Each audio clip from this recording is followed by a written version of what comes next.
IT CIO, Latif Ashakam.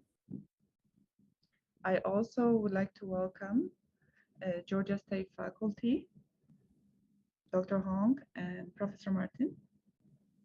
Welcome. Our wonderful sponsors, and of course, our dedicated students.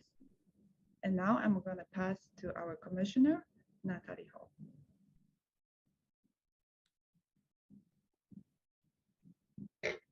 Good morning, everyone. Can you hear me okay? Yes, we can. It is a pleasure to be joining you on behalf of the Fulton County Board of Commissioners and the residents of District 4. I'm your Fulton County Commissioner, Natalie Hall, and I'm honored to congratulate the Georgia State students on completing their Fall 2020 Final Center of Excellence capstone projects. I heard that there are 41 outstanding students that are graduating today from this program. And I'm so excited to acknowledge all of you because you've worked diligently for the past few months alongside our Fulton County sponsors. And I have all 41 students' names, but as I began to read them, I said, as I began to look through the 41 students' names, I said, I will not do you an injustice by not pronouncing names correctly. So I have decided to not read the names. I am hoping that someone on the program will be reading all of the students' names because I believe it is that important to acknowledge each and every one of you by name because you're so hard.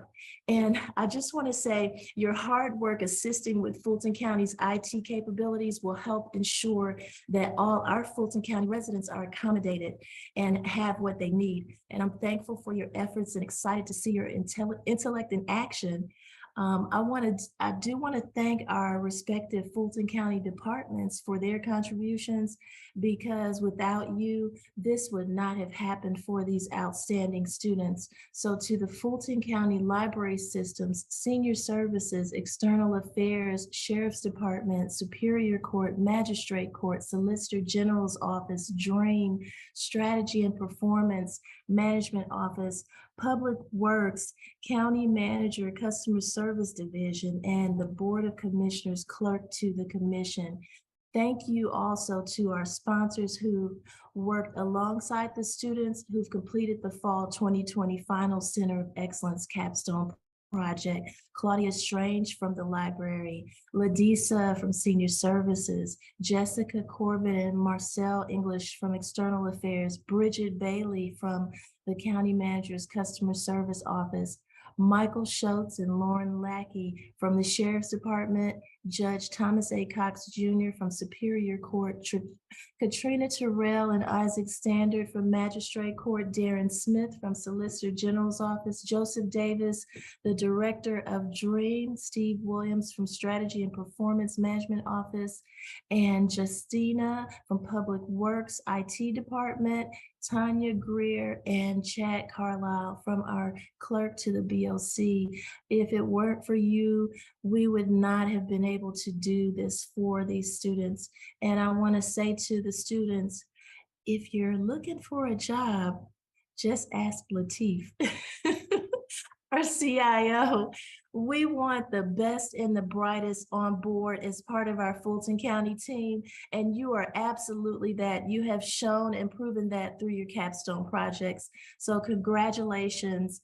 And if you ever need me, you can always contact my office. I am on social media at FulcoD4. That's FULCOD and the number 4 on Facebook, Instagram, and Twitter. So congratulations to all of you and big hugs.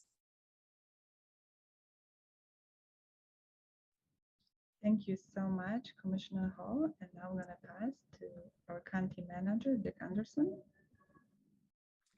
Well, good morning again. Hopefully you can hear me. Let me just say and echo somewhat what Commissioner Hall said. And she's a tremendous sponsor for technology, a tremendous supporter for technology based on her background previously, but now in the governance role that she's in. So thank you, Commissioner Hall, for always being first to the fore in terms of leading and helping with things like this.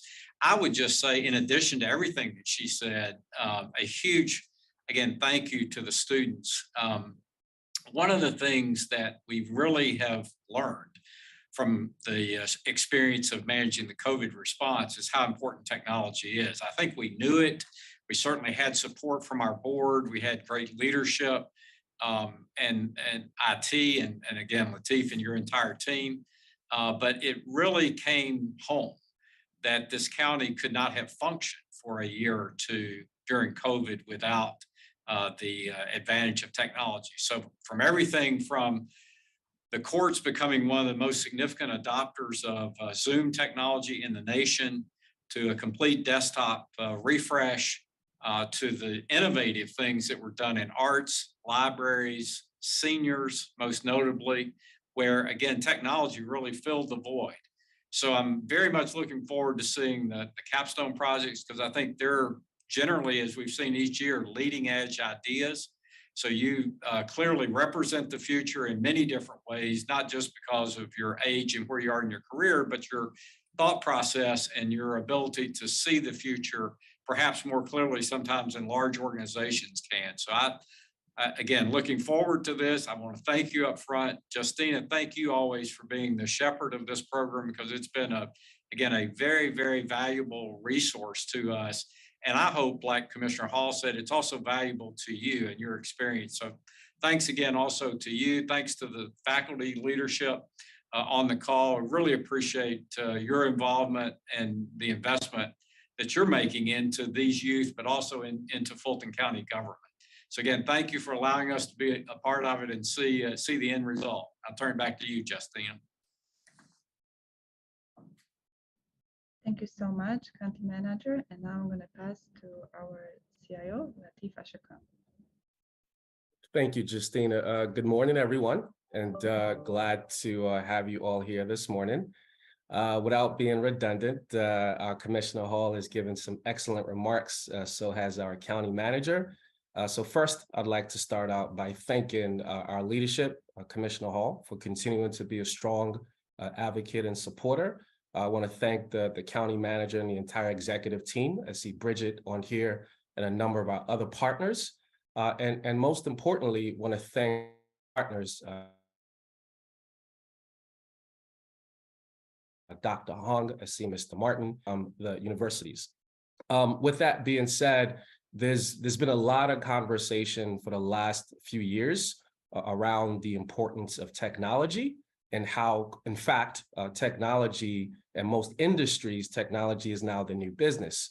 We all understand the importance of how digital has transformed experiences both in the public and the private sector. And a large contributor of that is the technology folks that are on this call. A lot of the highly skilled young and future leaders in technology have contributed to a lot of the advances and innovation that we've seen in most of the industries and government. I think for us specifically at the county, there's a couple of statistics that I wanted to tout. And again, thank you, Justina, for your leadership of this program for many years. This program has saved the county about $3 million over the past few years. There's been about 300 plus students that have been through our internship and capstone program, and we've completed about 90 plus capstone projects, right? I think I wanted to also share that in light of the great resignation or the great attraction that Fulton County government is a great destination, right, to seek out a technology career, right? And that we wanted to make sure that we advocate on behalf of the county government that as part of our strategic plan, right, we're looking to ramp up and improve campus recruitment efforts, which obviously encompasses this internship program. We're also looking at technology development programs with the goal of ensuring that interns, right, return to the county to fill a number of our early vacant positions. With that being said, also, again, wanted to emphasize the importance of reciprocating the value, right? Not only are we, the county, benefiting a lot from the talent and the contributions of the excellent students throughout these various universities, but they also get to learn how to operate, right, in a professional environment, and a combination of the necessary human skills and hard and technical skills to thrive in the future. So in closing, again, I want to thank all of our sponsors and our partners, and want to highly encourage you to really consider Fulton County government as an employer of choice. I'll make myself available through Justina, and I'm sure if you'd like to have conversations with other executives in the county to hear their experiences, they'll make themselves available. But again, this is a great program. I'm truly impressed, and we thank you for your continued support and partnership. Thank you, Latif. And now I'm going to welcome our Georgia State faculty. Dr. Hong, Professor Martin. Yeah, thank you, Justina. It's a wonderful, the happiest moment every semester. I want to thank Commissioner, the county manager, and the CAO, Latif, a good old friend since we started the CAPSTONE back in the Atlanta airport many years ago. And and our sponsors and mentors and the whole leadership team and Fulton County. As you know, we are one of the top 10 programs in the nation. And we can maintain our position, and because of our students, when they graduate, they demonstrate their knowledge, skill, and preparation. And all those we cannot do without a greater partner, Fulton County. And thanks for Justina, all those countless hours of working with the students, deal with every day, all those troubles, all those difficulty issues. So many thanks for all of you and Fulton County. And this is the best platform to launch the career for all our students. So great appreciate it. So I'm going to pass on to Professor Martin.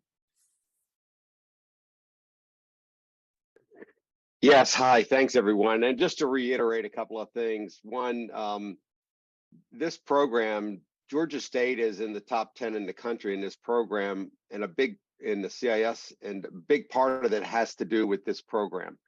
We're one of the few universities in the country that even do this. And also, we couldn't be as successful as we are without people like Fulton County, and particularly Justina. Dr. Hung and I have these conversations where we say that after we spent 30 years in IT, I'm trying to remember how soon did I even know, or did the CIO of an organization even know my name? And you all at Fulton County, giving them the opportunity to work with senior executives and to get their insight and to try to get the bigger picture of what's going on is invaluable. It takes people years and years in their careers, and I'm sure Latif and others can say that as well, before you got to the point that you got those kinds of interactions. And that we are so fortunate to have somebody like Fulton County and Justina to push our students, because frankly, they need a little bit of pushing and a little bit of stepping into the real world. And you've done a wonderful job in Fulton County, and all your leadership team. You've done a wonderful job of preparing our students, and I'm always looking forward to what they created and what they show at this at the end of the semester, because and I don't think there's any of our other clients are here, but I can tell you that you are the best client that we have by far. Dr. Hung and I work with a lot of other organizations, a lot of other public entities, but you are the gold standard by which we hold others here. So thank you all at Fulton County for what you've done for our students. Thank you so much, Professor Martin. And now we're going to hear a few words from our students. Chris. Hey everyone, I'm Chris Green. I'm one of the student leads here in the program. I'd like to give a big thank you to everyone here. Big thank you to Fulton County and GSU for facilitating this invaluable experience for all the students here. And a big thanks to Justina and all of the project sponsors for guiding us through this. We couldn't have done it without you, of course. It's been a real pleasure to see all of the students during this program learn and grow and get that real world experience that we need. And just speaking personally, I've taken a lot from this and it's been a great time.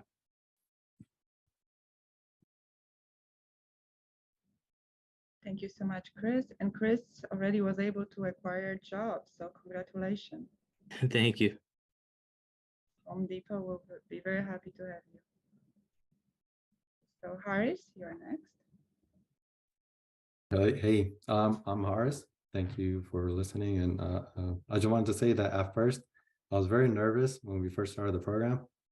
But when I put the nervousness aside, learned a lot of new skills, not just for career, but for life itself. And I like to say thank you to Justina for that. And I really enjoyed the program. I wish to, contribute for the next semester as well, if possible. And yeah, that's all I have to say. Thank you. Thank you, Harris. And Faith. Thank everybody for coming this morning. So I had a tremendous learning experience working with my group, working closely with Justina and other sponsors in the program. I feel like me and my group, we learned a lot of skills that we can apply to the future and hopefully our corporate jobs. Yeah, we learned a lot throughout this semester. Thank you guys. And don't forget about Fulton County job too. All right. Thank you, Faith. And Kyle, are you ready? Just want to say thank you all for giving us this opportunity to learn and really show us like the real world job experience that we got. Even like some of the small things that I learned, I feel will be really helpful for me in the future, just with simple things like showing proper communication, email etiquette, and things like that. I think will just be really helpful for us in the future. And I really appreciate this opportunity that you, Fulton County and Georgia State have given us to learn, and everyone else here. Thank you. Wonderful. So on that note, we're going to conclude our welcome session and we're going to move towards the presentations. So a little housekeeping. Each team will be presenting for 10 minutes and then we're going to open 5 minutes for questions. We're going to welcome 3 questions from the audience. And if you have a question, please raise your hand. So we're going to be able to unmute you. You're going to be able to ask the question, or if you have a questions, also write the questions for the team, and we're going to be able to convey the questions to the team. Now, my team that is assisting me in the back, David and Douglas, they're going to move students from the panelists to the attendees. And the first team that is presenting, please raise your hand. So we're going to leave you on the panelist list. Okay.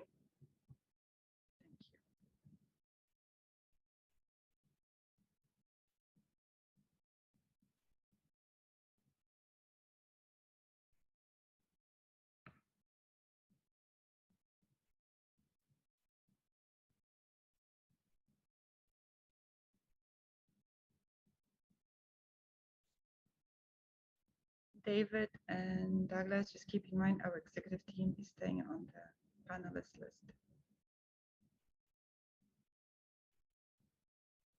Okay.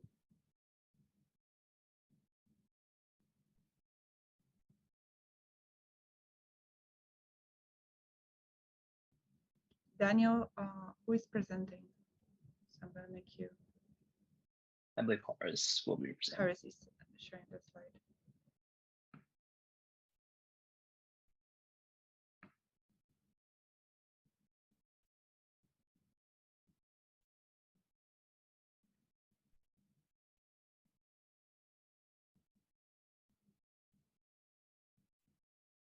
Okay, Horace, you're gonna be able to share your screen as the team is moving everyone to the attendees.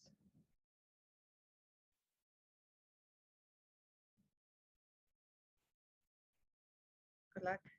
Make me proud. Thank you.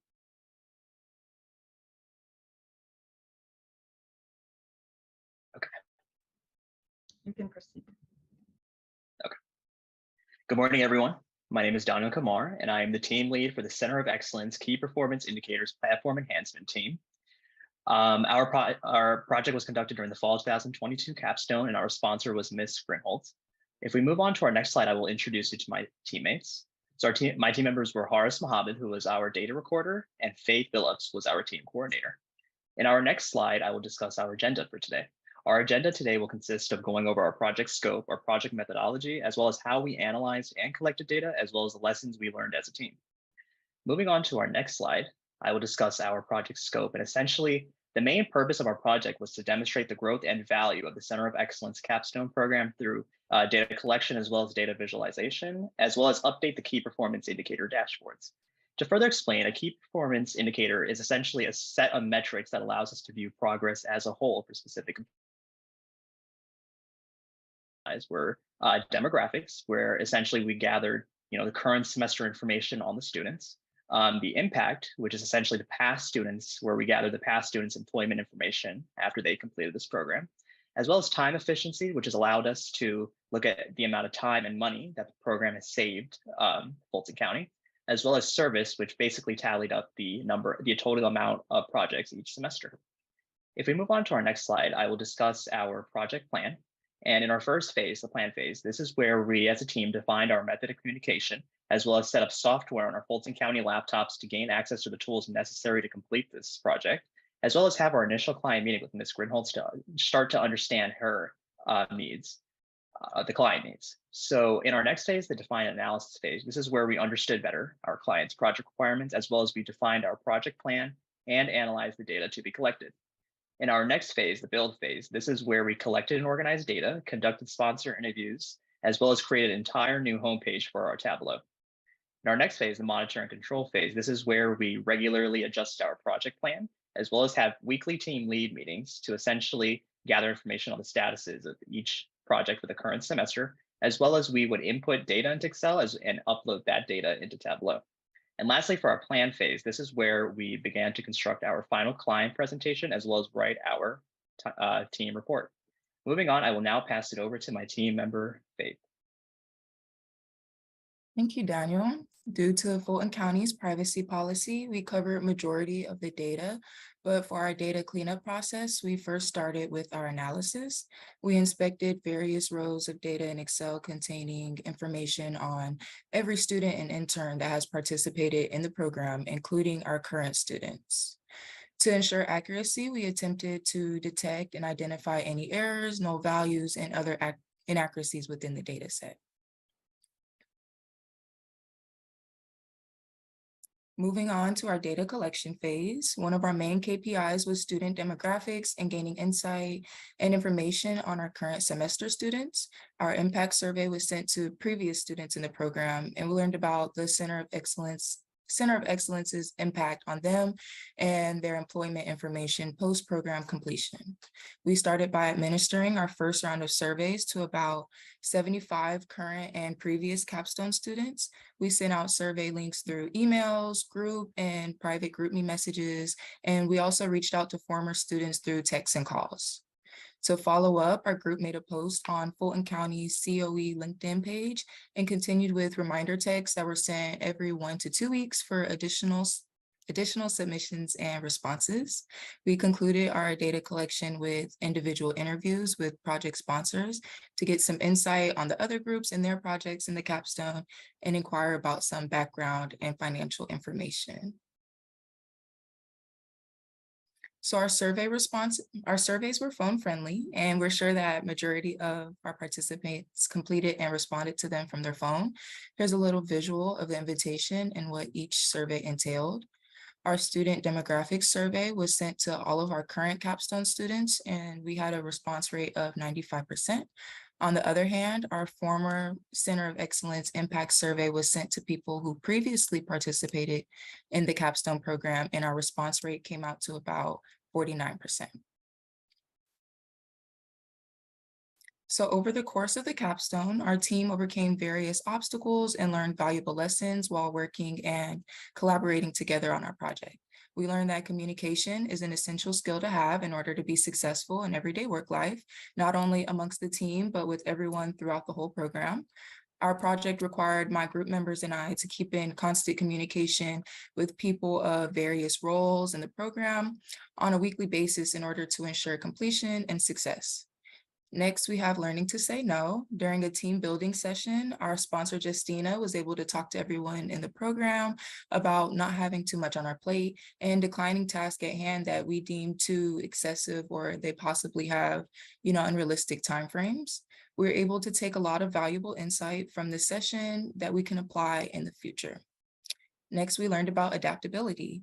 In order to meet our clients' requirements and expectations, we had to learn how to quickly make changes based on the feedback that was given to us. We didn't always have as much time as we hoped for, but we adapted to a fast-paced work environment and worked accordingly. As a group, we learned about taking initiative and not waiting on other people or for other things to happen, which leads to time efficiency. As we worked together, we had to be very time conscious as we completed each phase to ensure our data was collected on time and in order to not interfere with our project deadlines. So we achieved time efficiency by setting time limits, weekly working sessions, and learning how to be productive given strict timeframes. So here's an infographic that briefly summarizes our project summary, important milestones, accomplishments, and so forth. Specifically, I wanted to highlight a few of our accomplishments. One of our most significant ones was creating the new homepage on Tableau. Before, there was no homepage and you were immediately greeted by graphics and data visuals. So the new addition makes it easy to maneuver through the dashboard. We almost reached 100% response rate with our student demographic survey that was sent to our current program participants. And lastly, we were able to update new information on project statuses regarding past semester projects through the interviews we conducted with our sponsors. So before we end our slide presentation and continue with our Tableau dashboard walkthrough, we wanted to briefly acknowledge a few individuals that assisted us throughout our project journey. So now I'll be passing it to Horace, who'll be walking us through the KPI dashboard. So this is our new homepage. It's a big welcome me. It has a few links on the top of the homepage that takes you directly to the Fulton County website. Below it, there's a few links to the dashboards. It explains what is COE, stands for Center of Excellence. It's a program between Fulton County and local institutions. It's a great way to recruit students and help Fulton County provide more efficient services while we gain hands-on experience.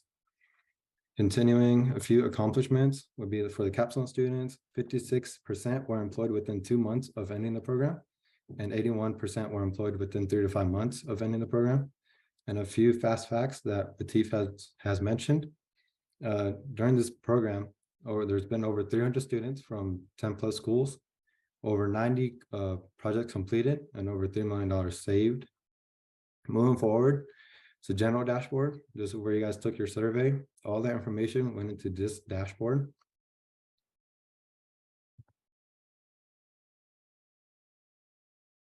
It shows race, the different schools involved, and how many students were in that school, age range of each student, and their genders. Moving forward is a project dashboard. This lists every single project that's been in the CAPSTONE program, sorted by sponsors, year, semester, project area, project details being the responsibilities for each project, student type, which is intern versus capstone, and every student that participated in that project. So since there are a lot of projects, over 90, you can filter by sponsors, semesters, and year. Moving forward to the impact dashboard, this shows unemployment time. For a capstone student, 72 were employed within less than 2 months. 3 to 5 months were 34 students. Top 10 by salary. This shows top 10 salary by sector. So if you go to, like, most of us are interested in the professional, scientific, and technical services. So if you go to, like, right here, it shows you the estimated salary for a software developer would be 57.6. Average unemployment time for a capstone student, 3.6 months. For an intern is 2.2 months. Average salary, 32.8, while an intern is 29.2. This shows the company and how many students were hired by that company. Fulton County being the largest with 11 students. Right behind is EY with 7 students. Moving forward, so project efficiency. This also states every project, but it shows you what phase it is in. So for example, core automation, if you hover over it, tells you a little bit more details, who's a sponsor, year, semester, and it tells you that it's an executed phase. So the executed phase are final projects that are finished and integrated with or replacing existing systems. Moving forward would be the time efficiency. This shows every single project and the average total hours spent on that project, total days spent on that project, and average number of weeks for each project. If you hover over it, again, tells you more details. Moving forward, the funding efficiency. This is where that $3 million came in. So how we got this number is we ask each sponsor per project, for every project, how much they would pay to outsource an individual to complete this project. So if they gave like 35 an hour, we will multiply that with the time we spent on the project.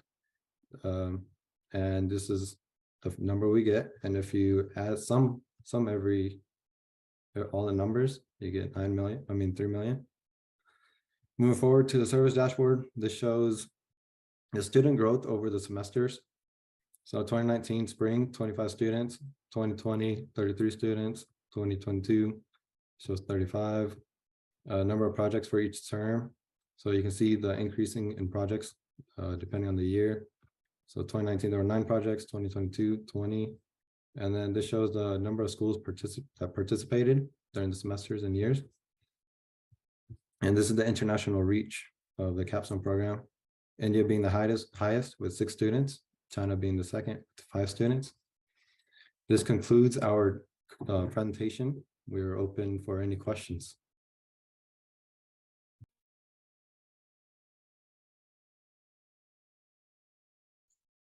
How about just accolades? That's phenomenal. And I'm just thinking about Bridget Bailey may want to comment.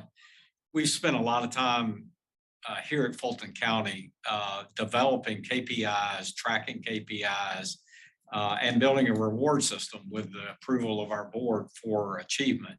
So this is just, again, in my mind, not only is right on point, but I love the way that you drilled it down to the bottom line on that first slide that you showed. That's tremendous. I can see us putting that on our website, quite frankly, for recruiting purposes and the like. But then all of the detail that you built into this is so easily accessible. Bridget, again, I'll turn it to you, but I've learned something or been inspired by something nonetheless about how we could add to, again, our KPI tracking here. And lastly, what I would just say to you, this is just a great example of what might be considered private sector practice applied to the public sector. And that's, we've never tried to make Fulton County a business because it's definitely not, for a whole variety of reasons. But what it is a service organization, and applying private sector practices like establishing KPIs and then being able to track at this level is a very, very valuable tool. So Bridget, I'm sure you were inspired by this as well. Yes, Dick, I actually had the pleasure of working with them on this as they kind of put it together, and we did some reviews with it. So I was privy to a little bit of this information ahead of time. And one of the things that struck me most, and as I told Justine and this team, as they were working on it, this kind of information is invaluable to us. It really shows just how important they are to what we do here at the county and the impact that they have on our operations. For me, as we especially go into 2023, having those numbers that shows the cost savings in terms of what we're able to save taxpayer dollars, in terms of the projects that they're building out for us as a government, and when what they're rolling out and what they're saving by us not having to go out in terms of contracting with vendors and individuals to do some of this work is really important. Also being able to show just the performance, the time that we're saving in terms of procurement, being able just to roll these projects out. Some of these things wouldn't happen, or they would be so extended if we were not able to do this. And so this is very valuable information to us, and just being able to measure right down to the penny, being able to see the number of hours that have been spent, being able to look at the time efficiency, the performance that it's done, getting those kinds of results, and having this kind of dashboard that has this level of detail that the students have put together, I think is certainly something that I think we want to certainly continue. I think they did certainly top-notch work here, certainly that we want to keep this up, and certainly that we'll continue to move forward with. So kudos. I was happy to work with them and happy to see this. So I told them when we did this, this was just phenomenal, and that you guys would be happy to see it. And see, you guys, I told you he was going to be excited to see this dashboard. So great job. Thank you. Yeah, I just wanted to say excellent work. I did have a question. I don't want to echo, right, what's already been shared. So fantastic work on completing that. What was the most difficult challenge for you, and the biggest takeaway, right, throughout this particular initiative? So to answer your question, I would want to say just trying to get those responses back for the surveys. You know, it's something that you have to understand people's schedules, and people just don't have that time to do it. So if you just consistently ask in a respectful manner, you know, just try to get that communication established with them. I think that was definitely something we overcame, and we were able to get those numbers because of that. And that was something I took away. Team, Ms. Grinholz, do we have anything else that we wanted to speak about? That was probably the same thing. I tend to be like a perfectionist, so not getting every single response or getting every single person to give us some information was kind of hard to deal with, but you know, we couldn't wait on everybody else, and we just had to finish our project. Great feedback. For me, it was like learning Tableau. So I want it to be perfect, but I know that I'm new to the software, but I'm trying to learn as much as I can alone, although I'm given the resources. But I want it to be perfect, but I know there's so many other stages of the project we have to move forward to. So I knew that it would it can't be perfect pretty much. Thank you. Justine, I think there was a question in the Q&A. What was the most difficult part of creating the new dashboard? So I just want to clarify the dashboard, that was enhancement. That's something that was designed a couple years ago that I've designed, and the team is continuously helping me to maintain the dashboard and making sure that we keep those KPIs current. Harris, do you want to add anything to that? Other than that, it was like mostly just learning the new skills and making the homepage. Like a lot of it was pre-built, like continuing on the homepage. I just took inspiration from that, looked at how they did their work, and went off of that.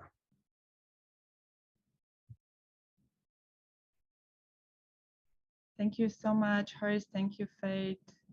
Thank you, Daniel. We've been working till last night, making sure that we have the current data. We were updating everything. We were done by 9 p.m. We did it despite all the difficulties. So everything works and it's ready for today. So fantastic. Thank you so much. Thank you, guys. Thank you, Ms. Grinholz, and thank you everyone that assisted us, and we appreciate everyone listening in to our presentation. Thank you. And now we're going to move towards next presentation.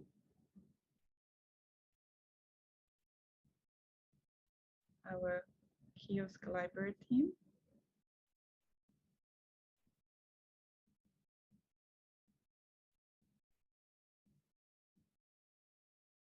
Dak and David, if you can help me to move the team. Please raise your hand if you are presenting and sharing the screen. Kyle, you're gonna share the presentation? Yeah, I'll be sharing my screen.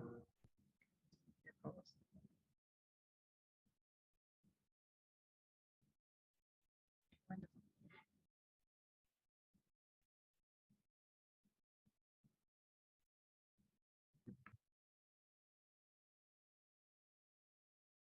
Good luck.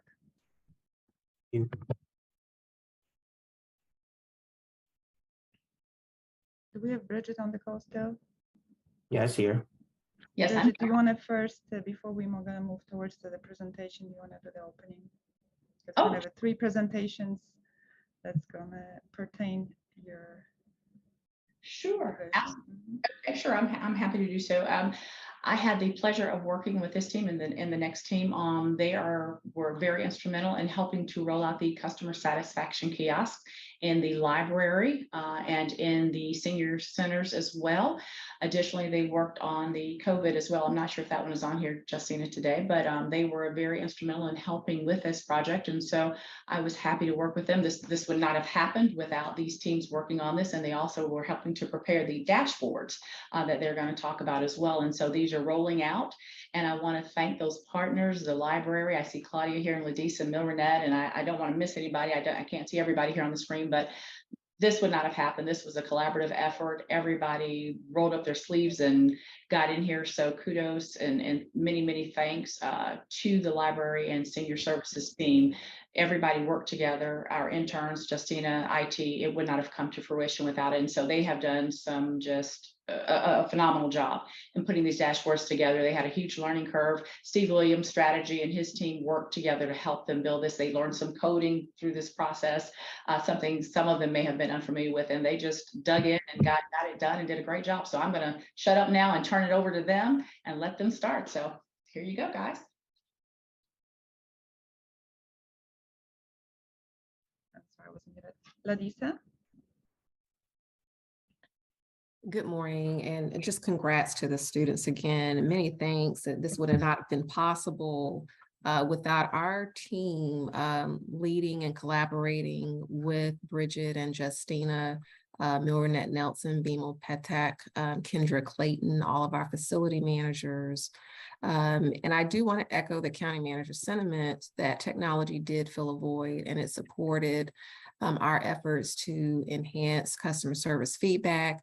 Our team was able to recognize these students as well recently this year, and we were grateful and we benefited from actually 2 projects. So customer service is one, and then the COVID survey was another. So Justina, thank you again for just launching this wonderful experience, not only for the students, but for our team and seniors.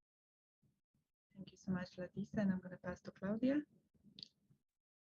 Thank you. And it's great to see everyone today. As our team knows, this was a kind of continuation of a beta testing that we started back in the spring.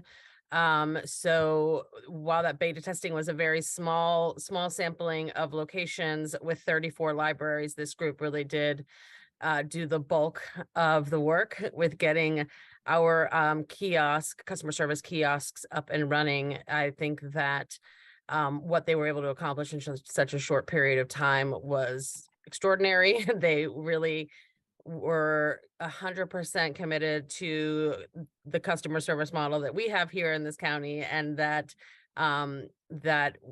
that was needed for a lot of our libraries who just may not have been able to quite keep their machines up and running right off the bat, but they took the time and really followed through and went back to locations to make sure they were working correctly, spoke with staff, really made sure that staff understood how things worked and how to keep them working after they were gone. The literal driving from Alpharetta to Palmetto was no joke. They logged some miles hitting all of our libraries, and the outcome has been wonderful for us to be able to see, just on a day-to-day basis at the branch level and on a monthly basis at the administrative level, how each of them are performing, how our patrons feel about their visits has been wonderful, which is something that in the past we were, really only collecting on an annual basis, and and on a daily basis through paper, which is kind of crazy, but we're happy not to be doing that. Thank you, Claudia. Appreciate you. And now I'm going to pass to the students, and you can proceed with your presentation.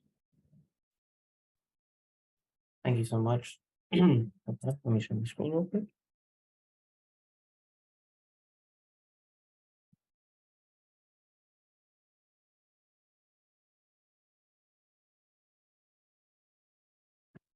Okay, thank you all for coming and being Kyle, here. make sure you have in the presentation mode your presentation, because right now we can see your notes. Say that again? Move Oh, I think your, it's on. Okay, 1 second.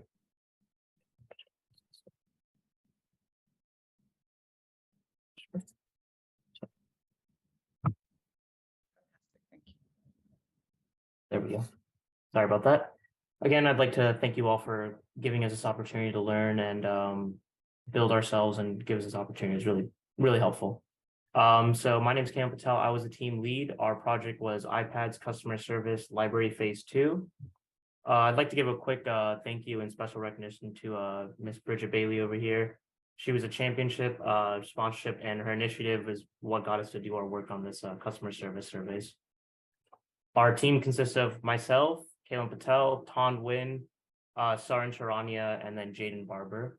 And our sponsors were Justina Grinholt, Bridget Bailey, and Claudia Strange. So our main goal and task for this project was to deploy 34 iPads to different libraries across Fulton County, and then also add a little QR code sign so that customers could also, if they didn't want to do the survey off the iPad, they could also do it by scanning the QR code on their phone and doing it there. We also created 34 daily reports for branch managers, and those would be sent out every night through the week. And then 6 monthly reports for 6 different group administrators, and then 1 all-time monthly report for the executive team at Fulton County. We also set up guided access and restricted certain content on the iPads so that the only thing that you could use on these iPads were the surveys and nothing else. That included the staff there and then anyone else. And then we also taught and showed the librarians, whether it be the branch manager and employee there, how to use the iPad and make sure that they understood what it should be used for, and if there were any problems that they could solve it and understand how to get it all set up. So this right here is a map that shows all the libraries that we went to. You can see all the way up in Alfred and Roswell, all the way down near Fairburn, near the airport. We drove all around everywhere to all these different places across Fulton County. Took a long time, but we got them all done. So the scope and the main goal for these surveys was to be used for customers to leave reviews or satisfaction ratings based on their experience at the library, whether it be, was it clean, whether it's easy to find the books, were the management there, the employees there helpful and kind to them. And with these surveys and reports that the branch managers and the executive team and the group admins received, they can track any positive feedback they received to make sure they keep doing the right thing, and then also track any negative feedback they received and get a solution to find out why the customer had this problem and resolve it so that in the future, this situation wouldn't happen again. This right here is just a quick picture that shows what the stand looks like and what the iPad looks like. We labeled all the stands so that the customers knew which location they were at. So when they submitted the survey, they knew the location to enter in so they could start the survey. I'd like to go ahead and pass it over to Jaden, who would talk about our methodology. Thank you, Kalen. So our methodology, basically we use the agile method to adapt to any issues that came up and make necessary changes as soon as possible. This enabled us to get rapid feedback from our sponsors and enabled us to then put out changes that were needed to be done. We also studied the necessary documents on setting up the iPads and testing them to make sure that they worked before deployment. This ensured that we weren't always doubling back and redoing something that we had already done before to change it and update it to make it work better. We went to the first location with Justina so she could walk us through the setup process and ensure that we knew what we were doing. After that one time, we did not need any such help in the future. We created a deployment schedule each week and sent it to our project sponsors so that they knew what work would be done by the end of the week. And this was crucial for us as a team because it enabled us to have a goal every week instead of having just the overarching project in total. Finally, we also wrote down how each deployment went, how long it took, when we went, and when we created the reports in an Excel spreadsheet. This is that spreadsheet. It shows the iPad number, the library location, the date and time that we were there, the duration of our visit, and then also the feedback that we had from that library. Typically, everything went well, but occasionally some libraries were missing their keys and we had to give them replacements. And a few libraries were also missing their kiosks in total. So that was an issue that arose. And finally, this is our project timeline. We started off with the testing phase where we received the iPads, tested them for any possible issues that could occur. This is also where we learned how to do guided access setup and how to restrict content on iPads. Next was the deployment phase where we set up the iPad surveys and then placed them in the kiosk at the stations at the Fulton County libraries around the area. Then we created the reports for each location and for the appropriate people to receive them. Next, we then sent those reports out to the branch managers along with Claudia, Justina, and Bridget. And then finally, we got new iPads that we had to label and set up to use in this current system. And now I want to pass it along to Sadan, who will tell you about the survey themselves. Perfect. Thank you, Jaden. So basically, the image on the left shows how the survey looks like. Basically, it's a very user-friendly survey, and it takes like 2 seconds. So basically, you just select the location of which Fulton County Library you are at, and then the first 2 faces, if you click on them, it will directly submit the survey, and then the site will reload. But if you click on the last 2 faces, which are set faces, it will ask you more questions, which we can see on the next slide. So basically on the picture on the left shows the options that will come up, like the library representative was not helpful or professional. Library did not have the material I was looking to review, read, utilize. Library representative was not knowledgeable. Library was not organized in an orderly fashion.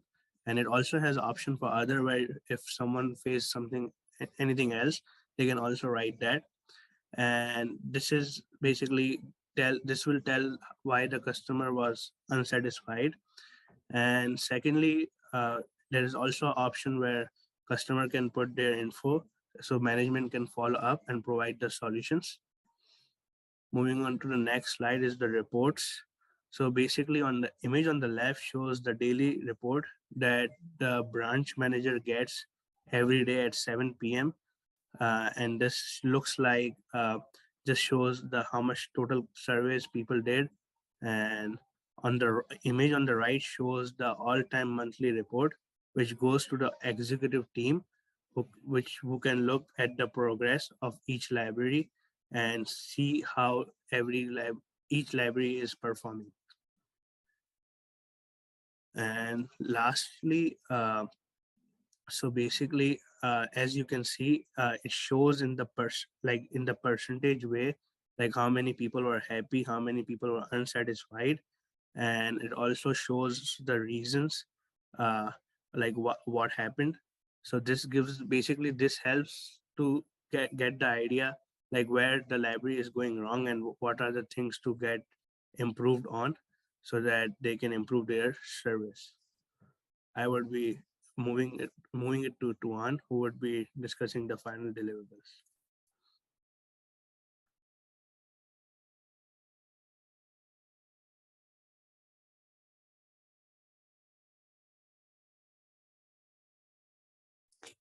So for the final deliverables for this project, we successfully deployed all 34 iPads to the various Fulton County Library locations by December 2nd. We've created reports, sending reports to all the branch managers, as well as an all-time monthly report. And we've also provided guides to the different library staff so that if any problems occur, they'll know how to fix it, or they can always contact one of the recording people, like Claudia or Justina, to help.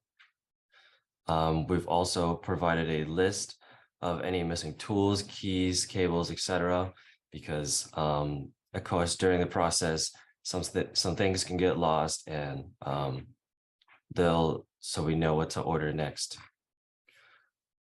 And the last final deliverable is labeling the new 7 testing iPads to deliver to future locations as well. And in the next slide, we have an infographic of like a general overview of the entire project with like milestones, like meeting the client, developing the scope, as well as showing the different accomplishments, which I just discussed before, where we deployed the iPads, set up the 4 beta location IoTs so that the iPads have their own network to connect to, so that if the network for the location goes down, the iPad itself won't go down. And lessons learned, I'll get into next. As for the next steps for this project, we would like to deploy iPads and stands for the 2 locations that seem to have either lost or had never gotten them. And also delivering screen protectors and cleaning supplies for all these locations as well. And for the next slide, we have the lessons learned. We learned a lot during this entire project, like adapting to the company's work schedule and communicating during reasonable work hours. Like most of us are still college students, so we're still used to like doing stuff late, and we had to adjust to like actual work hours. So we couldn't just send an email like past 6 and expect like a really quick response. So that took a little bit of getting used to, but we got around to it, of course. Learning how to use Trello and Qualtrics. Trello is basically like an easier version of MS Project, in my opinion. It's super user-friendly and super convenient if you have a project like this. And Qualtrics, of course, we had to learn to use because that's the application we used for the survey itself. Learning how to adapt to technical difficulties. One technical difficulty we had to get over was originally the survey was on Safari itself. And the thing about Safari is guided access doesn't restrict you from doing pinch zoom to get out of that tab. And we had to find a way to disable that, but Apple doesn't let you do that. So we moved the entire survey to Firefox instead. So customers or anyone going to the library couldn't just pinch zoom out of the tab and accidentally delete it for some reason, which it can happen, and it has. But we got over that pretty quickly, of course. And we also learned how important it was to communicate efficiently with our sponsors for help. Gary and Bridget and Justina were all fantastic in communicating when we needed the help. And without them, honestly, we wouldn't have gotten very far in this project at all. And just a special thanks to everyone in this slide here. Everyone helped in their own way, of course, and without them, I highly doubt we would have been as successful as we have during this project. And that concludes our presentation. Any questions? Thank you. Raise your hand if you have a question for the team. I'm not sure I did have one question. First of all, thank you all for doing this. And honestly, I walked in the Alpharetta Library for early voting and I saw the iPad and I thought, I didn't know we were doing this, or I didn't know it was as prominent as it was. So it looked terrific in terms of its placement and right as people were exiting from the front desk. Secondly, I think you really picked the best service because, as Claudia probably could tell us all better than I can, this is the most popular, the most used, the one that people feel the most passionate about in terms of a county government level service. So thank you for choosing this one. Now, the question I had did you sense any apprehension on the part of managers? In other words, getting this information is definitely helpful unless you see yours being lowly ranked and you're apprehensive about that. So I was interested, did people see it? Did you sense, any of the maybe more communication that we'll need to do and support for our managers to know that it's not about finding fault, it's about, continuous improvement? When we went to, so most of the time when we went to these locations, they kind of knew like the right thing to do and not to try and mess up or do anything wrong. So I feel most of the time when we went to these locations, they already had the right track. It's just, I feel more so rather than a lot of the positive feedback they got, because I feel most of them understood. And most of the time when we looked at these reports and surveys, most of the places were receiving a lot of positive feedback. So I feel for most of the libraries, it's kind of focusing on if they receive any negative feedback and trying to improve on that to make sure that next time this person has a positive experience. Because I feel, again, a lot of the times that customers, anytime I would go to these libraries, they weren't having any issues with the libraries itself. The staff was always extremely friendly and helpful with anything I needed, and especially all the branch managers too were extremely helpful and willing to help me with anything I needed to also set up these kiosks and stands and everything. So I honestly don't think that a lot of the problem came with, oh, was there problems with this or that and stuff like that. So yeah. And if I can add on to that real quick, one thing I noticed was actually the exact opposite of the problem you put forth. A lot of the locations weren't worried about getting negative feedback. They were actually wondering if they got excessive positive feedback, would there be a chance of them getting some type of reward or bonus or something along those lines? So I think they're actually super interested in using these kiosks for customer service purposes and just seeing how everything goes moving forward. Well, that's really good news. So Bridget and Claudia working with Gail, let's do think about that. There's nothing wrong with recognizing great performance. I'm Jaden, thank you for saying that. That's good to hear. Dick, that is something we want to look at. And part of this project, not just in rolling this out, but you'll see on the second part of the presentation, there's another group that's coming where they've actually built out the dashboards. So we'll be able to track the performance, and that's part of this going forward. And so we will try to do some sort of recognition for those places that are doing exceedingly well, in terms of their performance. So this was kind of rollout from where we started this back in early 2020. We're kind of building on it, and then now the second group is going to actually start. You'll see some of that. We're building the dashboard out, so we'll be able to measure and hopefully do some rewards for these folks that are doing good. Right, and again, thank y'all for the commitment to go from Alpharetta to Palmetto. I've done it many times, and it's no small task. I'm afraid to say. So thank y'all for traversing a 70-mile long county. Any more questions? No more questions. So once again, kudos. Thank you guys. Great job. We are so proud of you.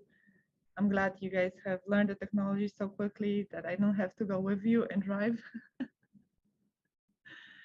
So I'm very, very proud of you. Let's move to the next team. Our senior services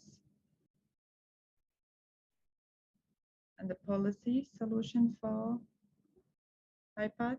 So Zine and Samantha. You guys ready? Yes, we are. Who's gonna present? I will, Zine.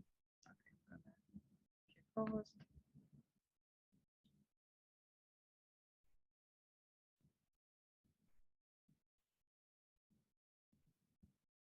You can raise your hand. Perfect, thank you. I want to make sure that we have Chris on the call as well. So let me check.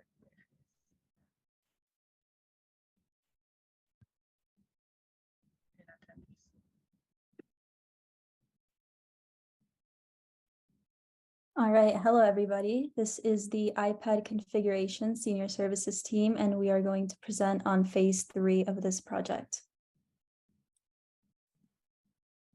We would also like to take a second to show our appreciation for Ms. Bridget Bailey. This project also would not have been possible without her sponsorship and initiative, so we thank her for that. We would like for you to meet our team.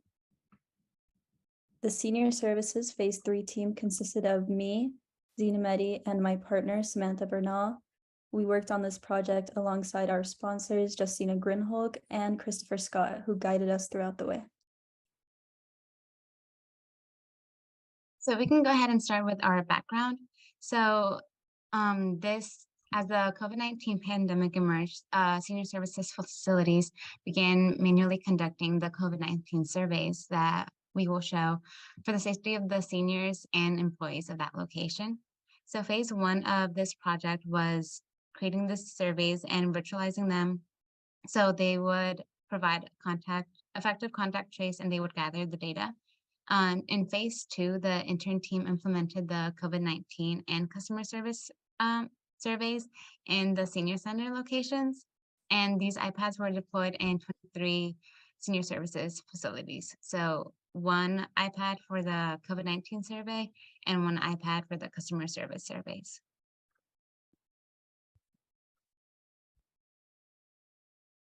So we'll be talking about our objectives. So we wanted to research and formulate endpoint security ideas for Fulton County iPads. And the goal with that was to ensure that the iPads in these facilities would be secured and protected.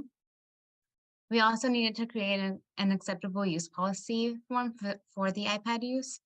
And the goal was that no unwanted users would be able to access critical informations on the iPads or anything that was not the surveys. We also needed to gather data from the surveys to form the monthly reports. And this was important so that the key stakeholders would be able to easily read and distribute the reports.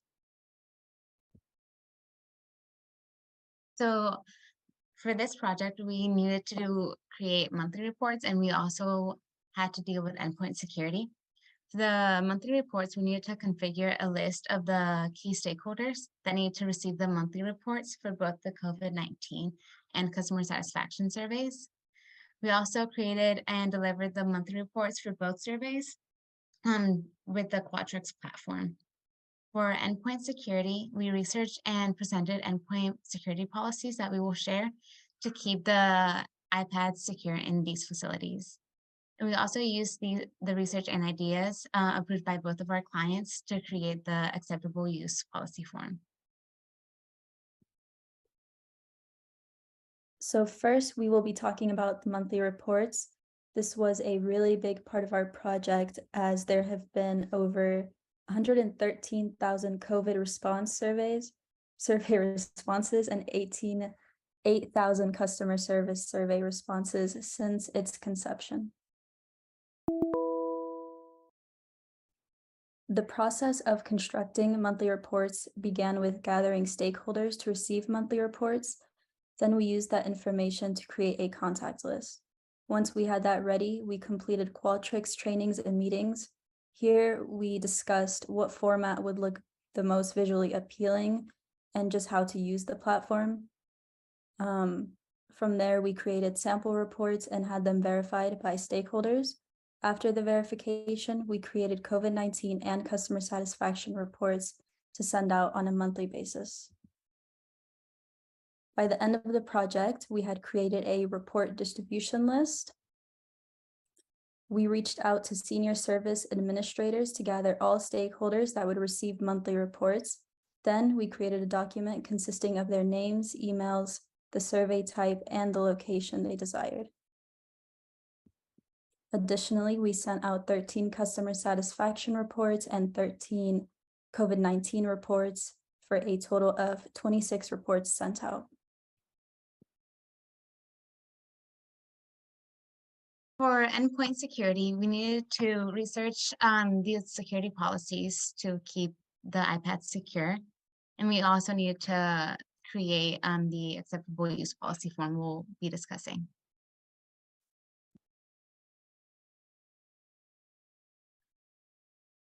So to start, we had to complete a hands-on training at the senior facilities, and we actually visited the Benson senior facility to understand how the iPads were being used and understand what the problem that we needed to fix. We observed areas of improvement with Justina Grinholk and Bimal Patat. After this meeting, we researched endpoint security solutions to present to our clients. And after that, we confirmed our ideas with our sponsors and got them approved. And we went on to create the acceptable use policy form. Okay, so this is the document that we presented to our clients. We came up with 6 new endpoint security solutions for the iPads. And what this includes is just a guideline for the individuals that are accessing the coordinators that are assessing the iPads. So they needed to access or use information applications or networks on iPads that weren't necessary for the intended equipment use. They should not share confidential information such as the iPad passcodes with colleagues or other individuals without granted permission. They also need to avoid removing the iPads from the provided kiosk stand without consulting the corresponding IT department. I know that was an issue as well. We also told them not to remove or sign out of any accounts, including the Apple ID, without, again, consulting the corresponding IT department.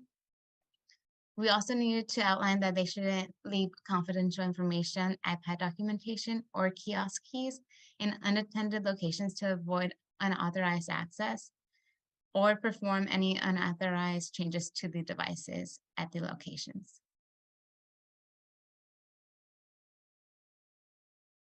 So next steps, as you may have heard, there's going to be a dashboard instead of continuing monthly reports. So this is going to help better track, analyze, display data gathered from surveys.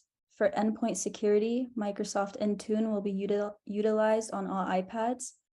It is a cloud-based software that helps in managing mobile devices and apps. This software will give the ability to manage all iPads and senior services remotely. This will further the security and efficiency of managing the devices.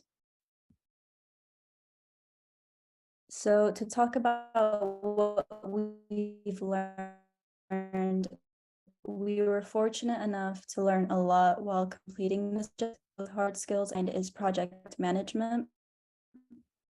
We learned for a project to be completed successfully, there's a lot of detailed planning that must be done.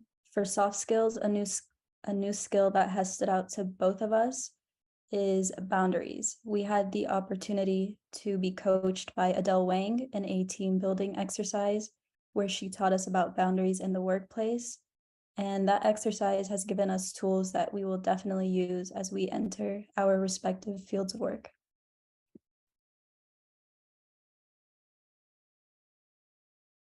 Okay, so here we just have an infographic of basically a project outline. We started this project meeting with our clients and developing the project scope. We also completed Qualtrics training within the platform. Then we went on to create the contact sheet, send out sample reports, and complete hands-on security training. And then in this last phase, we completed the final report. We sent out the acceptable use policy form, and then we submitted everything. For the next steps for this project, as Dean mentions, there will be a dashboard for monthly reports, and we believe this is key because it will provide the stakeholders with readily available information for their locations. And then again, the Microsoft Intune for optimal iPad security.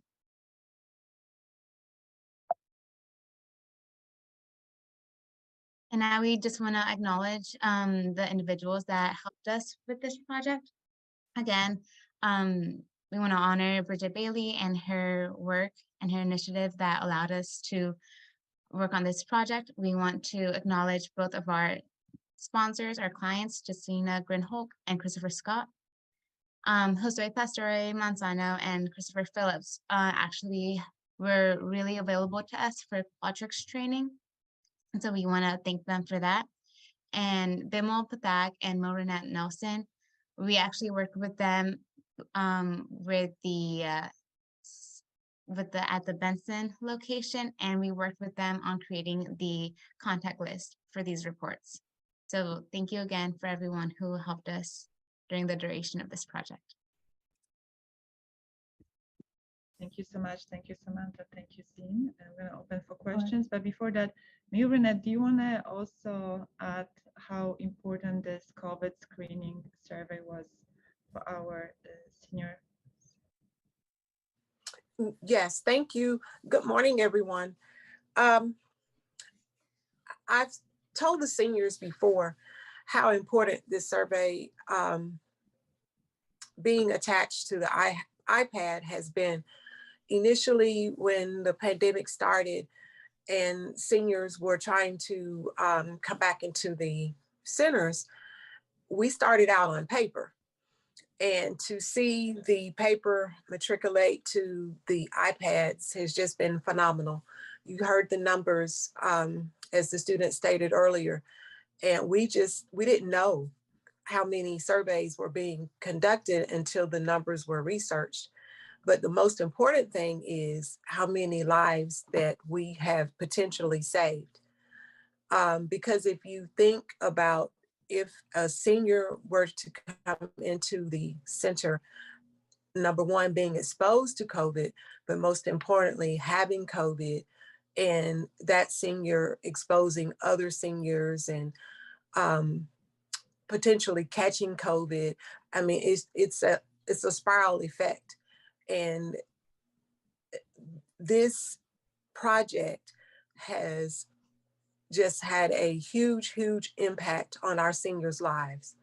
And I will forever be indebted to Ladisa and Justina for seeing my vision from paper to electronic. And I just will forever be thankful for that. And to the students, because the students that are here now, the students that were here before, they have just been awesome in getting this project off the ground and keeping it running.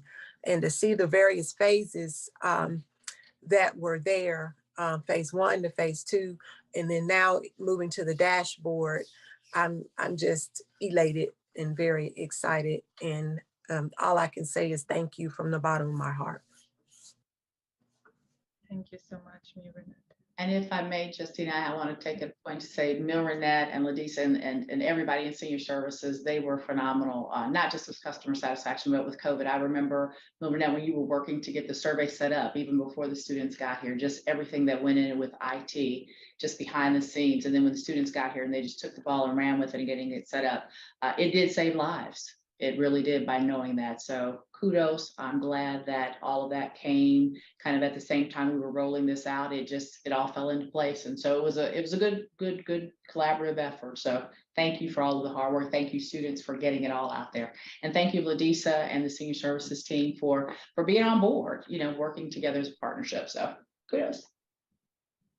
Thank you. Again, great work. Thank you, Mil. Thank you, Bimo and Samantha and Zine and all the previous students. We very appreciative. Absolutely. And I was just going to add, we were hypersensitive to this population during the COVID response.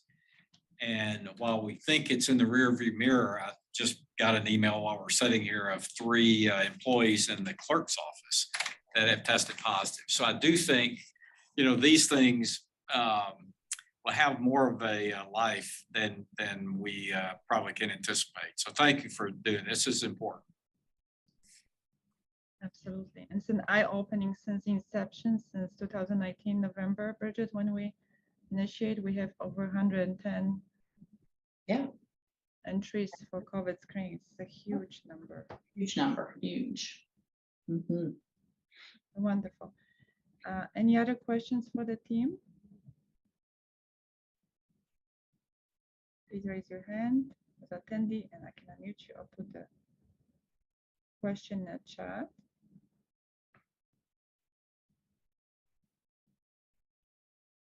Chris, I know. Well, just one observation, visiting a few of the centers yesterday and getting some staff feedback. The seniors have been very open to learning, taking the survey on the iPad. There is an option for them to download it on their phone. So that's our next barrier to overcome, which is that continued training and comfort level with seniors and using it on their phone so we can kind of reduce the bottleneck when they come inside of the facilities. So that's just one thing that we look forward to and addressing in the future. And Ladisa, we had several conversations about the QR code, if seniors are going to be able to utilize this feature. And then we were very surprised. They actually like it. They like to learn and they like to be innovative. So definitely. So I'm going to transition to Chris because students were working on 2 different scopes per se, and they were also working on the policy. Chris, do you want to add something to the work? Yeah, just a quick comment. First of all, congratulations to all the students and a special congratulations to Zine and Samantha, who I personally work with. The 2, I think, most important functions, a lot more granular to the IT department in this division that we work with, and was certainly a lot of their idea is one, the policies that they talked about, the acceptable use policies. Currently, the county is actually going through a reorganization or an update of all of its policies, at least in IT, I'm sure of. We're working on that here in IT, so it was perfect timing for this project. So what this project allowed us to do was to visit not only updating our policies, but creating new policies for devices that are, technology changes so fast. So these devices are, and technology is changing. So the policies had to be completely actually re-edited. And this project allowed us to visit what those policies may need to be. So on a granular level, this is a huge start to improving and increasing our policies. Second, these devices, they're not new on the county's network, but they're, in the grand scheme of things, iPads, there are not a lot of iPads devices distributed throughout the county. So how we manage those devices centrally had to be talked about and revisited. And this project allowed us to come up with ideas on how that has to be done. We're currently going through a process of migrating a tool that will allow us, which the team actually talked about, which is Intune, which will allow us to manage these devices centrally. So this project was not only good for the students, but was very good for IT and especially good for my division. So I just want to say thank you. And those are the comments that I have. Thank you. Thank you. Great job, Zine. Great job, Samantha. Thank you for your flexibility. We have changed your scope in the middle of your project, but you were very adaptable. So great job on that. Thank you. And I want to also mention that our CISO, he was able to review the policy. He was very happy with it as well. So kudos to you guys. Thank you. Great. Now we're going to move to the next team. Final presentation of the dashboard, the close-up of the kiosk.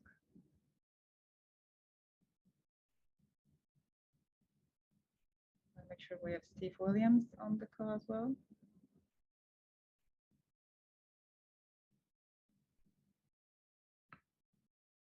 Steve, if you can raise your hand.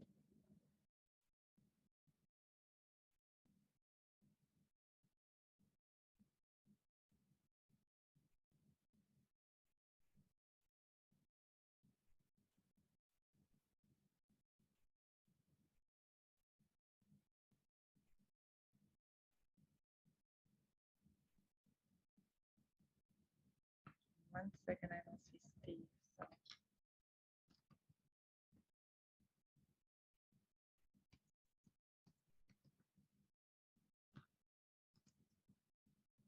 Raise your hand if you are presenting, and meanwhile, I'm gonna reach out to Steve. Who is Elijah? You probably are the one that's gonna be presenting, correct? Yes. That's what I thought. Okay, give me 1 second, and then.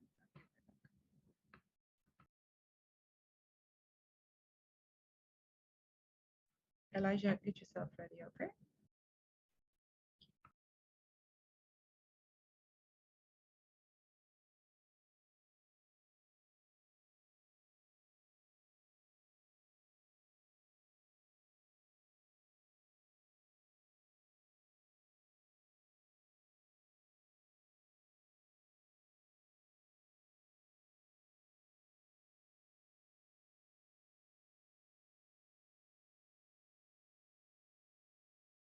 Do you say we could begin? Yes, Elijah, just introduce your team. We're gonna move on to the sponsor after your presentation, okay? Okay. Hello. Good morning. We're the customer satisfaction dashboard team. My name is Elijah Abdi. I'm the team lead. My name is Matt Guetta. Hi, everyone. My name is Jami Patel. So we're going to start off with the overview of our project. And I'd like to thank our sponsors for working so well with us, coordinating with us. And I just want to say that our time working with the Fulton County Center of Excellence was very educational, and we are really grateful to have the opportunity. We spent the weeks together working on the customer satisfaction surveys and dashboards phase 2 team. And along with the help of our sponsors, we were able to analyze and create a tool to help Fulton County collect and analyze data better. Future dashboards will be developed using this model, and data for the dashboards will be updated on a daily basis. The purpose of our project was to develop a set of customer satisfaction survey dashboards on the county's data sharing platform, which was Socrata, to display the results of surveys conducted at a number of public county facilities in a way that is much easier to understand and break down with different visualizations. So we had iPads were previously deployed for many Fulton County services by another team. And there were three different types of surveys. There were customer service, which were deployed in 2021. And then there were many locations for the library surveys and the senior service surveys. And you can see that they were in 34 and 22 locations respectively. Now, here's like a little background of our project, just to get us an understanding of our entire situation. The existing system that we had for the survey system only allowed for quarterly customer survey analysis. That means that we had to wait at least 3 months before an action be taken upon receipt of negative feedback. So that meant that if anything went wrong, we'd have to wait for a really long time before we can take immediate action. So our goal was to create a system in which there was continuous customer survey analysis, which provided instantaneous feedback and allowed for immediate point of action if feedback was poor. And then this information was directly fed into dashboards that provide for real-time information. Now, we divided our project into 3 different phases, which was extraction, transforming, and loading, and then visualization. And we did this in the span of the months from September to December. Now, the first phase was extracting survey data. And what we did was to ensure proper extraction of the survey data from Qualtrics. And we accomplished this by using RStudio to write a script that downloaded the survey data. The second phase was to transform and load the data. And we used SQL and R to transform our data to our likings. And then the load process began with the use of R scripts and to connect SQL data to Socrata. Our third phase we started in November was when once the data was correctly imported into Socrata, we started to make visualizations.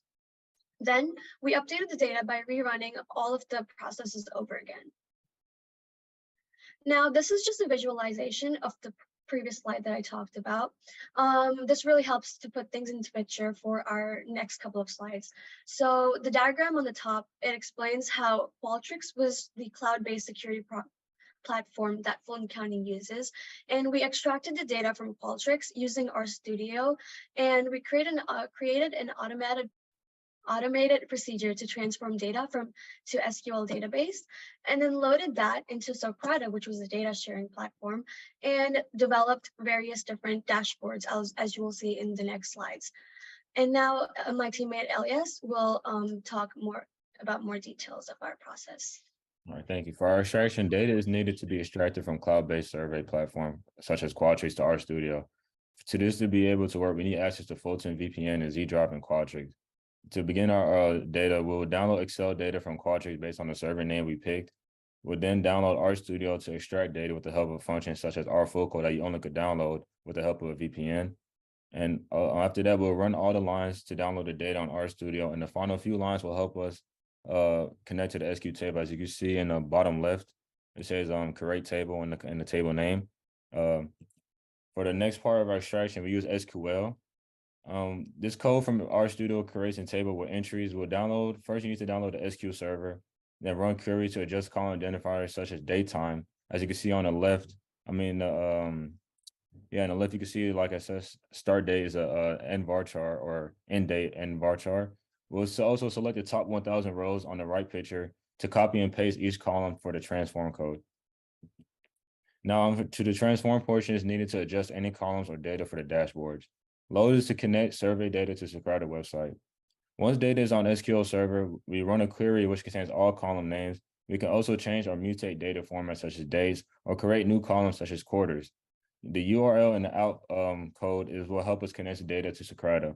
As you can see on the left is the data I was talking about before that we copy and paste it to make a new query with all the columns that we're going to use for our dashboard. And the picture on the right, as you can see on QID4, on the data, it doesn't actually have the name for the satisfied or unsatisfied. We had to actually look that up and find the exact image name. And we mutated the data to show the real the labels. And sometimes we'll have errors when we try to connect with the URL and the out, as you can see on the left picture.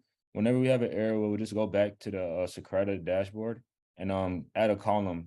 So before you can make a column with SQL, you have to make a column through the website. And then the bottom picture shows that you could change any data type that you want to be for the dashboard. As for instance, start and date was never daytime. It was a different label we had to pick, but we changed the daytime. And now on to Matt to go over the dashboards. Thank you very much. To give a summary of the dashboards we created, first of all, these are the customer satisfaction kiosk ratings. These measures kind of track the ratings of customer service between the customer service surveys, senior center, and the library.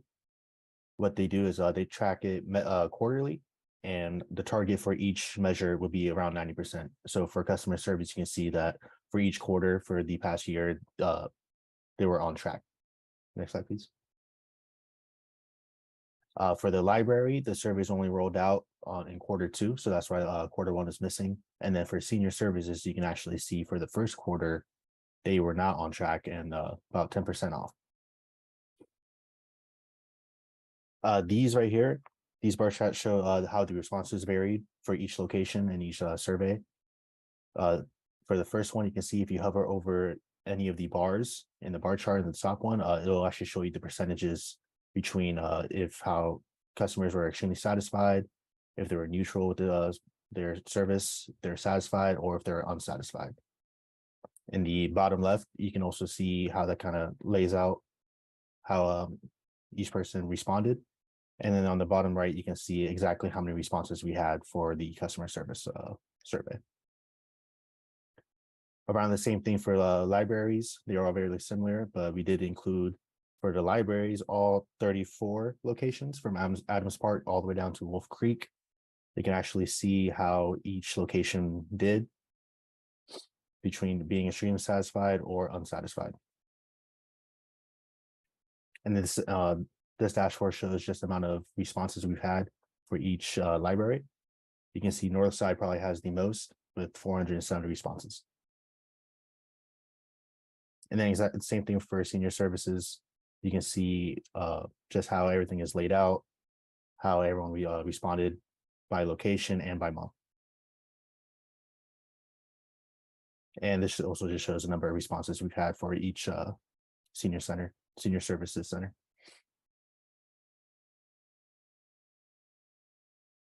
A couple lessons we learned throughout this process working on the project. We learned how it is and gained some experience working in real world scenarios.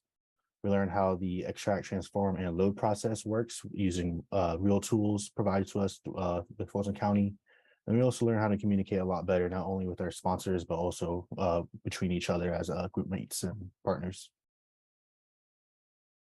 Here's a little infographic we made, kind of showing out how we handle things from September to November through December and some accomplishments we had. Want to highlight our accomplishments showing how we were able to extract survey data and create tables in SQL, and all our dashboards that will show different measures and goals to hit for each locations, as well as satisfaction levels. They will also be updating as it goes. No problem. I also want to give a special thanks to our sponsors, of course, Justina and Bridget, and also to Steve and Kevin, who worked with us side by side and really guided us throughout the whole process. Any questions?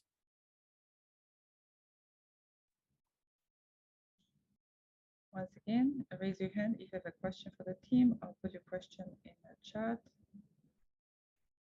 Kevin, I know you have been working tremendously with the team. Do you want to say a few words?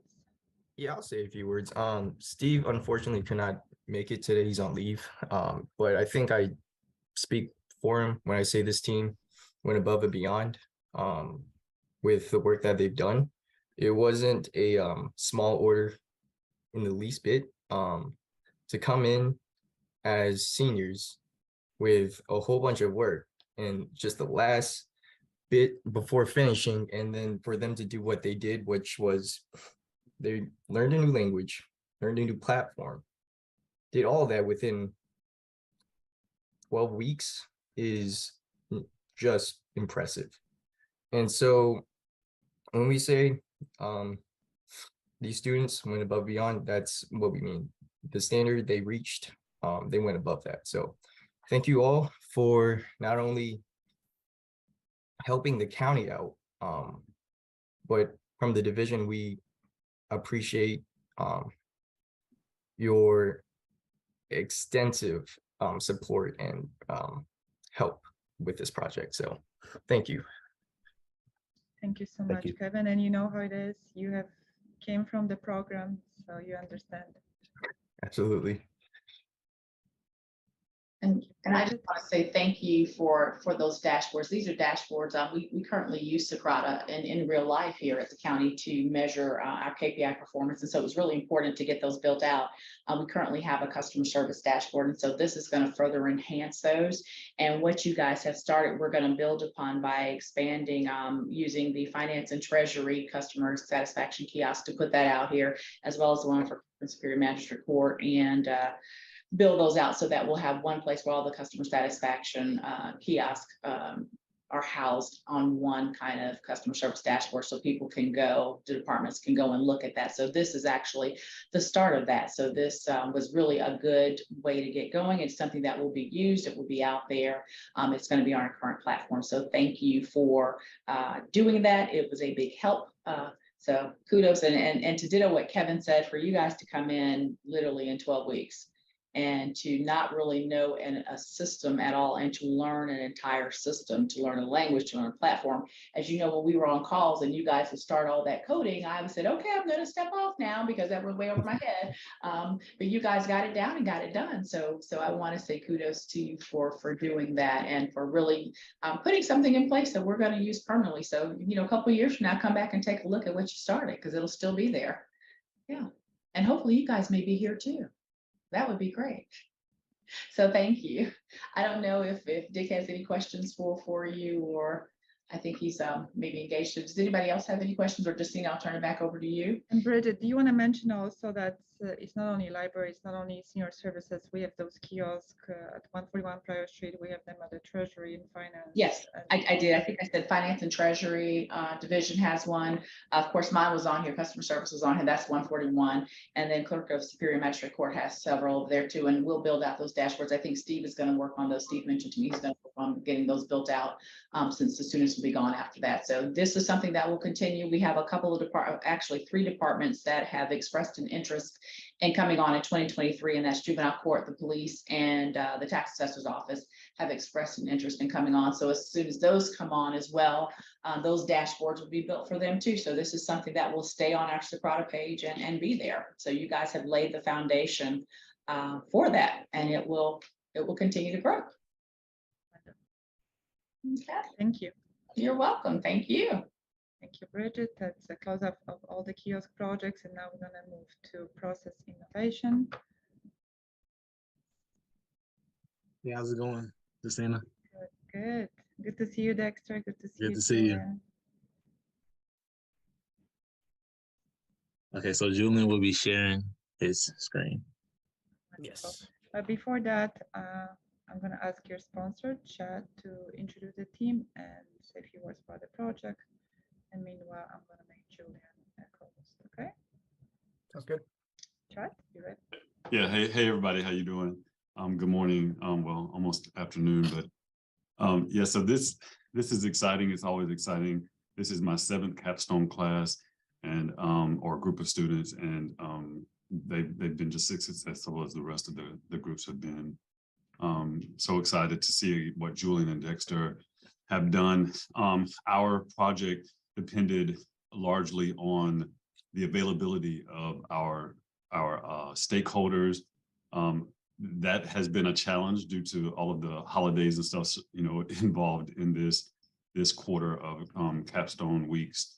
So, but what Julian and Dexter have done has really set the groundwork for how we were going to move forward with this project through all departments in the county. So we were able to get a couple of pilot departments on board to assist us.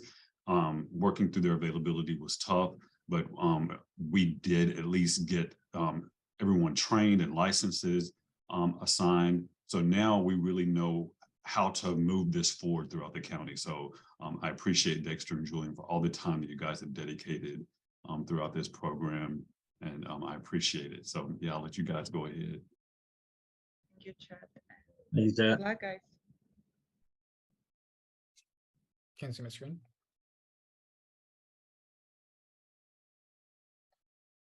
Hello? Yeah, we can see. Yeah, Okay. yes. Awesome. So like Justina mentioned, we are the signature process innovation team for Fulton County Capstone for fall 2022. And I'd like to start by introducing our team. My name is Julia Medina and my partner, Dexter Watkins, who is the team lead. Like Chad talked for a little bit, he is our project sponsor, who is part of the technology innovation support manager, and as well as Amancio Moses as a technical liaison. We would like to give recognition to, like Chad mentioned, the two pilot departments, who is Public Works and the Office of Fulton County Attorney.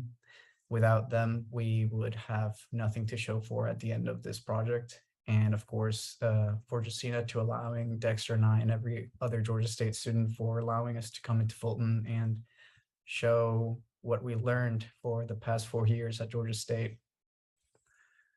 So I'd like to begin by talking a little bit about what the project was and what the business problem became. So Dexter and I coming in, Chad talked about how there's a manual process for the signage throughout all the departments in Fulton County. And coming into 2022, we really thought that was an outdated way of doing things, which was kind of interesting that some companies have still been doing this process. So we wanted to understand what the workflow was for the departments and also identify the users who were part of the workflow, which became our stakeholders. And then after finding the workflow, finding a tool that we could incorporate into the workflow and then be able to reduce the resources being used, these resources being money for ink and paper, and as well as the time for people that having to chase down other employees for signing documents. While looking into this project, we really took into consideration the security, since it is Fulton County, the time that we'd be saving, the spending, as well as having it user-friendly, because no one likes to change the way that things have been working on for forever. So looking at our scope, like I mentioned, we needed to investigate the manual signature process within Fulton, identify a tool that would be incorporated into the workflow of these employees that would be in charge of the distribution of documents, and also training the personnel who would be part of the workflow.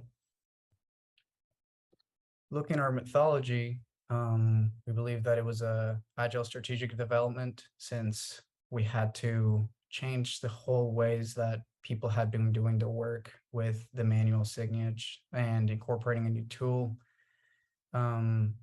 So we acquired the user requirements by keeping clear communication with all their stakeholders and meeting with all the departments that we thought would be great for the first two pilot departments. And also identifying a signature tool according to the requirements. We got great news that Fulton County had unlimited DocuSign licenses. So that was just a no-brainer for us to begin using that tool and starting to understand it, and started distributing licenses so that everyone in the departments who was in charge of the document development could start beginning to just know those little steps on how to work it. And then, like I mentioned previously, finding those pilot departments that can begin the transition that into this new workflow.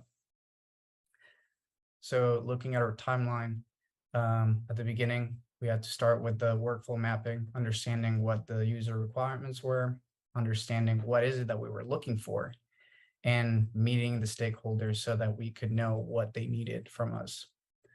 Then we moved on to the digital platform training, which at the beginning, it was between Adobe Sign and DocuSign. So we had webinars and sessions with our sponsor to understand how each tool works so that we were able to relate that information to other departments and stakeholders. And like I mentioned, we ended up going with DocuSign because of the less financial risk and user-friendly of the whole tool. Then we moved on to the administrative alignment, which was reaching for the departments and beginning the conversation on how this would benefit them and how it would just make this whole process a lot simpler and save time and money. And beginning the digital conversion process, which was training the personnel from the 2 pilot departments so that they could begin this process, which was just amazing, learning how they would work previously and how we can make things better for them. And then finally, the pilot department launch, we were able to actually use one document from the public works, which I believe we sent out, but I'm not completely sure if we did, but we were able to pretty much walk through the whole process with that document and just actually use it. But like Chad mentioned before, throughout this whole process, it was a lot about timing with so many people that we had to talk to, just finding time to meet at this end of the year. And with all these holidays in between, I think that was one of our hardest hurdles to go over. I'm not going to play this webinar, but this is a really great tool that we found. We talked with the sponsor or a person from Fulton who is a representative for DocuSign, who was able to teach us the ways of how DocuSign worked, which is a tool that we can use in the future for future departments that we would like to incorporate into the workflow and into this new idea of sending documents online. And now Dexter will take over from here. Thank you, Julian. So I want to briefly describe the process of signing digitally using DocuSign. So as you can see, this is the home screen. Once you get your license with DocuSign, it's very simple. It's simplistic. You can drag and drop your document into DocuSign, or you can search it on your computer files. All right, so this is the add recipient screen. So basically it's exactly what it says. You just add the recipients. And in Fulton County, I realized that there's an order in the signing process. So you can change the order. If you look right under where it says add recipients, you can decide to change the order. That's very simple. You can change it by modifying the numbers on the side or just dragging the recipients to the correct order. Okay, so on this screen, you're pretty much just assigning designated sections for each recipient. If you look at the top left corner of the screen, you'll see the recipient's name. Each recipient have their own color, so that makes it pretty easy to know who you're filling in the fields for. And this is also pretty simple too. You just go drag and drop each field to the correct label. Right, and oh, you can go back. I'm sorry, Julian. This is just an example. Once you hit send, this is an example of what will be sent out. And I feel like the great thing about DocuSign is, as you can see, a lot of the fields were already filled out. If you have a license and you create your signature, then the signature, the name, and the date, you don't have to worry about it. Only special fields, which saves a lot of time. Right, so and if you look at the top, you'll see where it says incomplete documents. Once it's complete, it'll go to the complete section. and everyone will get a copy of the signed contract. All right, so briefly, I want to talk about deliverables. First deliverable was the engagement letter, and it pretty much just proved that we communicated with our client, which is Mr. Chad Carlisle. Then we have the project charter. Without the project charter, we wouldn't have been able to start the project. It pretty much just let us know or ensured that we understood the project scope. I'm sorry. Next, you have the requirement matrix. The requirement matrix helped us list and provided elements needed to continue the project. Then we have the tracker, which is pretty much a simplistic version of Microsoft projects. And it was just our project plan, to put it shortly. The webinar recording. I feel like the webinar recording is one of my favorite, or the deliverable that I'm more proud of, because this recording can be used throughout Fulton County, but also I feel like it can be given to any company or any county, and they can use it to understand how DocuSign works, and maybe they'll change from manual to digital signature also. And lastly, we have the final report, which is pretty much an overview of the project. Okay, so this is our infographic. I'm not going to go over the whole thing. I'll talk a little bit about the milestones. So meeting the stakeholders was pretty exciting. Seeing how excited they were to transition made this project very easy. It made me look, it made us look forward to actually putting forth the effort to making sure that this project was successful. And I also want to highlight how willing they were to help us and communicate with us. I know they had very busy schedules, but they kept their line of communication open, and we really appreciated that. Another milestone I feel like that's worth highlighting is our learning of DocuSign and Adobe Sign. We learned Adobe Sign, a couple of tools, because we weren't sure if we were going to go with DocuSign initially, but once we realized that going with DocuSign would save the county a lot of money, you know, like Julian said, it was a no-brainer. And learning DocuSign allowed us to reach out to each department with the knowledge of knowing how to use it, and the confidence to teach them and train them.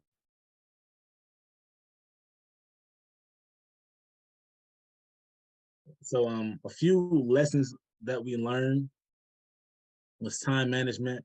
Mr. Carlisle stressed at the beginning of this project the importance of time management.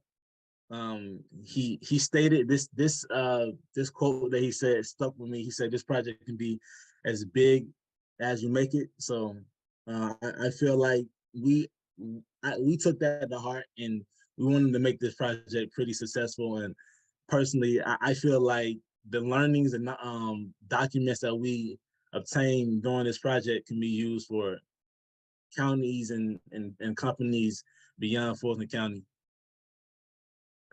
Communication skills. I feel like communication was pretty much the bulk of this project. I'll say 90% of this project was successful because of proper communication, and we learned how to communicate efficiently. The transition from manual to digital signature was new to all of us, so it took communication to get through this project.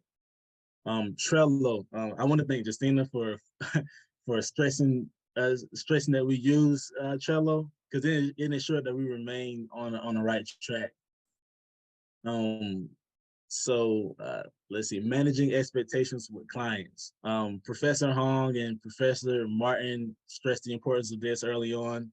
I feel like with us being able to talk to our clients and manage our expectations, it created a trust between the two of us, also with the stakeholders as well.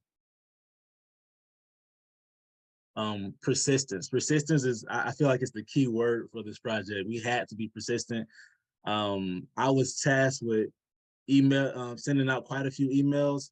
I didn't always get responses. but being persistent and, you know, consistently emailing them, and also being aware that they are busy and they have a lot going on. So, you know, not being frustrated that, you know, sometimes we didn't get a response in a timely manner. I just still appreciated the fact that they responded and they tried their best due to their busy schedules. Teamwork. I got to thank Julian and Mr. Carlisle. My work schedule is very similar to Fulton County's work schedule. So a lot of the times they help pick up the slack when, you know, I couldn't pick up I couldn't do certain tasks that was tasks for me. So I really appreciated that. And I feel like that goes into the next lesson we learned, which is adaptability. I had to adapt. Like I said, a lot of times during these meetings, I was at work also. So I have to attend the meetings on my lunch break or try to take some time off. And I feel like that showed adaptability. Lastly, a lesson we learned was DocuSign and DocuSign. I use DocuSign to this day. Like the second I got the license to DocuSign, I want to say I signed quite a few. I sent out quite a few contracts, even outside of this project, and I felt that's a very useful tool. So yeah, that would conclude our project, and I want to thank you guys for listening, and I want to open the floor to any questions.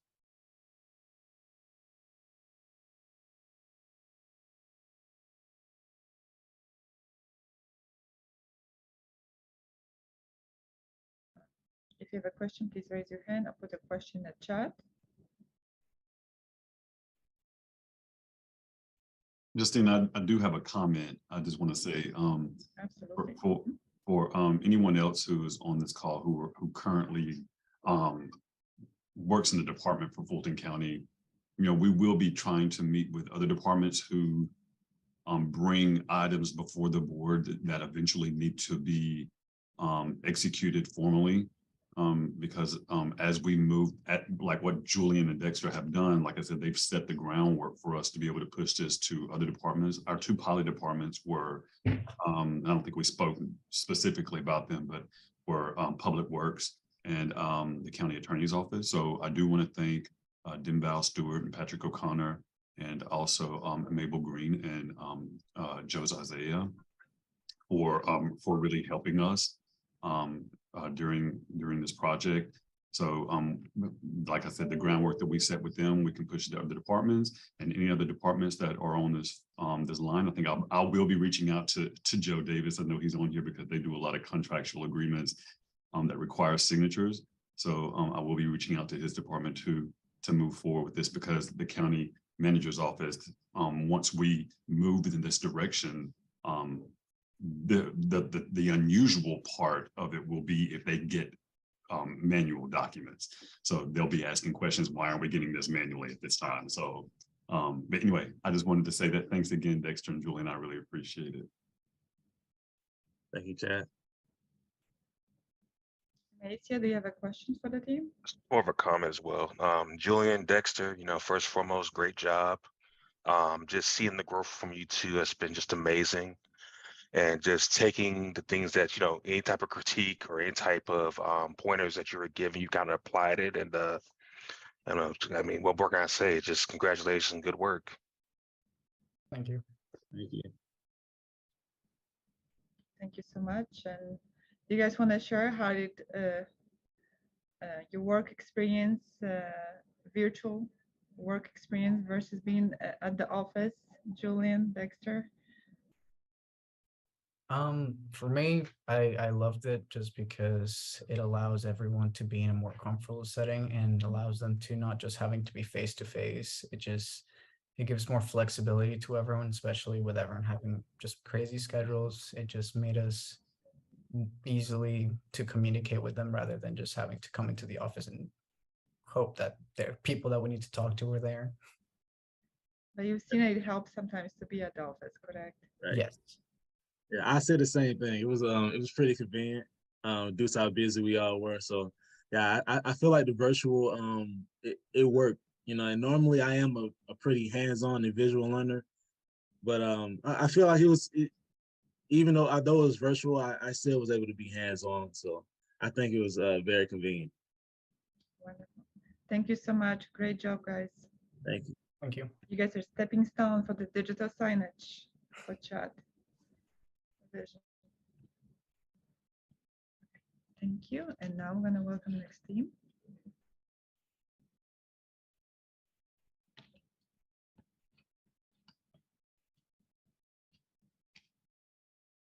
Please raise your hand if you're presenting.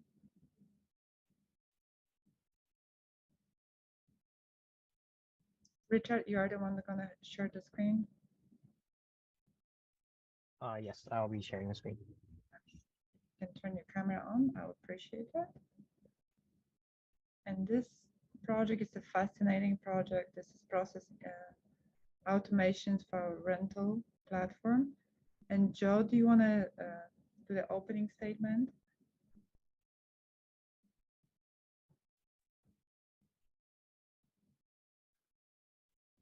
Good afternoon, everyone. One of our biggest endeavors over the last probably a year and a half, seems like forever now, has been to create a integrated uniform rental platform whereby all departments who operate facilities in which space in that facility is rented out to either other departments or the public could actually use this singular platform to coordinate their reservations, receive information from the users who are renting their space as it relates to support needed, timing, dates, and things of that nature. It started out with each department was doing pretty much what they wanted to do with no single, integrated process. And so as a function of that endeavor, we decided that, you know what, we need to take this to a web or automated platform. And so a lot of work has gone into the project thus far and creating what that portal is going to look like. It has taken into consideration the various intricacies of each individual user that would be utilizing it as a host, so to speak. And it's going to be really exciting, and it allows us to be a lot more efficient in our reservation process, and so that we don't have multiple processes and multiple policies floating around all over the county. So really excited about this and looking forward to see the presentation. Thank you so much, Joe. This project is very close to my heart. As Joe mentioned, we started about a year ago, and students were tremendously helpful in this process. They help us to collect requirements. They have met with several departments where they're going to be talking about this shortly. So good luck, Richard, and good luck, Lauren. Please proceed. Thank you, Justina and Joe, for the brief description. This is a process automation team, and we'll be presenting on the rental platform.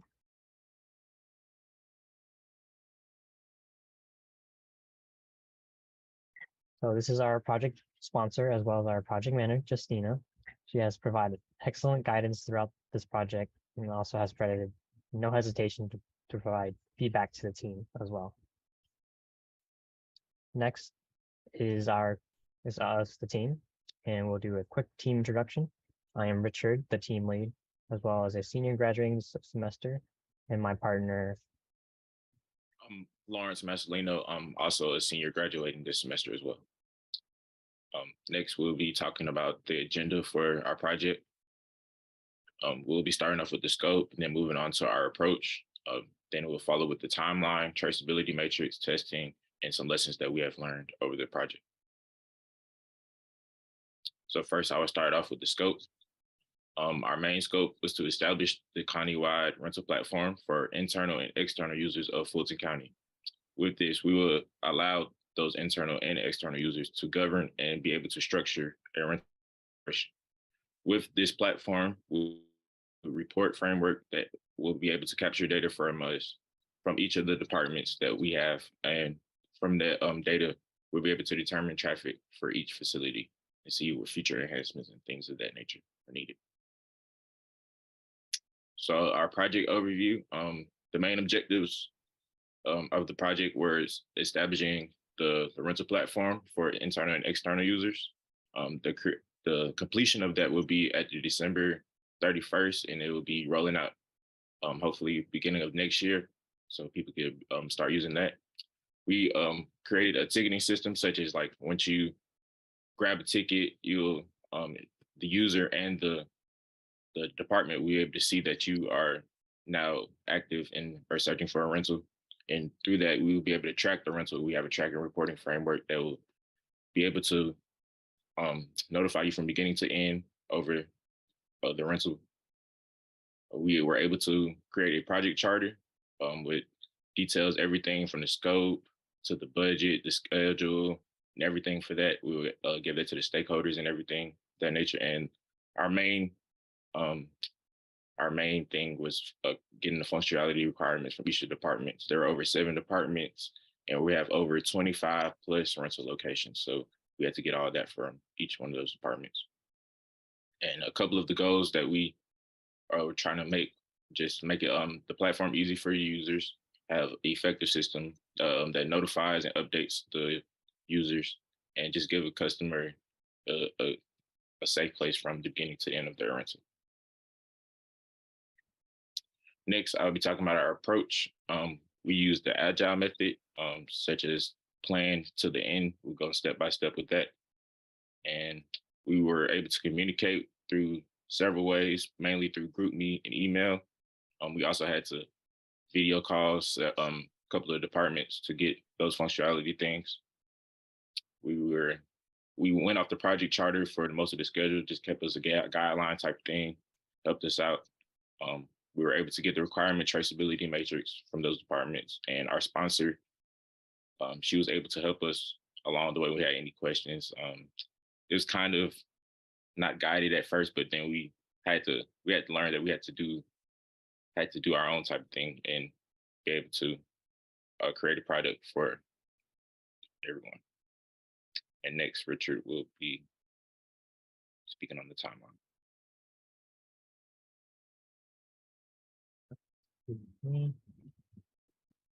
A little error in the PowerPoint. Fix that. Sorry about that.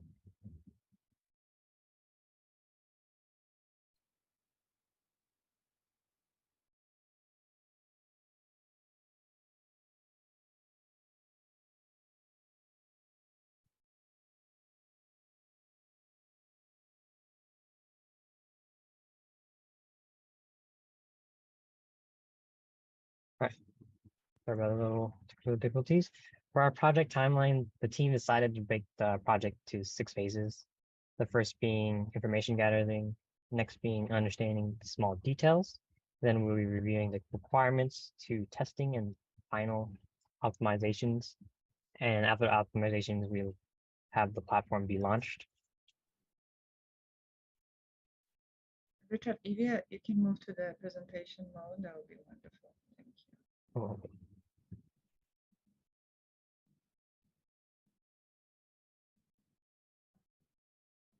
Oh. You can see this? Yes. Mm-hmm. Okay.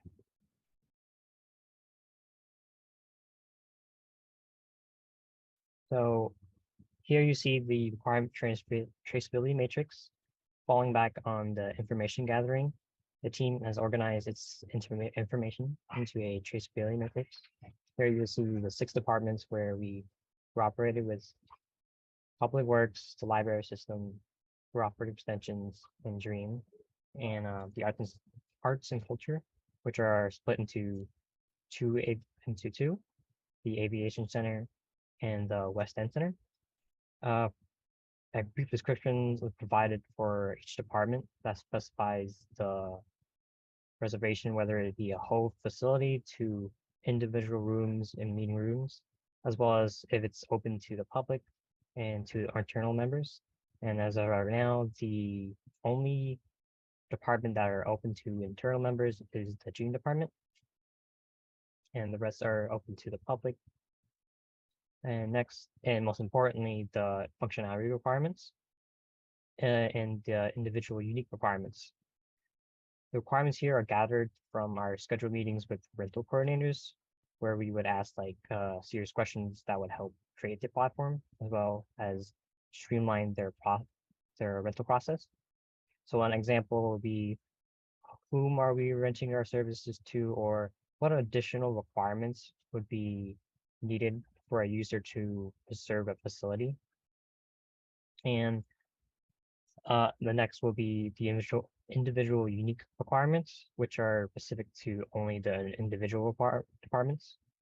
And the individual unique requirements are restrictions that also may differ from department to department.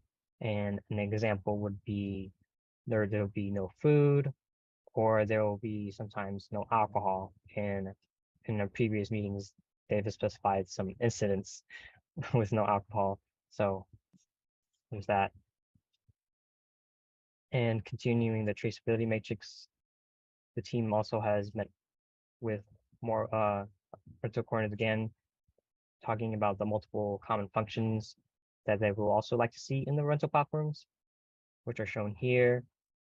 The tracking system of availabilities of facilities to automated confirmation systems that notifies the users and rental coordinators to reservation changes, including cancellation notices, and a big emphasis on uploading multiple documents, as it allowed rental coordinators to approve and disapprove reservations, as well as request additional documents from users.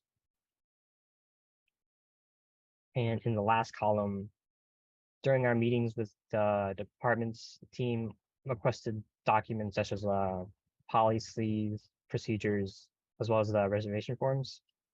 And the team read through all the forms, looking for the common application factors, such as like the user information, the associated affiliation, as well as the organization, as well as the start of the event, end of the event, as well as additional equipment, including the numbers of guests to security requirements.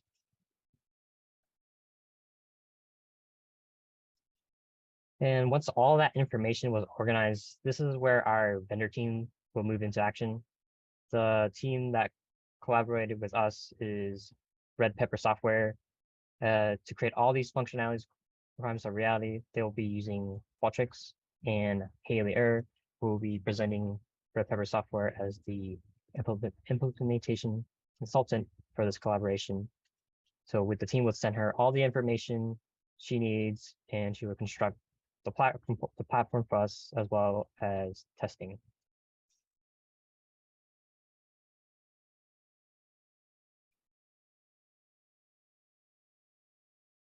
So for testing, the teams decided to select the internal users, such as the Dream, and external users will be the next slide. That will for ease of use.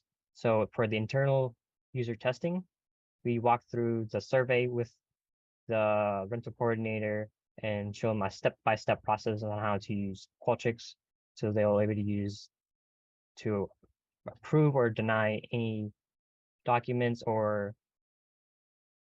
request more documents, as well as discussing formatting of the survey questions, as well as setting up domain emails.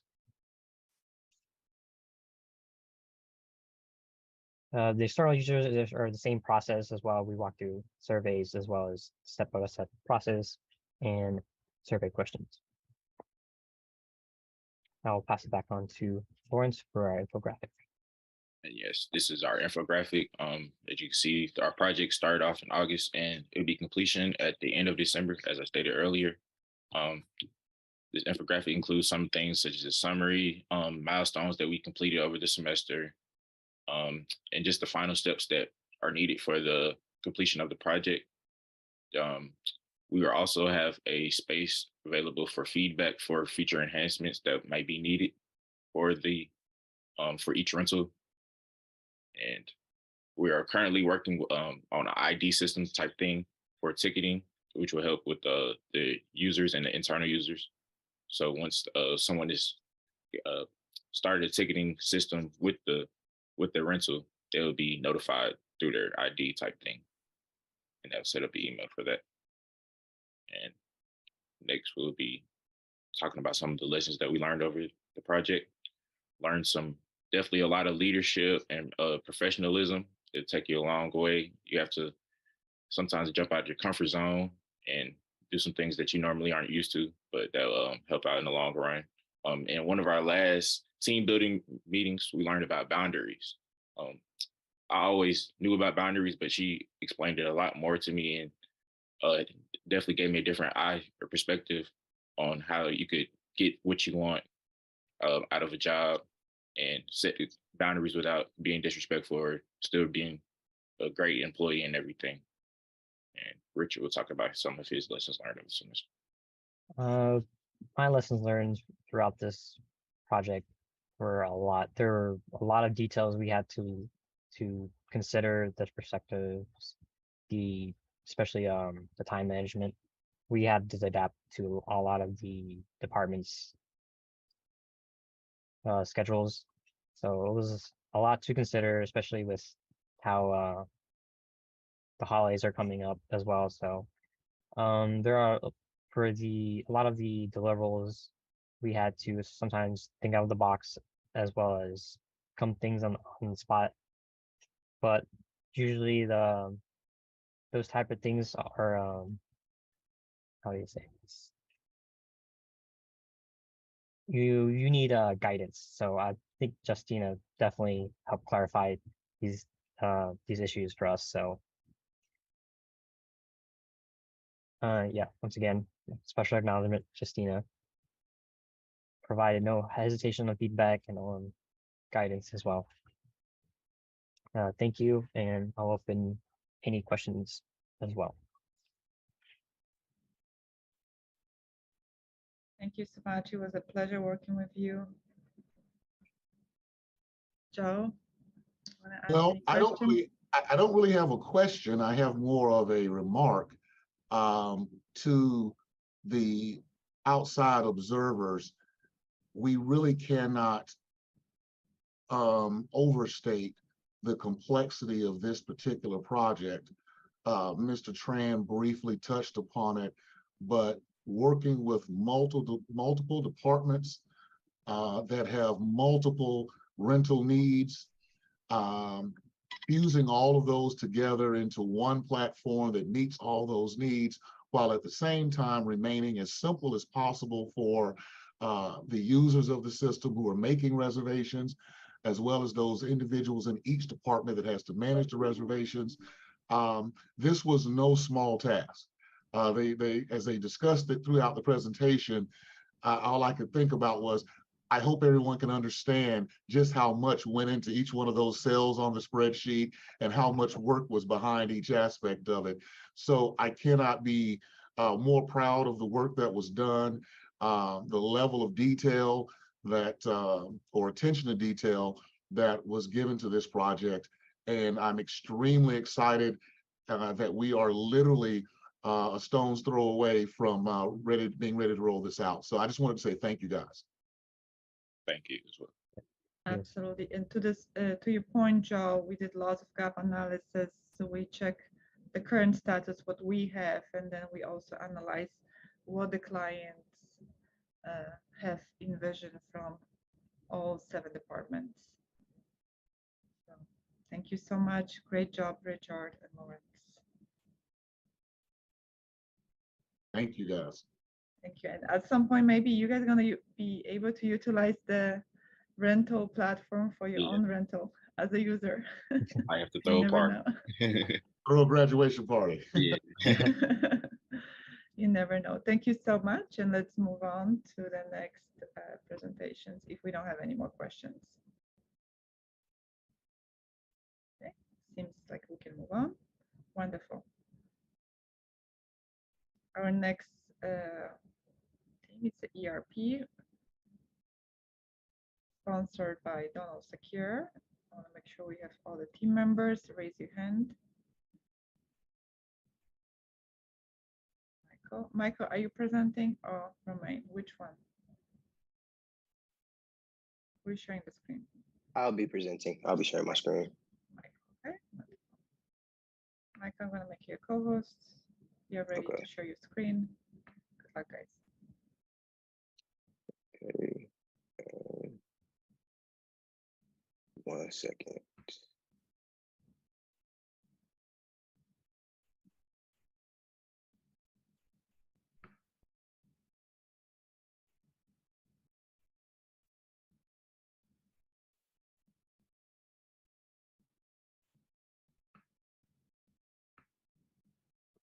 Okay.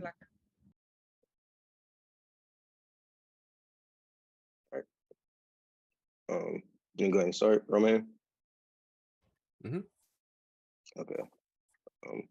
We are the Enterprise Resource Planning Team for Fulton County Capstone Program. We would like to give a special thank you to our project sponsors, Justina and Donald. And if you'd like to introduce yourself. I'm Romain Liu. I'm working with Michael here. We both worked on this project together. We're graduating this semester, and we've both really enjoyed this project. Yeah.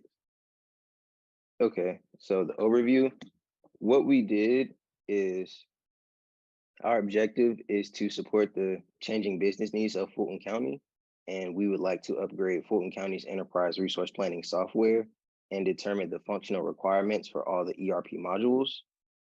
Our goal was to increase the efficiency and integrate modules within the same department. We collaborated with Fulton County employees to determine the functional requirements of the ERP system for the following departments: human resources, finance, and procurement. And then we consolidated all of the requirements into a final matrix. Our methodology was to draft a requirement analysis questionnaire. And then we took that questionnaire and collaborated with people within the department, and we had them complete it. And then we drafted a matrix with all the requirements obtained from the questionnaire. And then we confirmed those module requirements with those department representatives after time to draft and make our additional changes. Then we prepared a final matrix with the requirements.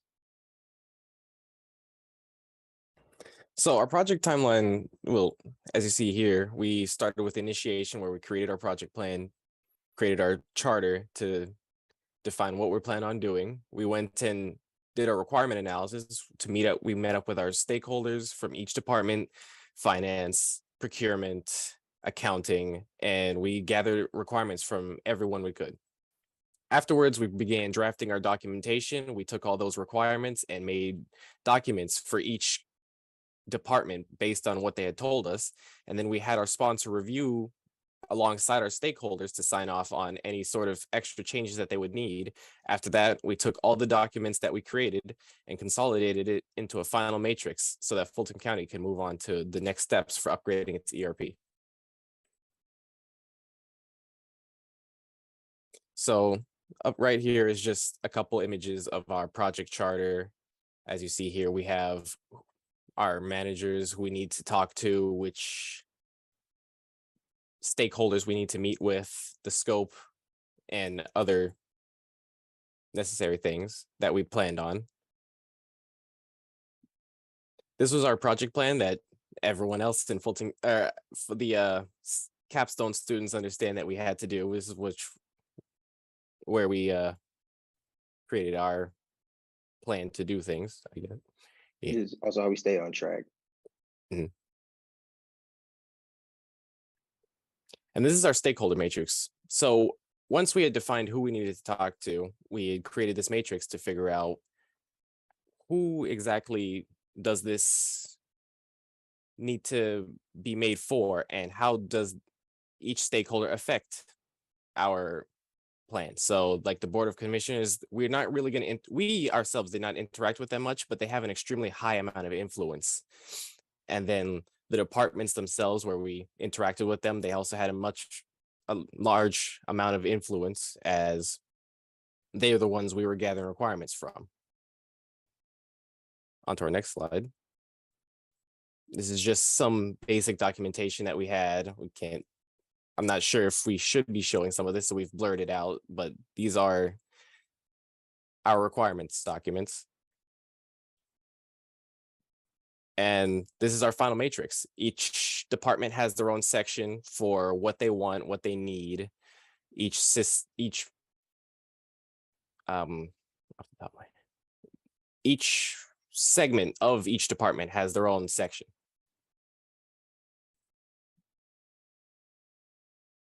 And then this is our infographic where, we've taken our time. We've shown that we've reached 100% with our project.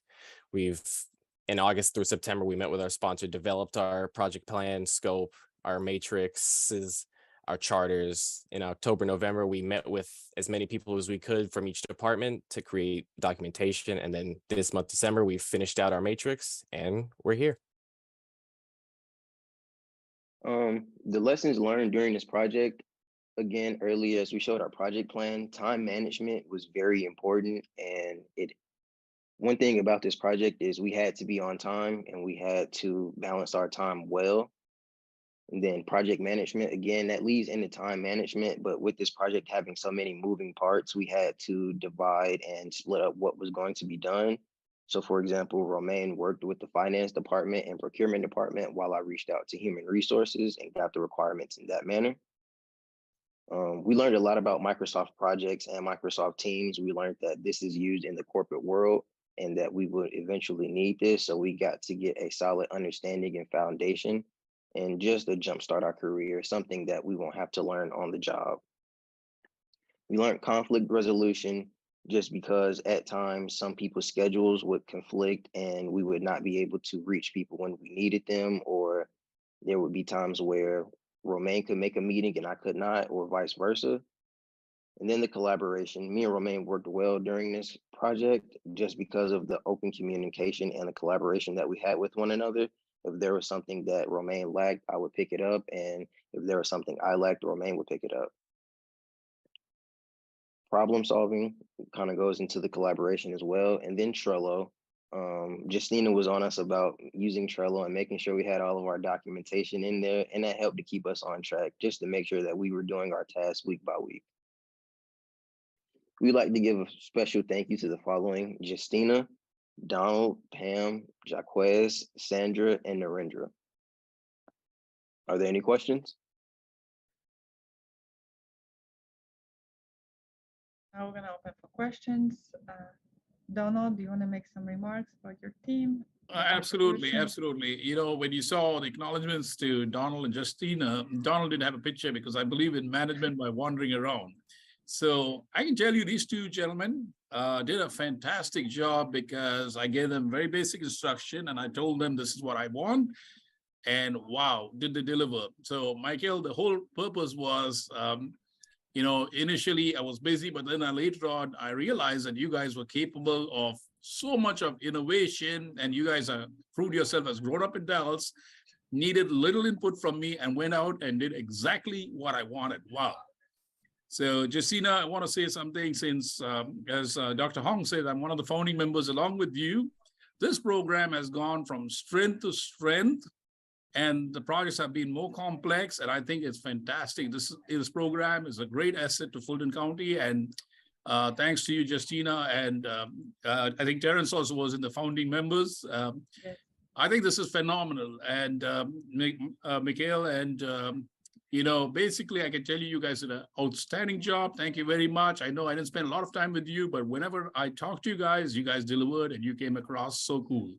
Thank you. Thank you, sir. Thank you, Don. Thank you. Any other questions for the team? Please raise your hand. Any team members have questions, comments for the team?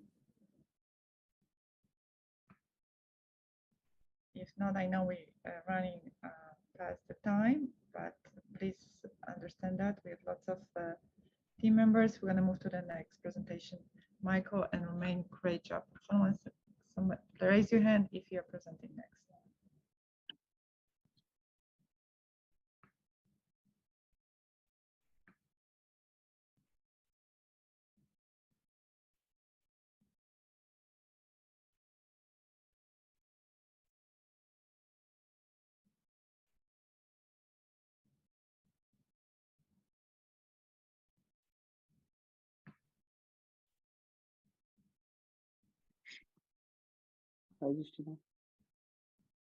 Good afternoon, Sukuma. Are you presenting? I'm going to be showing the screen.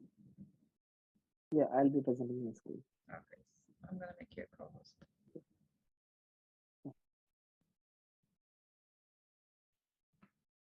Okay, wonderful. So please share your screen, introduce your team, and good luck. Good afternoon, everyone. Yeah.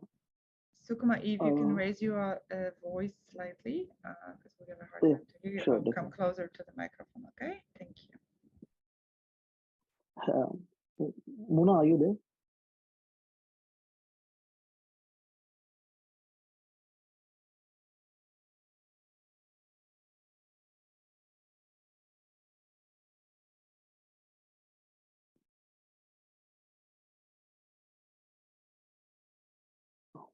Mona? Do we have all the Hello. team members? I'm here. I was just Okay, wonderful. yeah. Okay. Yeah, we'll be starting. My name is Muna Nyameka, and I'm partnered with Sukumar. And we had the pleasure of exploring and developing new web scraping alternatives with SPMO department of Fulton County. We worked with Steve and Kevin and Michael, along with Justina as well, to conduct this project. Like I said, Sukumar and myself worked on this project. Sukumar took the lead as the project manager. This is our contact info and where we are in school. As far as the scope and the objective of this project, like in order to enhance operations anywhere and be more effective, we ought to look to automate it. So as far as service delivery, policy choices, and strategic planning, the strategy and performance management office, or the SPMO, is in charge of collecting and evaluating data from a variety of sources, usually vendors. And to retrieve and update, we look to automate this process just to make it more efficient. A large portion of this information needs some type of login authorization, so we look to automate that as well to pull data into our spreadsheets. Currently, they were using R programming with a package R Selenium, but that looks to be it's just not developing or putting out updates for that package anymore. So we're looking for alternatives for it. So we look to take it to Python and see if we can code the same R script in Python Selenium binding. And so we want to end up with a functional test script. So we set up this project timeline to get to that point. We knew we had to install the required software and get our environment, our virtual environment, right, to work within the Fulton County local environment. And then we have to understand our script. That's what we, coming from a CIS background, are most useful or most use with R Studio and R with Georgia State. But Python necessarily is a skill that data analysts have to really go seek out. We haven't really worked with that in school. Well, in the courses I've taken, so we had to learn that too. So after that, we learned Selenium HTML because that's the package we're working with. We developed the Python script and then tested the script, documenting the process throughout.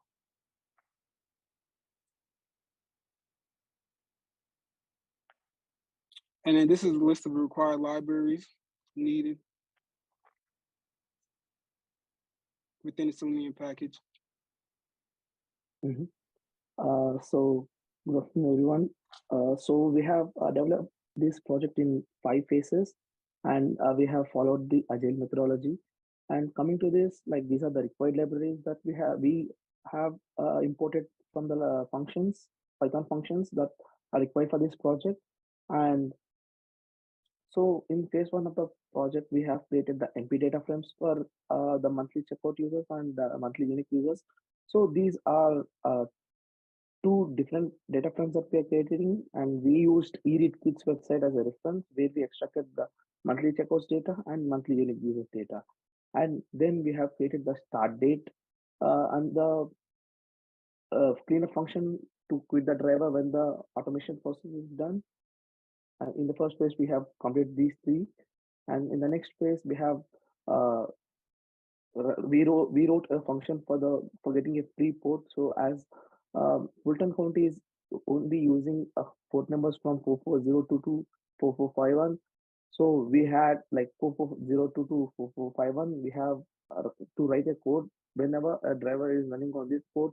There should be no, no like error, and also we'll just make sure that we are getting a free code before we run the driver.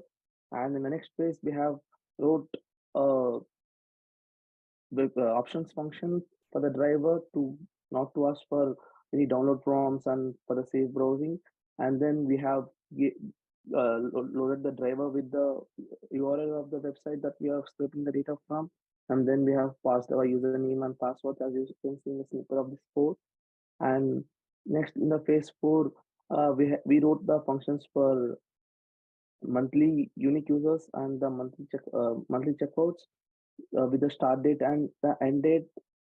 And then we have used the try exception method just to be on the safe side when the web element is failed.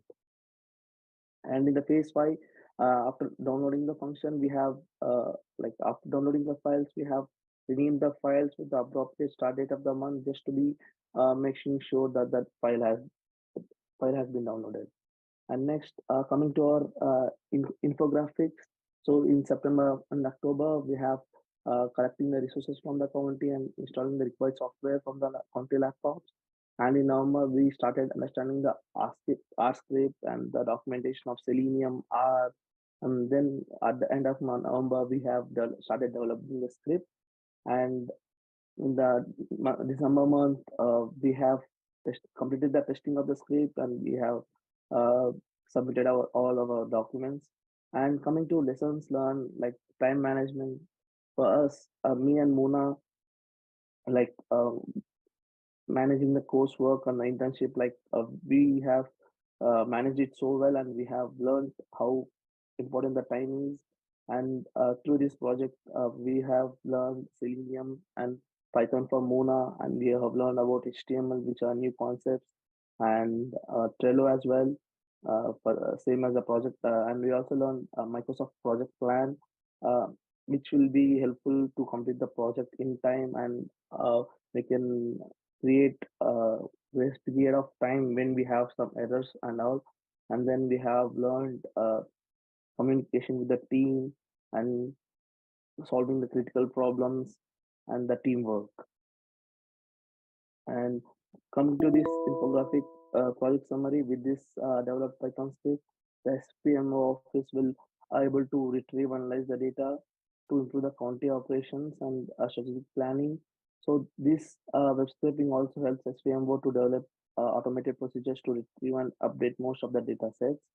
And this in this project learning, like as I earlier told, we have learned about Selenium and then Trello, and how to manage the team through various team building activities, which is connected by Justina on like on a bi-weekly basis on every Tuesday.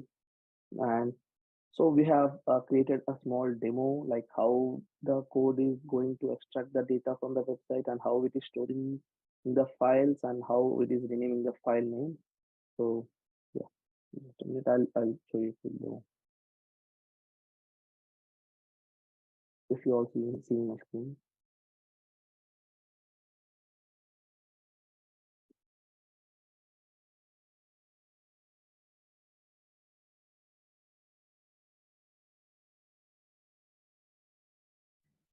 Sukama, when you're sharing, you need to reshare and share the sound. It's on the bottom of the corner, you're going to see an option.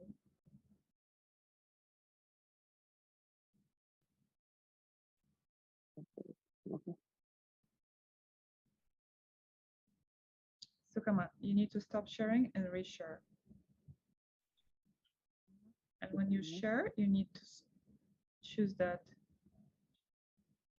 sound. Select that.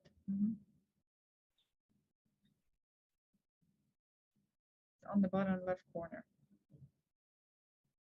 Got it. You got it? Wonderful. No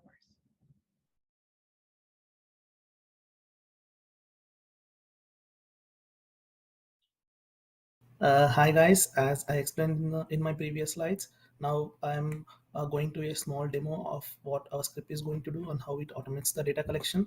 As now I'll show you the folder, empty folder, where the script is going to download all the files to here. And now this is the complete script that we have developed in Python. And as you can see that I have given the start date as 9th of September 2022. So now till now it will automate the data collection for 3 months. As it is December, it will collect the data for 3 months. Now I'll run the script for you. Yeah, so now it will open a new web driver in a new window, and now you can see that it enters the username and password, and it logins into the website. After that, it will redirect to the web link where the data is there, and then it downloads the data by renaming the file name, which you are going to be seeing now. See, as you can see, it's entering the dates. So as I told, it will collect 3 reports. Now it is entering the first month dates, and it is loading the report.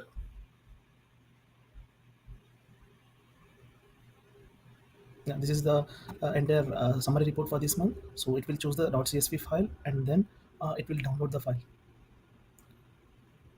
So now the file is downloaded.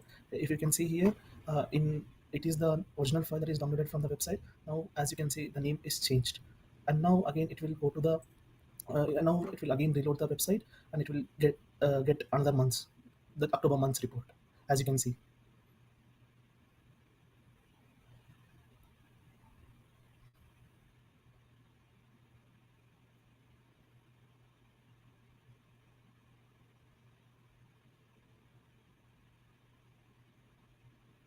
See, now the October month's data is getting downloaded. Once it is downloaded, it will appear in the download directory, and then it will rename the file name with the month that it is downloaded from. So first downloaded from September, now it is downloaded to October. Now again it will go to reload to November month's data, and now it will download, and now and again it renames the file name.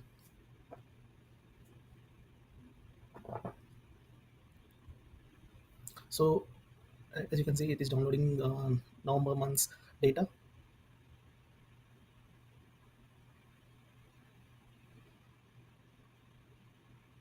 So the file is downloaded here.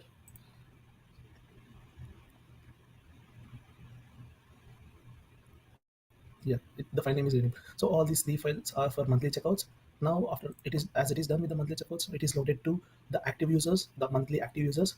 As the same way, it will collect the reports for 3 months starting from September, October and November, and it will download the reports in the same directory.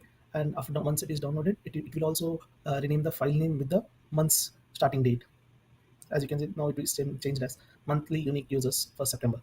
And now again it will reload the data for October, and the same way it is downloaded in the same folder, and it will rename with October month's data.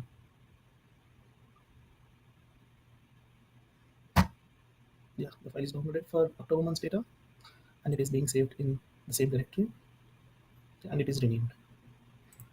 Now again it is reloaded for November month's data. Sukama, I think you can stop here because it's showing us the sequence of months that is downloading the data. So everyone got visual and the idea. So that was wonderful. Thank you so much for that demo. And so once this data is downloaded, then data is ready to be uploaded in the database. And then we are open for questions, and thank you everyone for listening to our presentation. And we are open for questions. Yes. It's been very intense. So let's open for your sponsors' comments and feedback. Yeah. If there are no questions, I do have a comment at the end, just to wrap things up. So Michael, you can proceed. Okay. So I really appreciate them doing this. The reason for this project was primarily due to the fact that the developer is retiring, and the version that we're using is not currently supported by the vendor. Selenium, in this case, is the vendor. And so this was good to transition to a code that we're able to maintain in the future. It primarily affects, so all this data, if you aren't familiar with it, if you know about the Sheriff Fulton County website and the open data website that we have, all the library information and some of the public medical information is retrieved and collected using Selenium. There's another department as well that I'm forgetting the name of, but primarily public health, medical examiner, and library use this in terms of how we collect the information from them. I really appreciate this because now this allows us to reach out to the vendor when there are complications, stay up to date with changes in the web code, and maintain things. And I really appreciate it, and I really glad that Sukumar and Moon were able to get this project completed. Kevin, do you have anything to follow up with? Yeah, this team is a unique team. I think this is going on for a year or two now. I've been working with these capstone students, and most of the time, it's been us guiding, educating, and helping the teams that we are involved with. This one's a special one because these guys actually held our hands throughout the process of this project, and they showed us what was capable throughout the entirety of the projects. They worked tirelessly throughout the entire project, showed us every week what was capable. They spent lots of time pouring into what is a major stepping stone for our division.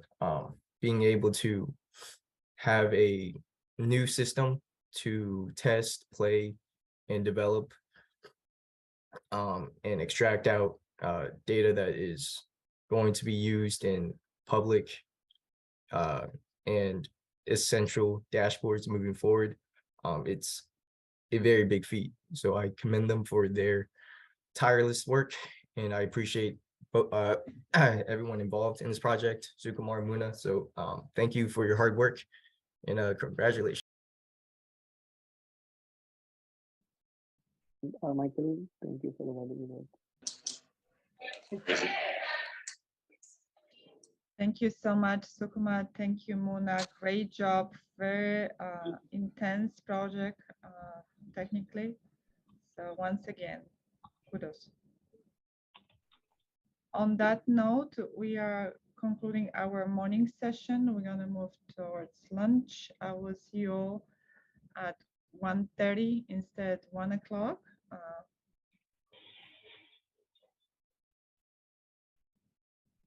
Thank you, Justina. We'll see you on the You're 1:30, right? 1:30, yes. So if you are presenting at 1, you will be presenting at 1:30. So let's be mindful of those changes, okay? Please share this with your teammates as well, that everyone knows.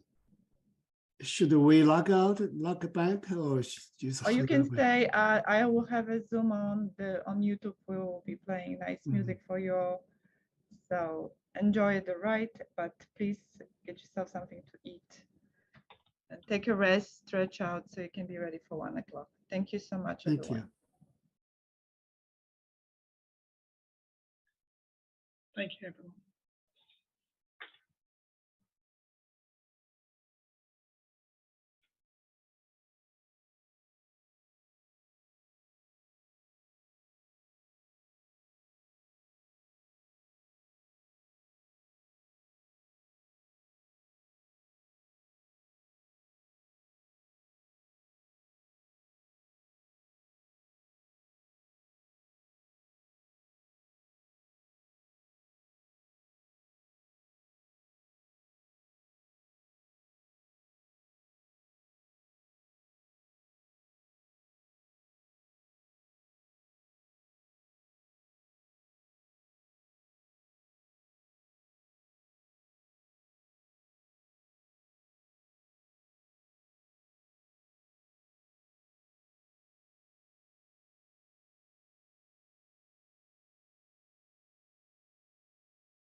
Winds southerly at about 15 with gusts of 25 miles an hour. Barometric pressure 30.00 and is rising. No precipitation. We're about a half inch behind, correction, a half inch ahead for the year, and 1 5300ths behind for the year so far. We'll be looking for a little bit of a change tomorrow, and of course the possibility of some scattered showers. Today, of course, there's nothing showing up on the radar. However, the satellite photo was pretty interesting for the western half of the U.S. Rain showers and thunder showers along that frontal system, and that wide band of fairly heavy snows. Now, what will happen each time that you see the frontal system on there, that begins at 6 o'clock in the morning, and then you see the cloud pattern move until 2 o'clock this afternoon. So as of that time, of course, the front was way off in the northwest. Now, however, it's moving into the central part of the nation with a couple of high pressure cells behind it.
Welcome back.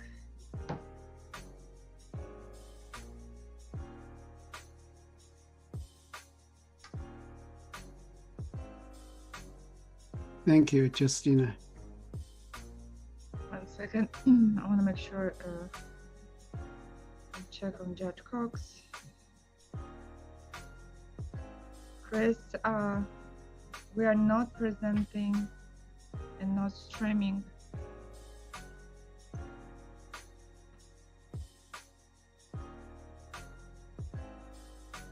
Next few presentations on YouTube, just FYI.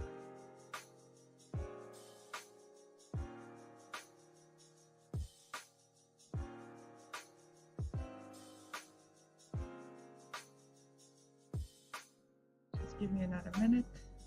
Just gonna follow up with Judge Cox.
Who is presenting from your team, Tendency?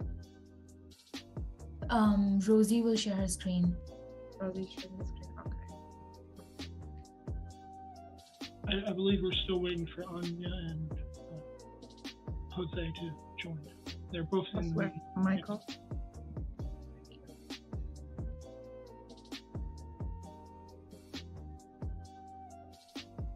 Okay. Rosie, you have all the access.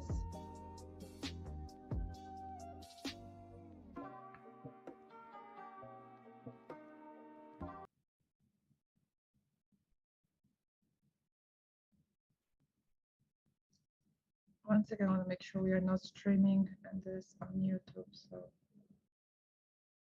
lots of technical things behind the scene, guys. So please forgive me.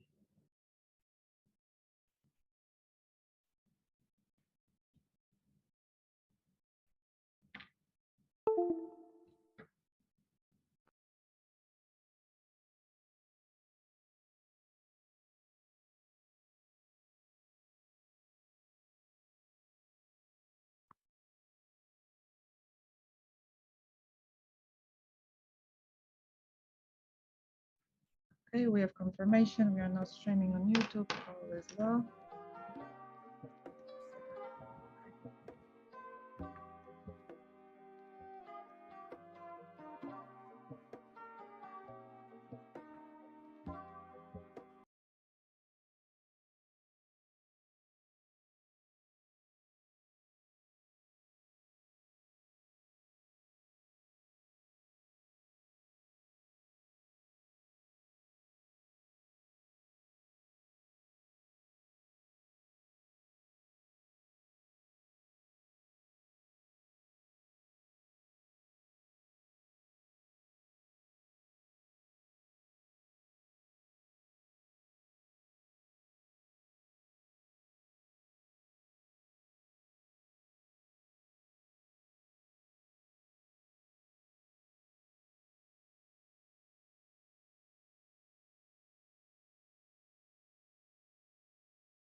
I took a really cute photo at home one time, and I got like a little piece of the kitchen.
and I'll pass it off to Danny and he'll explain the rest of our project. Thank you, Christina. So we could go to the next slide.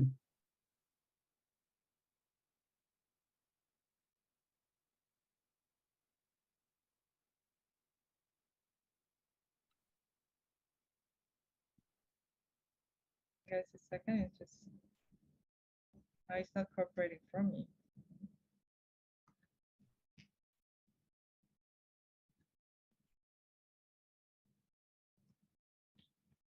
The slide has some hiccups.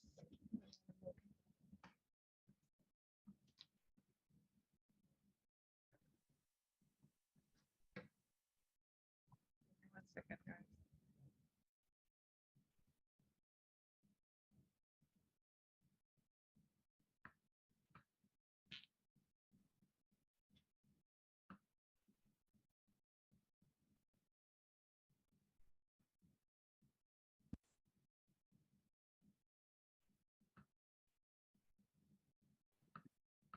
We'll get there, guys.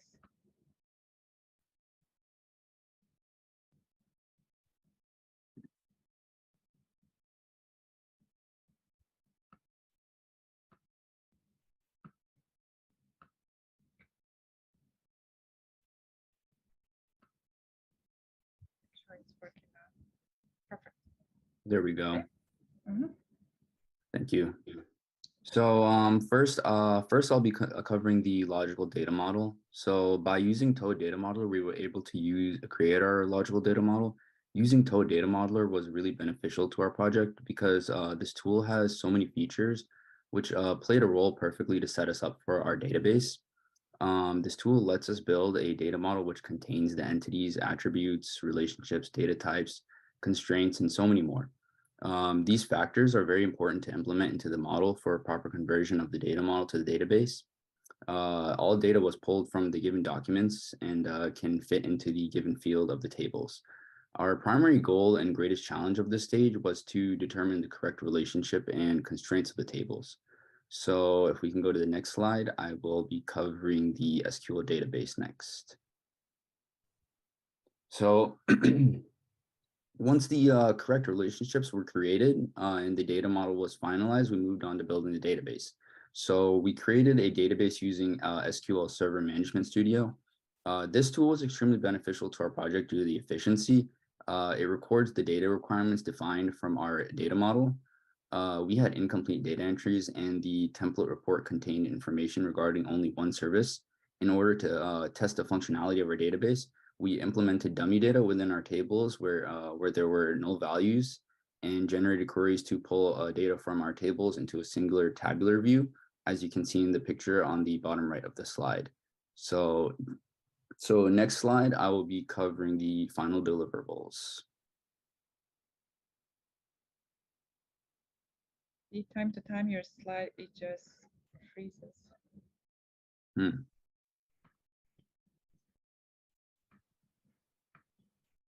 There were, let's see, that's gonna.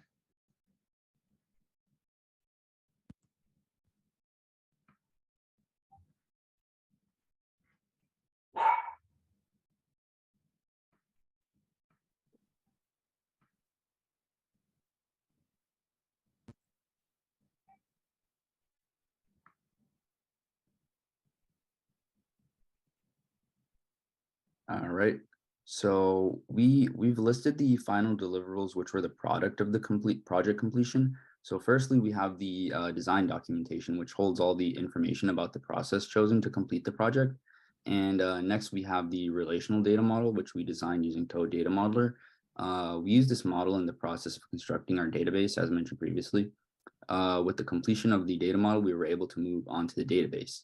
Through a lot of trial and error, the team was able to successfully create a prototype of a database system that our sponsors will be able to use as a reference for when they develop their database through the PHP application. Every stage of this process went through a very extensive collaboration with our sponsors to make sure all of our criteria was met. So there was an easy transition for future development.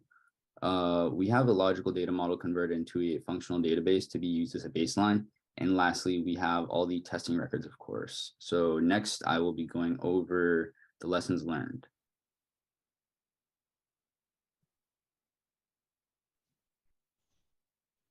Same thing.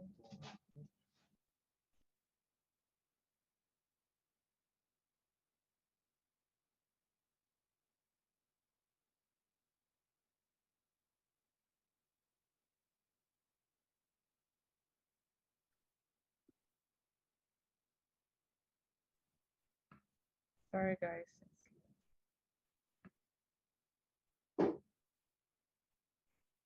There you go.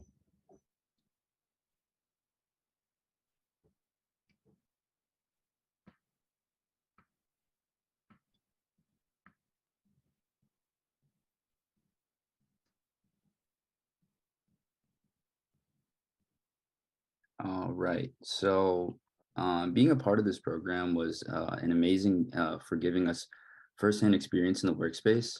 There were many new skills and lessons that we learned in our time with Fulton County. Some of the lessons we learned were related to communication, adaptability, changing unforeseen events, technical application, and the importance of detail. First of all, we learned the importance that proper communication possesses in the process of a successful project. Organizing meetings showed us the real importance of having these meetings regularly. We went from our previous class projects with only a couple of meetings during the semester to having 4 meetings every single week. Having the regular meetings allowed us to stay up to date and thorough communication with each other and our project sponsors. Without having thorough communication, it would be very easy for tasks to slip away and cause us to fall off track. After all, communication is key to having fluidity with any team. Next, we were able to experience how a team will operate in an actual work environment. This is very different to what we are used to with our regular teams in our class projects, where there's significantly less amount of planning required. We were able to experience the aspects of organization and communication in a corporate organization, where the requirements are significantly more serious and strict. Next, we were taught how to deal with unexpected changes in our project. As with any project in the real world, things may change as time goes on, and our project was no exception to this. We were in a situation where our clients had a change in their expectations and wanted us to shift our focus. Being put in this situation forced us to reassess our end goals. Next, we were able to apply the knowledge we previously acquired in our classes into a real world solution.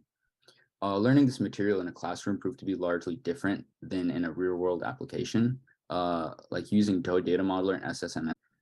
Every small task was planned and accounted for within our project plan. And lastly, I will just be going over the infographic. Let's see if that infographic will be shown. If not, I will have to download. If it's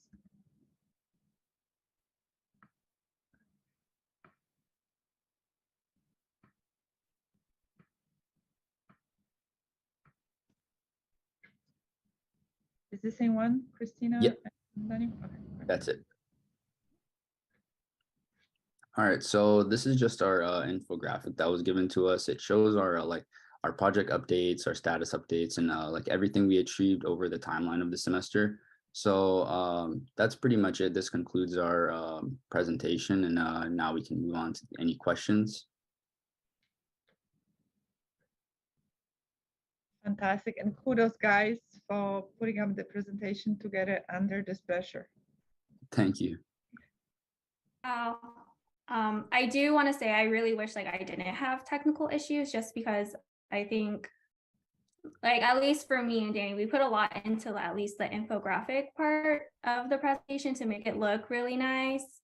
But I think that was unfortunate that my Wi-Fi had to be a little difficult today. But I guess, do we have any questions about anything or any feedback? Christina and Daniel, just to your point, we can re-record it and embed that portion of your presentation within the YouTube, so you guys can use this for your interviews and use that link.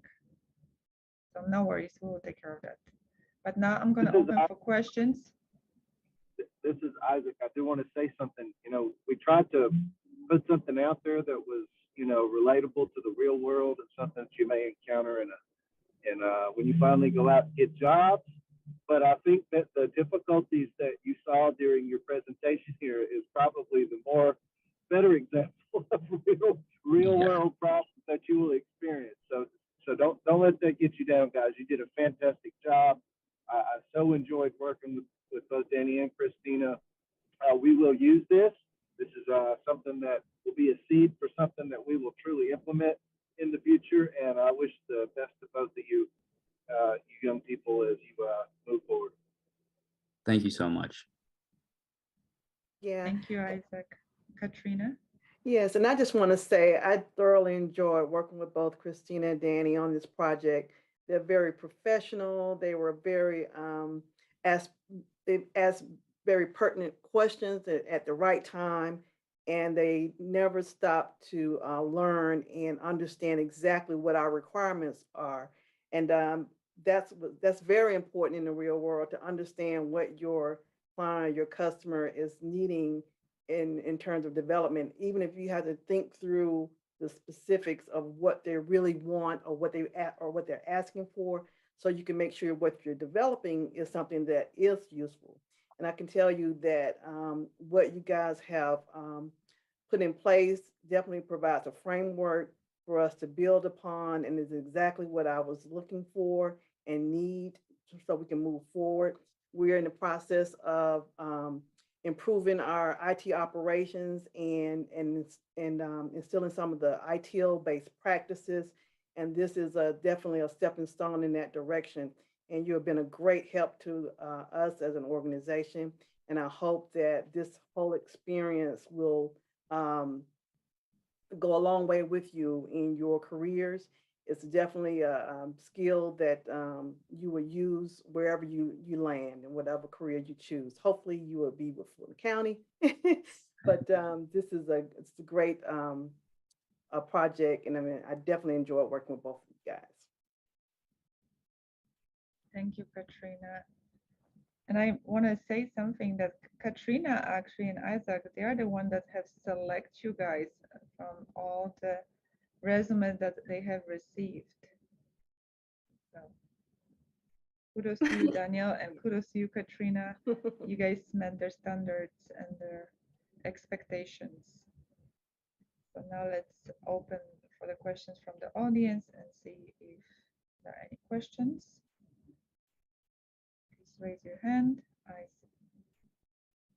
There's some questions. Michael, go ahead. So this is just one small question. It's more to the sponsors. Will there be a phase 2 for this project? Because this looks very great, but I would love to see this implemented and then documented for other departments who are also struggling with these same issues that IT has faced. Yes, the phase 2 was pretty much on our team. But if we have another opportunity to further develop this with this project, I would definitely look forward to doing that. Thank you, Katrina. Michael, that answer your question? Yeah, that answered my question perfectly, because the other stuff's about implementation. I'm not sure if they're at that stage yet. Thank you so much. Appreciate you. Great job, Christina and Daniel. Despite of all the difficulties, you guys did a great job. Thank you so much. Absolutely. It's not easy to keep the cool when things don't work perfectly. So great job. Kudos to you guys. And thank you, Katrina, and thank you, Isaac, for joining Center of Excellence. Thank you. Yes, ma'am. Yes, ma'am. Yes, ma'am. Thank you. Wonderful. And now we're going to move to the next team. Yeah, I'll be employee internet.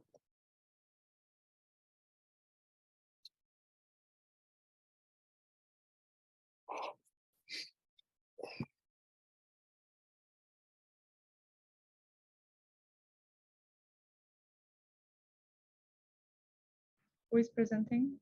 I will. You will be presenting. Okay, let me just make you a co-host.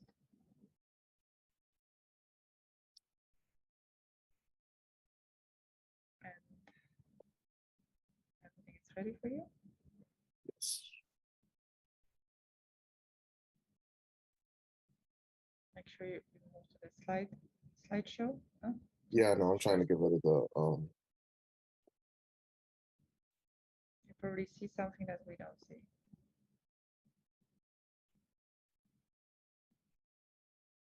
Okay, so proceed and good luck.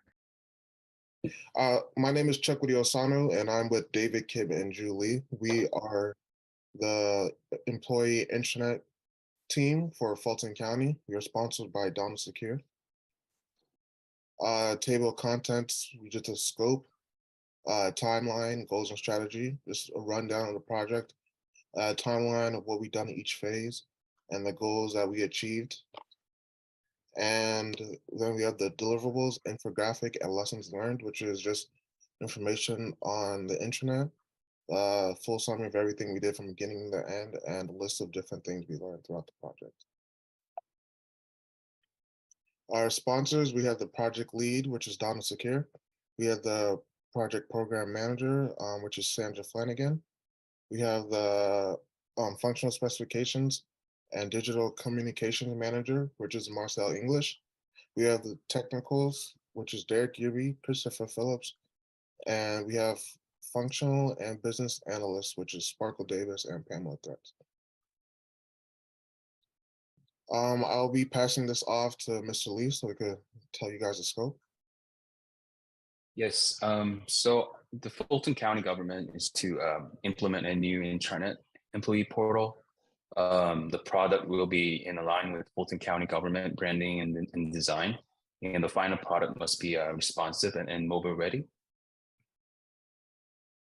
Next slide. And the Fulton County intranet will not only be a rebirth, but a innovation to not only having easy to find information, but also a way to connect with other employees.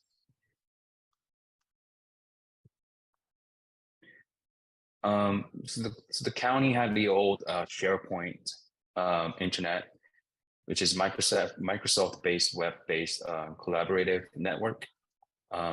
It's the host for Employee Central, and the new internet program will be the Sitecore, a web content management and multi-channel automation network, the vendor for the new internet.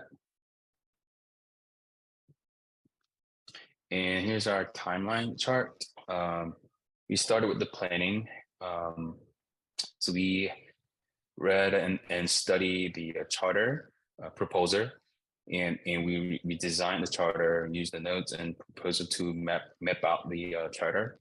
And we had a building,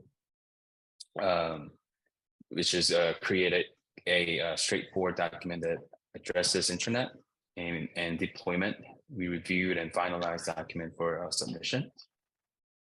We also did the survey, which is met with stakeholders to get their opinions, and we designed the surveys. We collaborated with our sponsors to build it, and we use Qualtrics to create an official survey. And lastly, specifications. We also studied the SharePoint and Sitecore, and we found a template online to craft both documents, and met with the technical SMEs to get their input. And also, lastly, we created an official Fulton County specification outline. And pass it down to Chuck Woody to explain methodology. Yeah, so we boiled it down to two things: research and communication. The bulk of this project, including research to network codes, to requirements, and what to do and how to write a proper document. Our sponsors gave us a proposal document so we could sit down and study it. And then they had us Google SharePoint, everything. We looked at the current Employee Central and we saw what was wrong with it and saw what could be improved. And as they explained, it was sort of like very messy and outdated. So we wanted to write a document that they could pass off to the vendors and see what they wanted to see for the new internet. Communication was key. We had regular emails and check-ins daily to update and schedule meetings with the team. Also, a clear understanding of what is needed to complete the project. Donald and his team, we spoke with them daily. I try to email them as much as possible, and then throughout the process, I learned to schedule emails and better worded emails because Donna will not reply if it's not worded correctly. So that's one thing I definitely learned. The 3 keys we learned for the internet is noted in the specification documents: the functional specs, the technical specs, and the mobile specs. Functional is a simple but easy way to navigate the network. Is the design. Authentication, which is a process of swapping, securing data and information between the 2 users. Optimization, which is relevant search and information and news updates, and hosting a strong network host that is reliable for any situation. Technical, the technical specs are the procedures and programs but put in place in order for the developers to follow. Example of this includes custom code, enhanced search functionality, updated analytics, and other features that may be relevant for the developers. And mobile. Mobile is a process of converting the capabilities of the desktop to the application and scale to a readable platform. So like we want to have the network to not only be access friendly for on your computer or laptop, but on your cell phone. So if you're on the go, you don't have to look at a clunky and very convoluted website. The final deliverables, which were the charter, survey, and specifications, as we said earlier. The charter is a formal short document that states the project exists, given to a project manager to start the project. The server is a project survey to scope out the opinions and suggestions of those who may use the product and service. The specifications document is a document that tells the vendors or developers what is expected for them and the requirements. For the specifications document, we did run into the issue that we wouldn't learn any of the technical things that Sitecore can provide because the meeting for it was after the time length that we had with our team. So what we did instead is we met with Derek and Christopher, and they guided us in the right direction to look into SharePoint and Sitecore and see the differences between the two and how Sitecore can benefit Fulton County. And that's what we put in some of the details for our document, but we made it to where whenever they do have more newfound information, they can just add it into the document.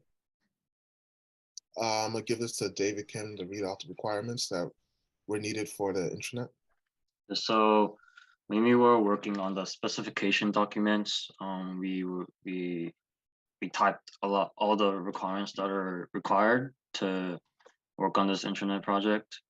And as you can see on the slides, those are some of the examples or some of the requirements that are needed to successfully work on the project. Next slide, please. And here, I believe one of the requirements for the intranet project was to make it mobile to help employees communicate better and to stay connected. And it's a lot more convenient if it's also mobile. And this picture is just an example of what it would look like if we did make our mobile application. Oh yeah, so the infographic, this is what we did through October to December. We it was just a summary of everything we did along the way. How we met with the clients and created a project plan and everything. The stuff we did with Fulton County and then the school. And what's next is, well, this is not next for us, but for the intranet project is to meet with the vendor, a template rough draft, which should be done, I believe, with the vendor, in collaboration with Sitecore to build features for the new intranet. And I'll go give this back to David. And so we learned a lot while working with Donald and all the other sponsors. And one of the most important lessons we learned was communication, because we worked completely remote. And if you don't communicate effectively, there's a lot of misunderstandings. We also learned a little bit about time management as well. We all have other work, and some of us have family.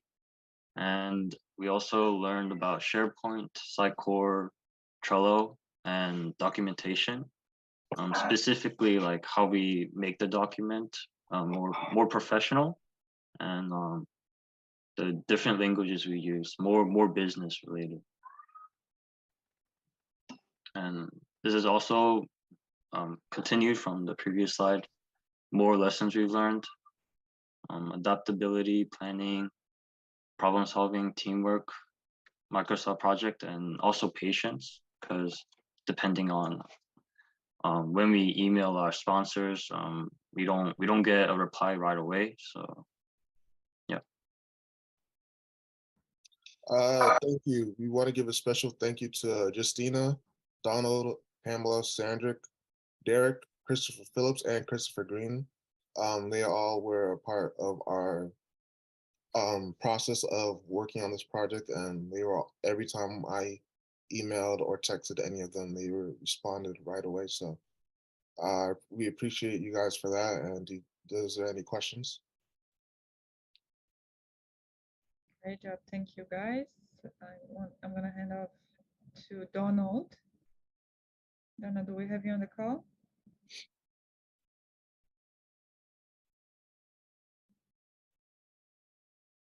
Donald, you need to unmute yourself.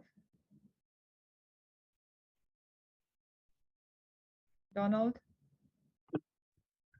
Okay, can you hear me? Yes, now we can hear you. I know you are on the phone, on your watch. That's Donald. Yes, yes. Well, first of all, I'd like to say outstanding. I mean, Chakuri, Ju, and David, outstanding. And Dr. Hong and Dr. Martin, what I practice with them is tough love. And I told them the bar is really set really high, and I expect nothing but them to cross that bar. And I think they all did it with flying colors. I always tell people, you always remember your teachers were tough with you because you learn a lot more. So I'm hopefully that some of the lessons you learned were lessons in patience, which is a virtue, but also a lesson in communication. Document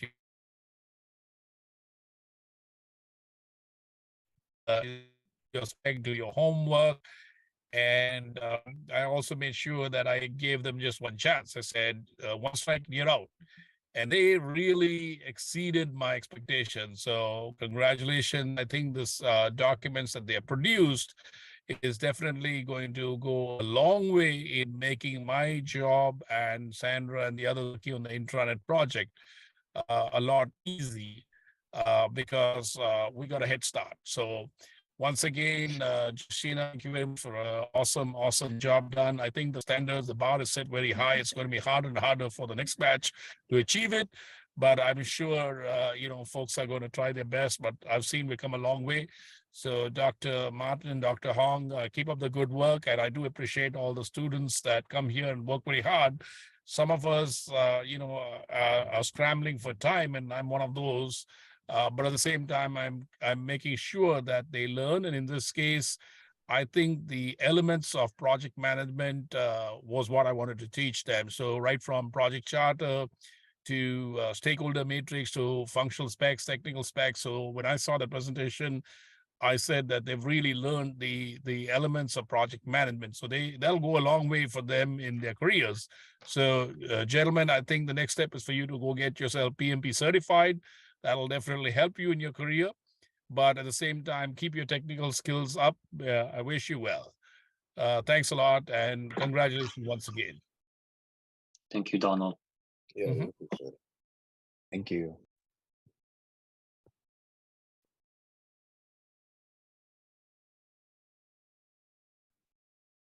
Thank you so much, Donald. Appreciate you. And thank you for being the sponsor of so many different teams continuously. Great job. Thank you, Chakuri, David, and Lee. Thank you. Great job. Thank you. And now we're going to move to the next team. Please raise your hand if you're presenting. I'm going to make you a co-host. I'll make sure we have all the representatives from your team and your sponsors. So let's stay tuned for a second.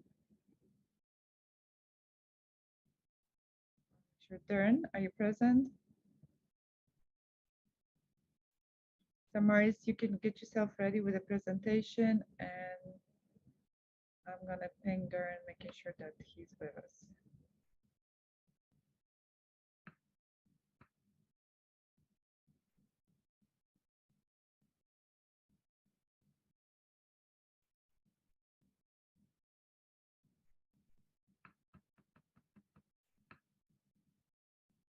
One second.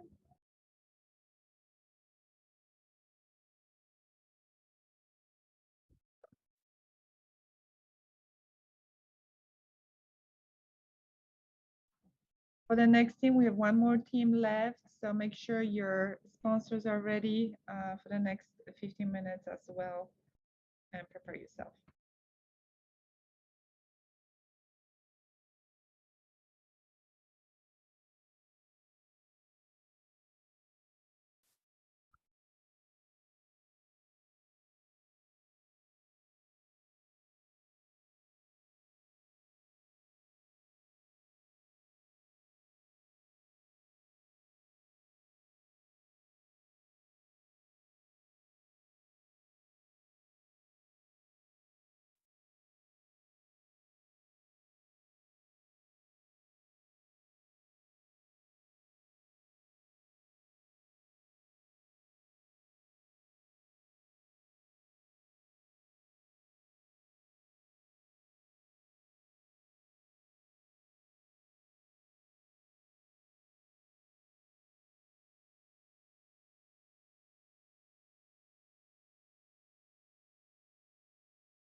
Okay, we have you sponsors, so you guys go ahead. Good luck, and we're gonna come back to the sponsor after your presentation.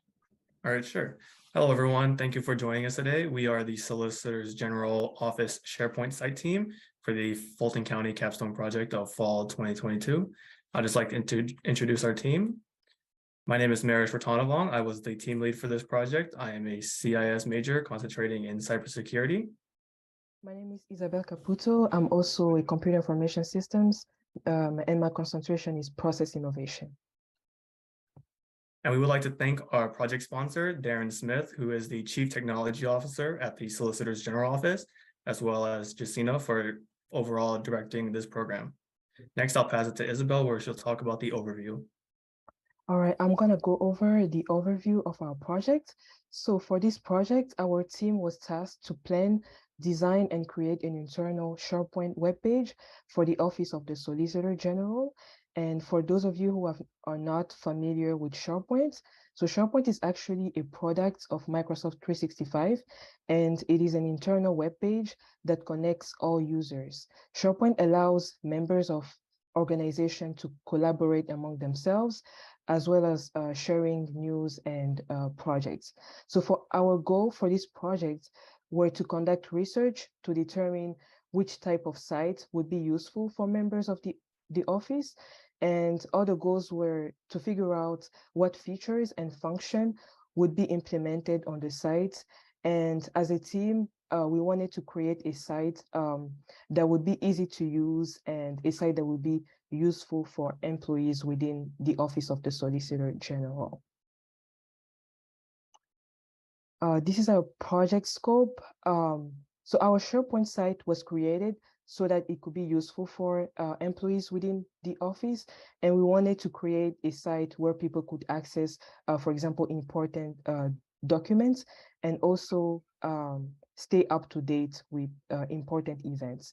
On the site, we included a document repository for accessing, for example, highly requested documents. We also added training documents and forms that people can access and read training informations, for example. We also created a work progress tracker, which would track progress on specific tasks, project that people will be working on. And we also added a department-specific information form so that people can refer to and access to.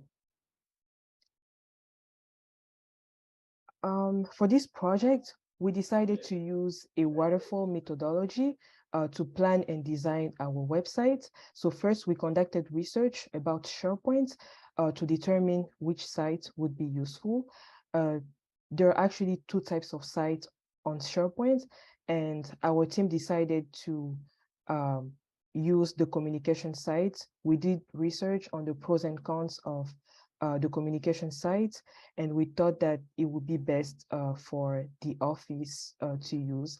Then we sent out survey to our stakeholders, and we interviewed a few members of the office in order to gather information about features and functions that will be implemented on the site. And then we created a site map to plan out the layout and design of the site. Then we built the site and we implemented the functions and features requested by members of the office. Then we collected all the documentations and added them to the site. Now I'm gonna pass it on to Marist, and he's gonna talk about our project timeline. Thank you, Isabel. So we initially started off in the initiation phase where we got introduced into the project. We learned about the scope and some of the expected deliverables. Next, we moved on to the planning stage where we were working out what features and applications would be implemented onto the site. In this phase, we spent a lot of time doing research on the site, either choosing between a team site or a collaboration site. We did surveys and interviews with employees to understand what would be best features for their needs. In addition, we also designed and built a web page map to kind of help organize our planning and our thoughts. Next, we moved into the building phase where we built out the actual site to include related functions and features. We also included the documents and created the document repository. We spent a majority of this time working on the site. We were fixing small issues, uploading documents, making sure the links were working, and we built out the pages. And then lastly, we just finished up the site by showing it to our stakeholders for some feedback, and then we reviewed and published the site to be presented. So next, I'll talk a little bit about our research for the site. As Isabel mentioned, there are actually two types of sites within SharePoint, a team site and a communication site. So the team site encourages collaboration between employees by consolidating important documents, news updates, and features and programs into one intranet site. Some pros of the team site would probably be that it's good for small groups to work on, and it has an extensive range of features. However, some downsides is that it's very complex and to use and maintain, especially if you're not trained, and it's not good for large group communication. In contrast to the communication site provides news, reports, status updates in a more visually appealing format. And this would be good for large distribution of news updates to a lot of employees, such as in like the solicitor's general office where there are 8 divisions. So the communication site would be great for distributing all this information. It also gives the control of the site to a small group of people that can maintain the site and spread out all the news that they want. So next, I'll talk a little bit about our survey and interviews.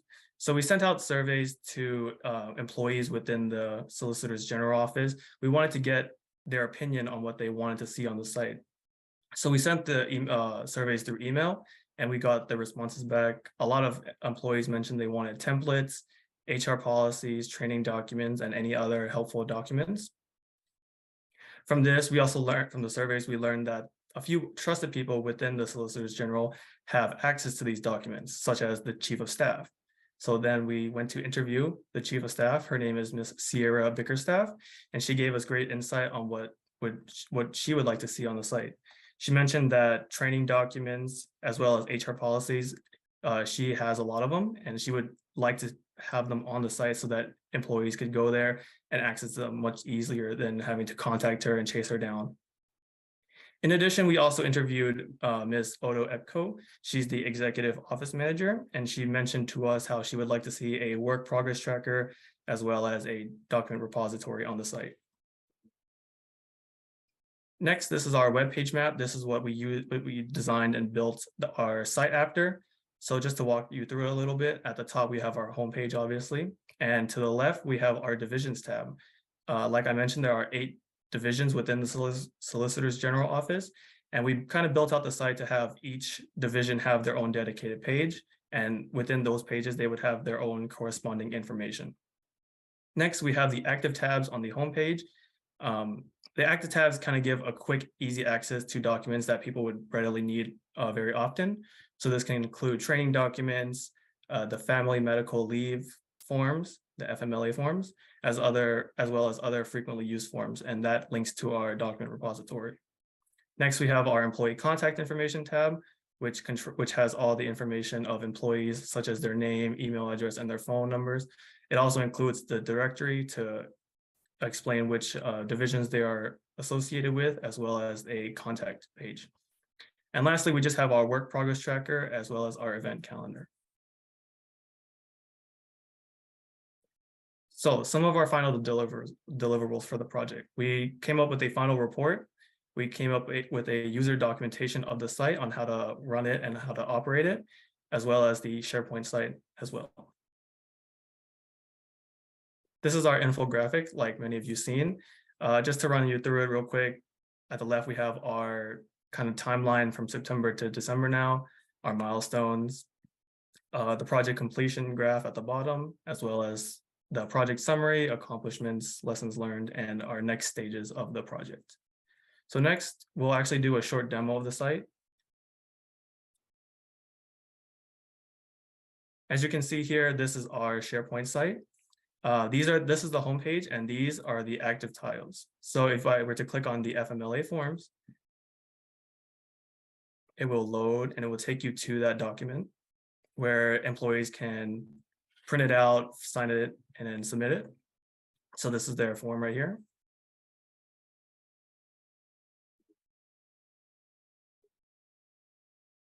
We also have the divisions tab up here where all the divisions are correspondingly laid out. We have our employee contact information, where if you click on the executive team, you can see their pictures as long as their name and positions, as well as their phone numbers. And the others are the employee directory, which is a PDF form of the employees and which divisions they belong to.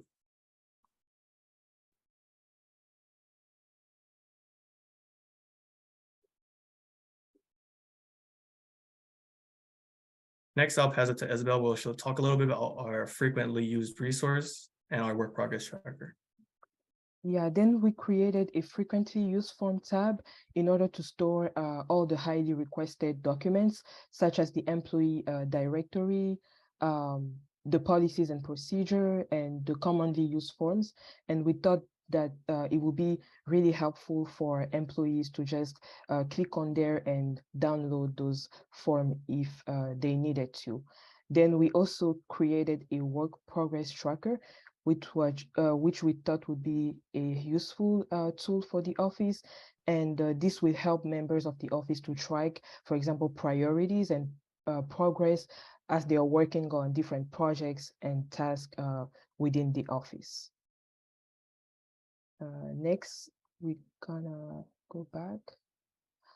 Some of the lessons that we learned during this project was to not be afraid to ask for help when we need them, especially as students. Sometimes we can be afraid or a little shy, but we really learn to ask questions whenever we needed help with something in our projects. And we thought that our sponsors were really helpful, and we are really grateful for that. The second lesson that we learned was to always be ready to communicate with our team members, and that's something that we've been doing, I and Marist. And the third lesson is to look to improve the process of anything that we do. And we just wanted to acknowledge some of our team members within the Solicitors General IT team, Darren Smith, Michael Gassesi, Kendrick Lewis, and Brian Shepard, as well as Justina for always being available and helping us. And that will conclude our project. Are there any questions?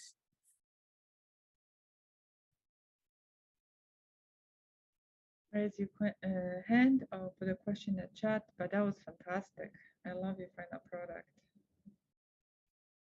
Darren, do you want to piggyback on this? I didn't hear the question. I just wanted to hear your feedback on the team. Oh, okay. I thought you read a question from the chat. Well, good afternoon. I know it's been a long day. I don't want to sound like a broken record, but I share the same sentiments, accolades, great team. One thing I probably should have told them to include that they had a swearing in ceremony where they actually went into a courtroom in front of a judge, and Maris seemed at the time a little shy in terms of reciting his oath or whatnot. But the job that they did was tremendous. One of the things, like my colleague Donald said, we wanted to kind of make it real life. So one of the things that I was doing in terms of pressuring, in terms of how do you manage the expectation of your shareholders or stakeholders on a project, and making sure, because as you can see, a lot of this is HR based, internal site for our department. So once again, they did a great job, and I hope that the lessons that they learned, because they did come on site and we had a virtual meetings, will go beyond their graduation. I hope that seeing some of the other colleagues' projects will give them a measurement of where they are. Maybe they didn't give their 110%.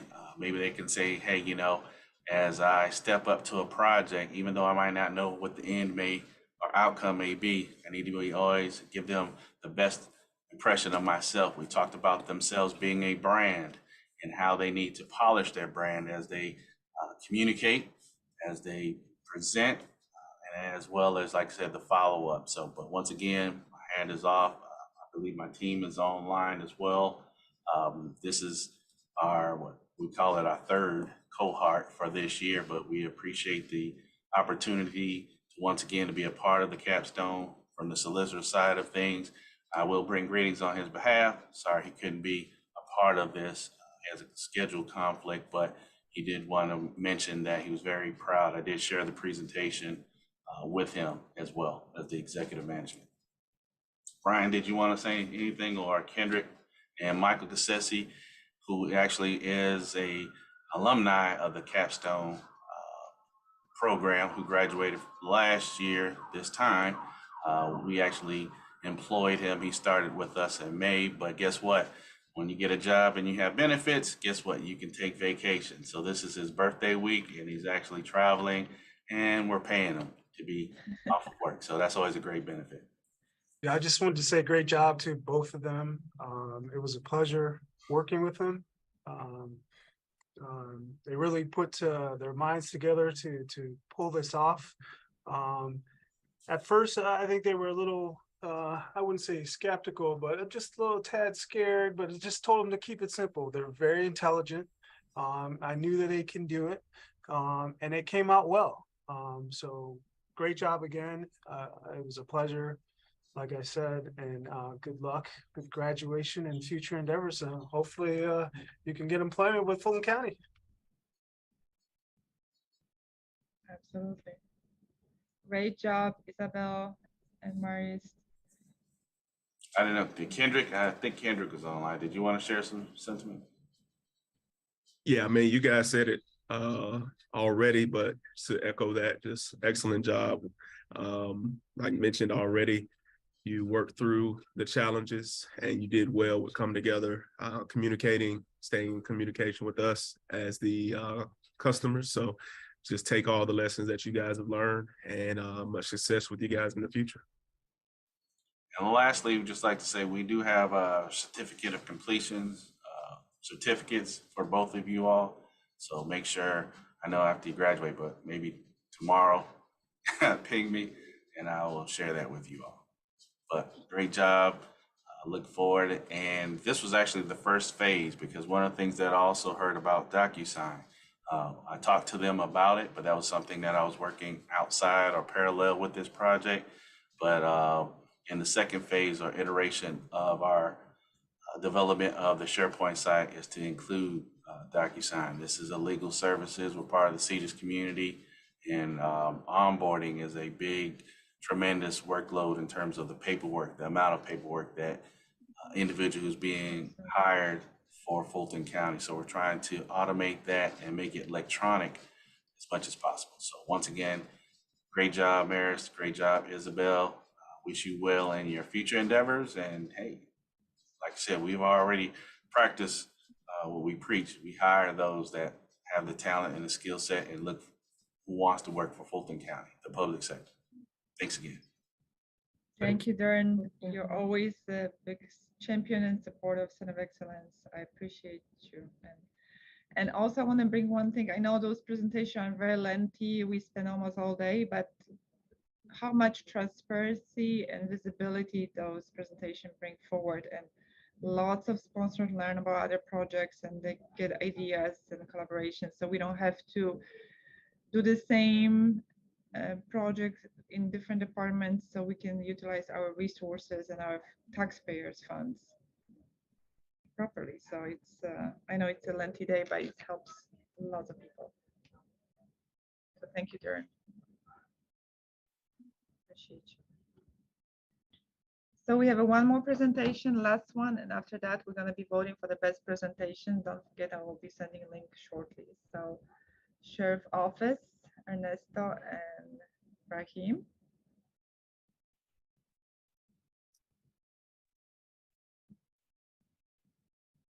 I'll make sure we have your sponsors also present, available. So who is presenting, Rahim? I assume you are. No, I will be presenting. Okay. Co-host. One second. I'm looking for sponsors.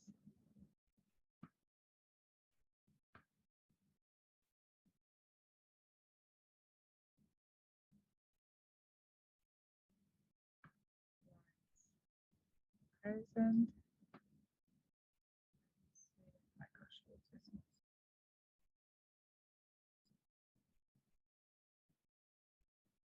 All right. Good afternoon, everyone. Good afternoon, Rahim. Give me just 1 second. I just want to make sure that Lauren, she's with us as a panelist. Lauren. Sure. Hi guys, I am cutting my, I don't know why my camera isn't working there. Lauren, do you know if Michael Schultz, he'll be joining us as well? No, Mike is not going to be able to hop in. He and I both are actually on a call. He's just staying in, and if we have to, we'll switch. We understand. Okay, wonderful. Okay, team, first please proceed. All right. Good afternoon, everyone. My name is Rahim Lee. I am Ernesto. And we're representing the Fulton County Sheriff's Office, the IT department, and our sponsors are Lauren Lackey and Michael Schultz. And as a brief introduction, we're both data analytics majors. This is our last semester at Georgia State University. And Ernesto, he was our team lead. And we definitely appreciate the opportunity from Georgia State and Fulton County to work on this project. And for our project scope, the Sheriff's IT department has given us a list of services, including frontline software products and backend systems to be added to their new web app called the Critical Systems Applications Catalog. And to give you a brief example, it's basically very similar to the App Store on your mobile device.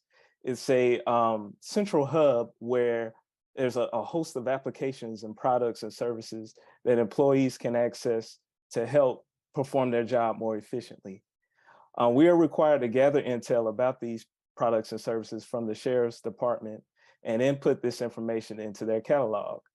Then we're going to evaluate the functionality and place a criticality score on each service. And to briefly explain, the criticality score is a measurement of how critical an application is to the Sheriff's Office.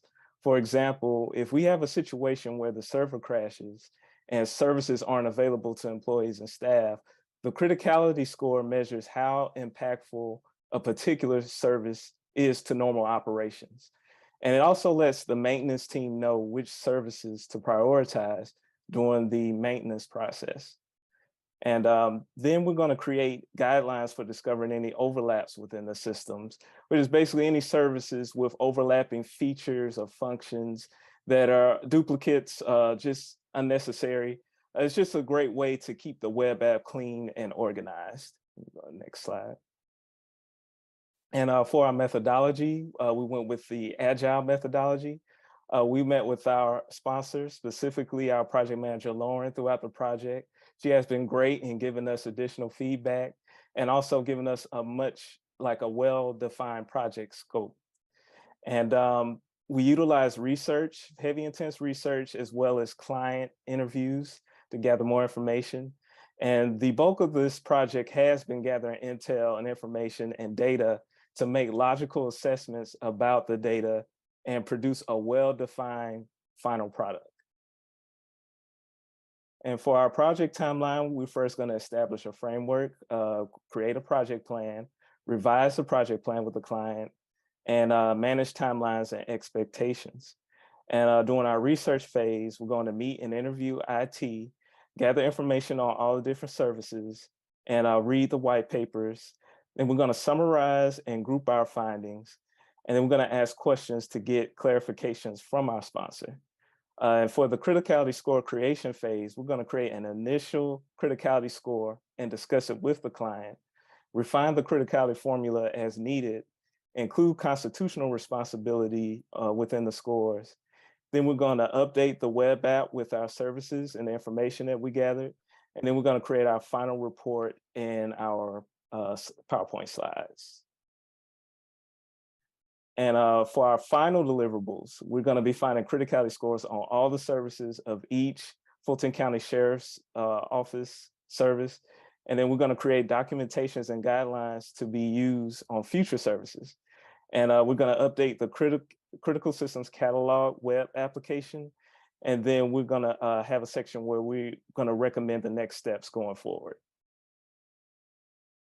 And the first major step that we took in this project was to conduct research on each service to study how they function.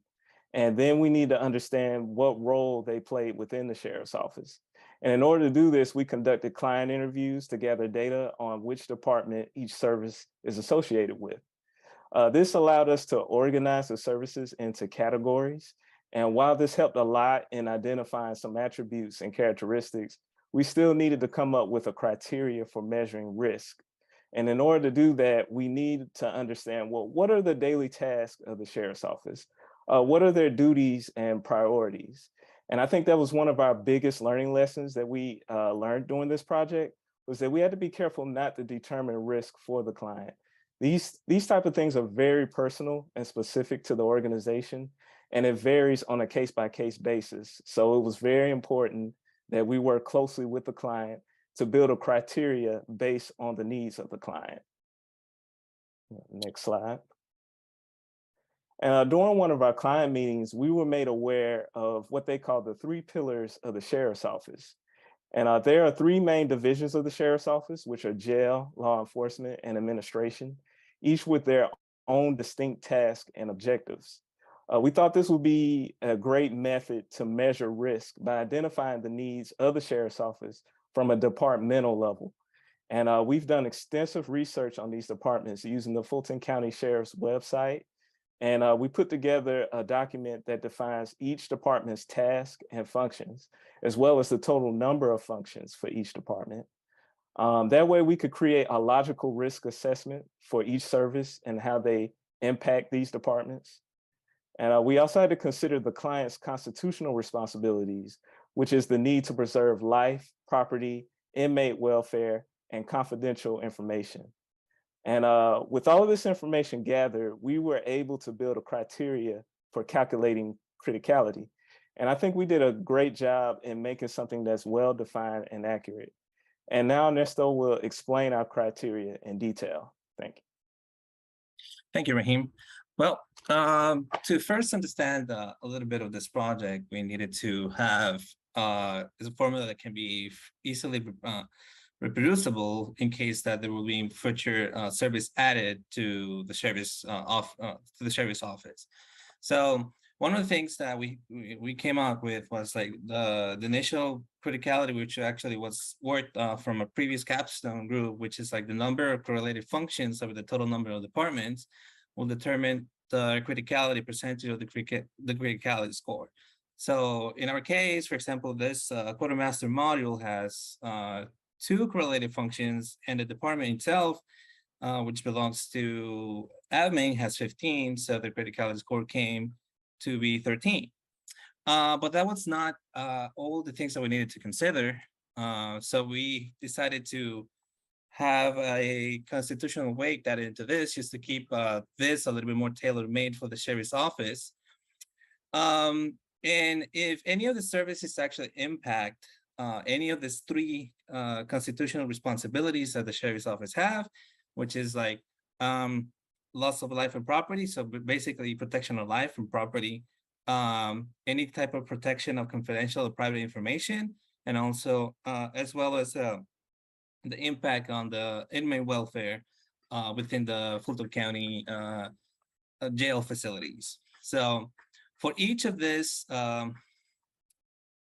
constitutional responsibilities, we're going to be adding a 15 point into the criticality score. So that actually will kind of sort of push it a little bit to be a more high importance or actually mission critical, just because these are the things that need to be put in place to make sure that all of the functions or all of the services that the sheriff's office has will be maintained. So this is just an explanation of how criticality is. Basically, if anything is over 25%, it's mission critical and need to be resolved within 1 business day. High importance is between 1 or 3. Medium importance is 1 or 5. Low importance is between 1 and 10. And convenience, it's whenever it's actually available, and whenever everything else, starting from the mission critical applications all the way to the bottom, actually already resolved. So here are some samples of the tables that were created for the 3 divisions, which is admin, jail, and law enforcement. We have ranked the criticalities on, we have ranked the services by criticality scores. So this is a sample of the administration division. Some of the mission critical actually is the self-serve, the Access database, QuickBooks, Chronos, Power DMS. And this is for jails, where we actually found that Odyssey Courts, it's used across many of the departments within the sheriff's office. We got the jail security cameras and things that actually protect inmate welfare actually rank pretty high just because of those things that you want to make sure that everyone's actually treated properly and actually move them into like towards like societal rehabilitation, things like that. And then for the law enforcement division, this is this is just samples of how the tables that were created.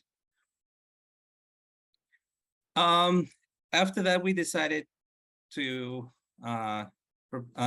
still use the temporal factorial weight, which is just to add flexibility to the business operations or the service operation, in this case for sheriff's office, which may push some services to be mission critical depending on the needs, depending on the type of investigations or the type of work that needs to be done. And then just a sample of the web applications system catalog. We were still like missing some information, like for example, IP address and the server name, just because some of these services I hosted web, and that's information that was actually pretty hard to come by. And that's something that probably will need to be addressed in a future CAPSTONE project. Or in one of the meetings, Laura mentioned that probably they can do it internally, but that's something that needs to be looked into.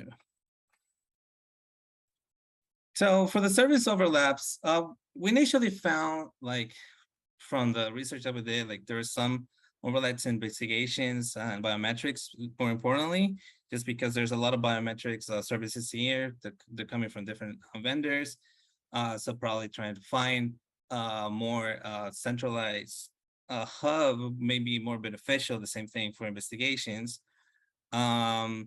because this way we can actually try to become a little more efficient, reduce some costs. And the way to do this, it's like just to extract and transform the data from these services and try to run some statistical methods, or try to do some feature selection, or try to do some machine learning modeling to try to see if there's any type of correlation between the services.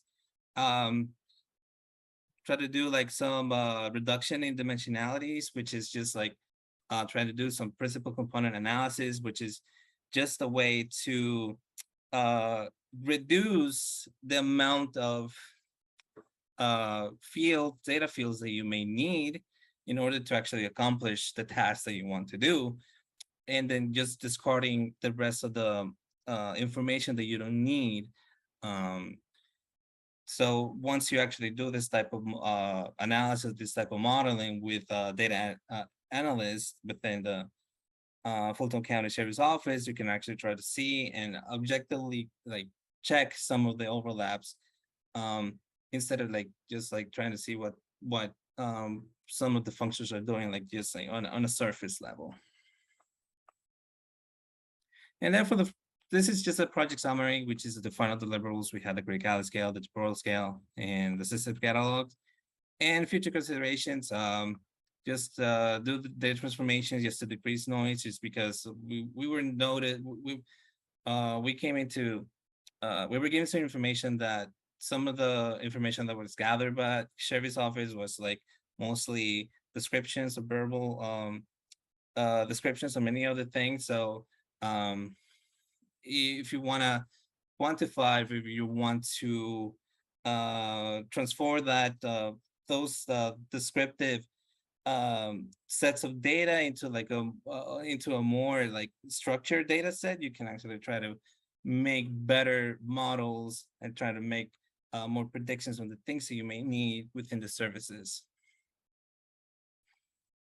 And this just an infographic of the whole project. So we started in September and we ended up in December.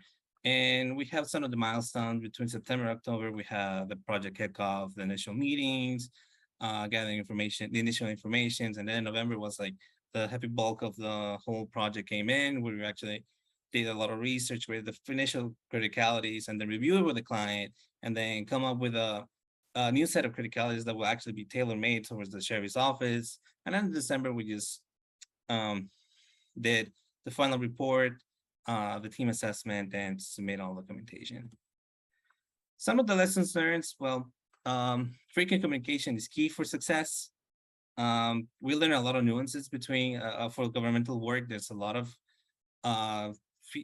departments that need to be considered. There's a lot of stakeholders as well. And it's not just like the offices of Fulton County, it's just as well as the constituents. We learned some cybersecurity things, like business continuity plans. We're both data analytics, so this is actually something new to us that we actually had to read and research, is to actually have a better understanding of this project in hand. We also practiced a lot of great teamwork, and also we had a lot of, we learned a lot of about work ethics. And in one of the team buildings, actually, one of the biggest takeaways that actually had was like how to prepare for interviews and things like that. And the team buildings for the both of us actually was something very, very insightful and very, very useful for us. So we actually thank Justina to actually because she was the one organizing all these events, and we really appreciate that. And some special thanks to Justina, like having all of this together.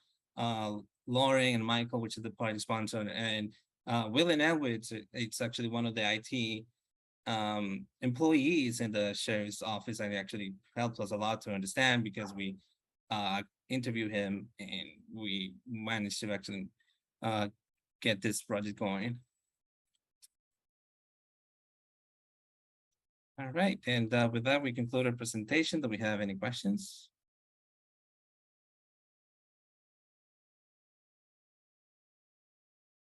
Any questions, any feedback from the sponsors? Lauren, do you want to mention a few words? Sure. Hey, guys. So listen, our team has been so grateful to have them on board with us. We run a 24-hour shift. So because it's law enforcement, we're running around the clock. And Raheem and Ernesto have been extremely flexible and extremely intuitive about kind of getting this project going and they really took the reins on making sure that everything was happening. So kudos to them for that. We are most excited, and when I say we, I'm talking across the board. We're most excited that we have a very defined criticality equation now that we can kind of use from here on out. As Ernesto and Raheem both kind of mentioned, there is a lot of functional overlap. And because we can identify where that overlap is, and then we can use this equation as a way to kind of prioritize in the event of something horrible happening. It's been extremely helpful. So thank you, team. You guys have been amazing. I was smiling over here because I'm so proud of you guys. So good job. Thank you. Thank you so much, Lauren. Thank you for participating in the program. And I'm so glad that we were able to utilize some of the resources from the previous Capstone project. So everything is done in phases. That's fantastic. Michael, you have a question? Yeah, I see it on chat, but if you want to voice the question as well. Yes, Michael, you can.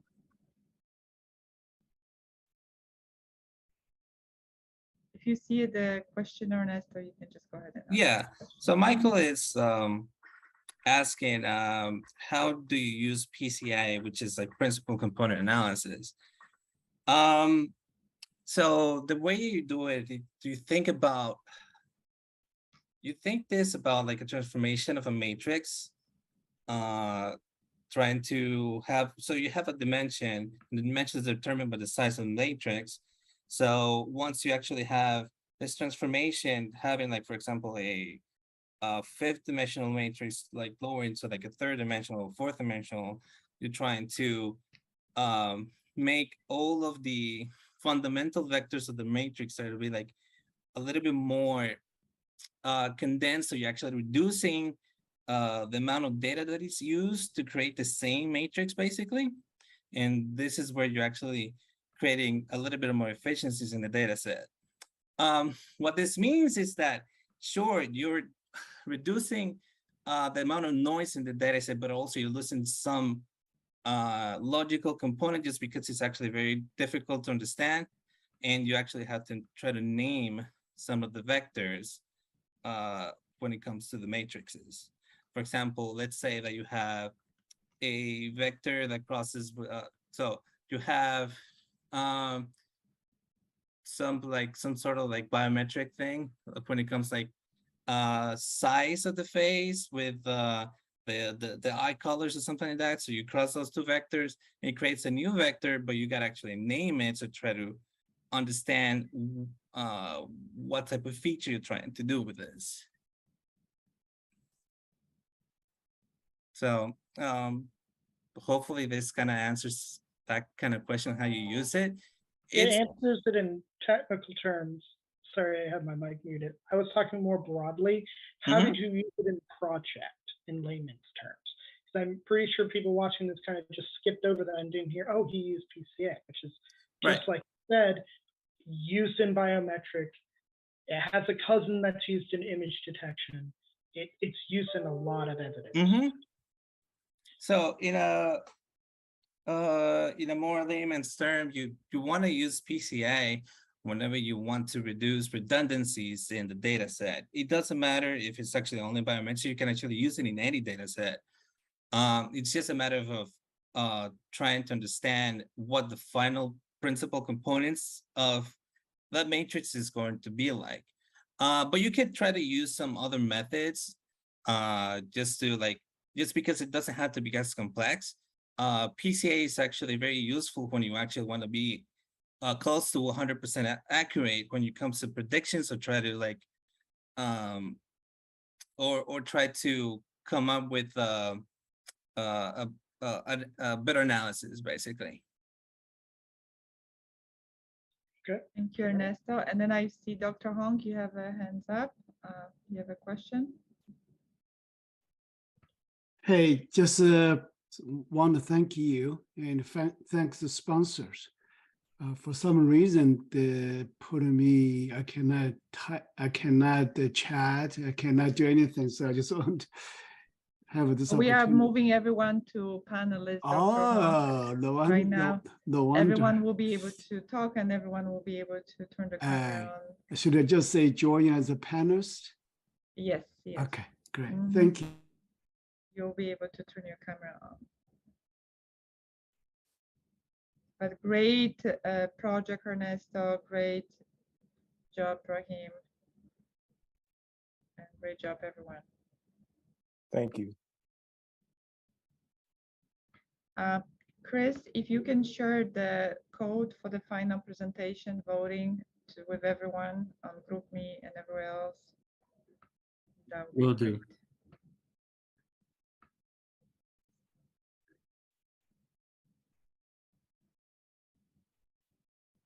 The last team did very well. I'm sorry, I didn't vote because it's a conflict of interest, right? I should not vote, but you did a good job.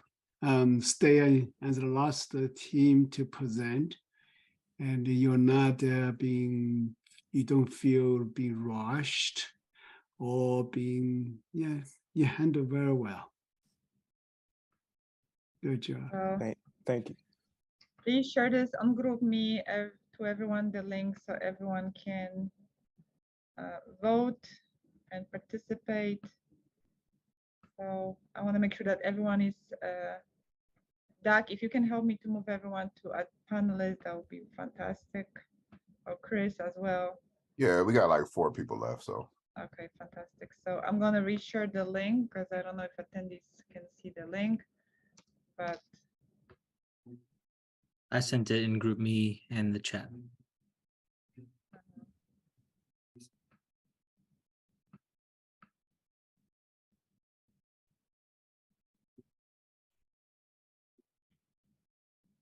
wow, you guys are tied. 2 teams are winning. I've already voted twice this year, Justina. You're making me vote a third time.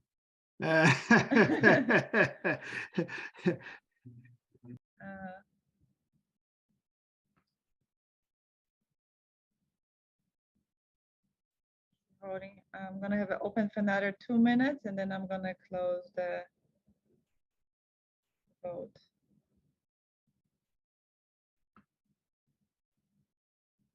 I can share the screen so it's legit. Everyone can see what is happening behind the scene. Can you guys see me? Ooh. Let's keep changing. Oh, people still voting? They're still voting. Everyone, It's still voting. I keep my hands off keyboard, so. Yes, I want to give people another 2 minutes because I know that. Oh, Justina, since you are here, I still missing one team's Yes, evaluation. yes, from Okay. Dirk. Okay, you know that, right? Thanks. Yes, yes, yes. Yeah, because students just keep asking. I said, well, It's wait. a one team. Dirk was extremely busy, as the team mentioned. I know. Constantly, so No, I understand. I just want to make sure yes, it's in the pipeline. everything is here, Dr. Hong. Right. Nothing can be missed. No, sorry for it. I know it's a very long day and planned this many presentations.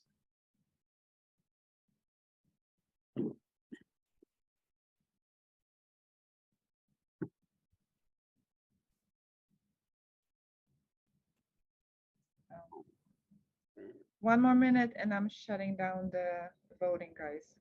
I'm gonna make the announcement.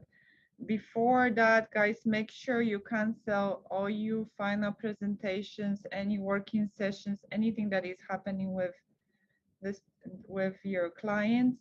Please make sure you cancel all your meetings.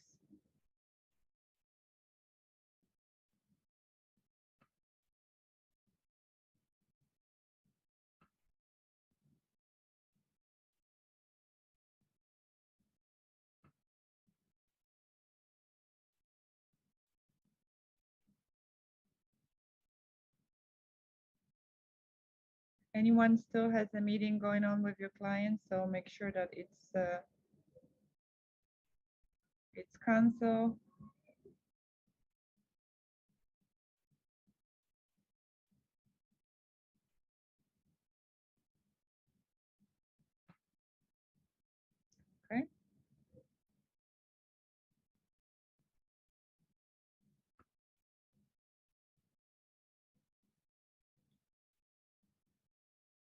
think we're done with the responses. Let's see which team was the best team.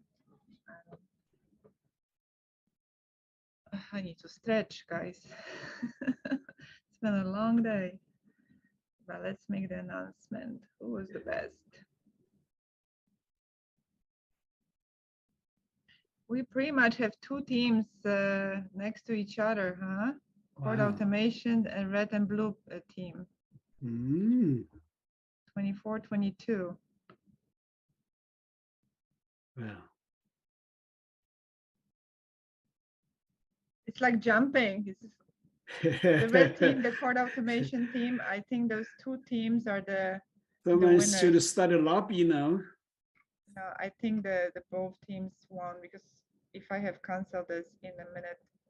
So we have a tie with blue team, blue and red team, or red and blue team, and the cord automation. Thanks, you guys.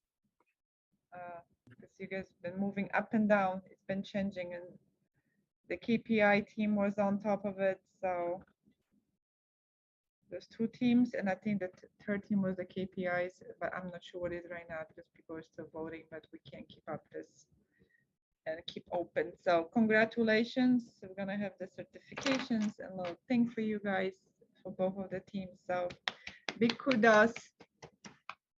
Thank you. Blue and red team and the cord automation team. You guys can extend your hand, clap yourself in the back for great job for attending the entire All right. presentation. Okay, everybody put your back there. I'm gonna pat your back. There you go, Dr. Hong. Yes, You you can't guys do have this done in the virtual. excellent job. I am so proud of you. You guys have changed tremendously. You guys have contributed and collaborated with me. And yeah, and you, Professor Martin, are you saying something, or you just? I'm sorry. Yeah, I was just watching and commenting to myself about how close things still are. So yes. About all of that. Do you have any let me mute real how fast. to fix it? I think Professor Martin's in another meeting. So I'm tremendously proud of you. Please stay in touch with me. I know you guys are going to be reaching out to me for letters of recommendations. I usually write 3 of them a week.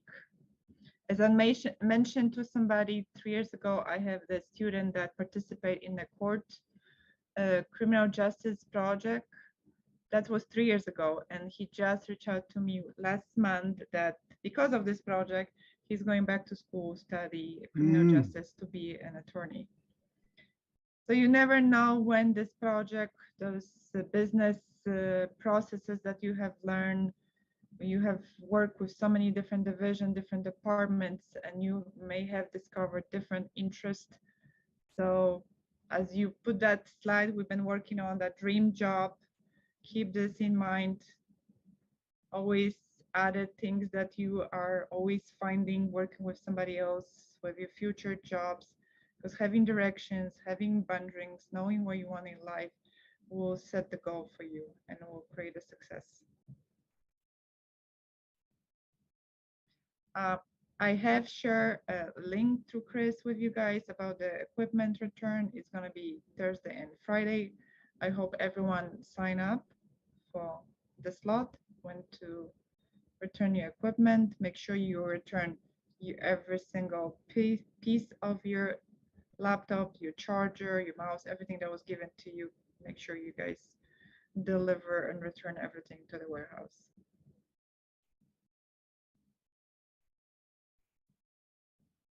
Okay. Also, all your submittals, all your infographic, there are 3 teams that they need to fix their infographic, which is web scraping, network, and NIST, and red and blue team. You guys need to bring those infographic to the same standards as all the other teams. The template was given to you, so it's a small change, but we want to make sure that we can create a PDF out of all the infographic and share with our leadership. Yeah, is it possible I can get some screenshots of this dashboard? They did a wonderful job to collect all those data. This is survey data, That's about the Dr. former Hong, that students. dashboard been going on for the last 4 years. So Yeah, I so the know. I team mean, has the been latest one. enhancing Yeah, the the latest latest one. data. Yeah. Yeah, if something is PI, then we won't be sharing with you, but some information we definitely gonna Well, be I able just to need share to with get some of these screenshots, like students, how many of them you. Mhm, definitely get a some of the job information. and how long take them to get a job. I mean, this is a very, I mean, those are excellent data. Absolutely. I mean, None of us have no office in the Georgia state can produce this data. We have been asking for this data from Korea Dr. Hong, my services. background is data analytics. I believe that data speaks the Yeah, I loudest, and I tell know. the students this all the time. Yeah, we're supposed to do data too, but no We office can do actually. something like that in Georgia State, Dr. Hong. No worries. The future. So, any other Darren, you have a hands on? You want to have a question? Oh no, I was just putting my hands up when they said put the hands up. Okay. Put his hands up. I was putting up my You're virtual. patting yourself in the back for the great job being a sponsor. Now I have a But- question for Dari. Next time when you swear the students in, could you also ask the instructor to come along with them? So they'll be in the core room and put our hands on. Dr. Hong wants to be in the courtroom. There you go. Yeah. That's No enough. problem. Yeah. There's no Sorry. problem with that. You just have to be flexible. Trying to get elected officials all in there. We might have had to reschedule a thing about 5 or 6 times, but I don't have a Oh, problem. really? Okay, no problem. We are very close to the courthouse, so just Yes. We will definitely keep you in on that. that'd be fun. They really have a picture, right? Exactly.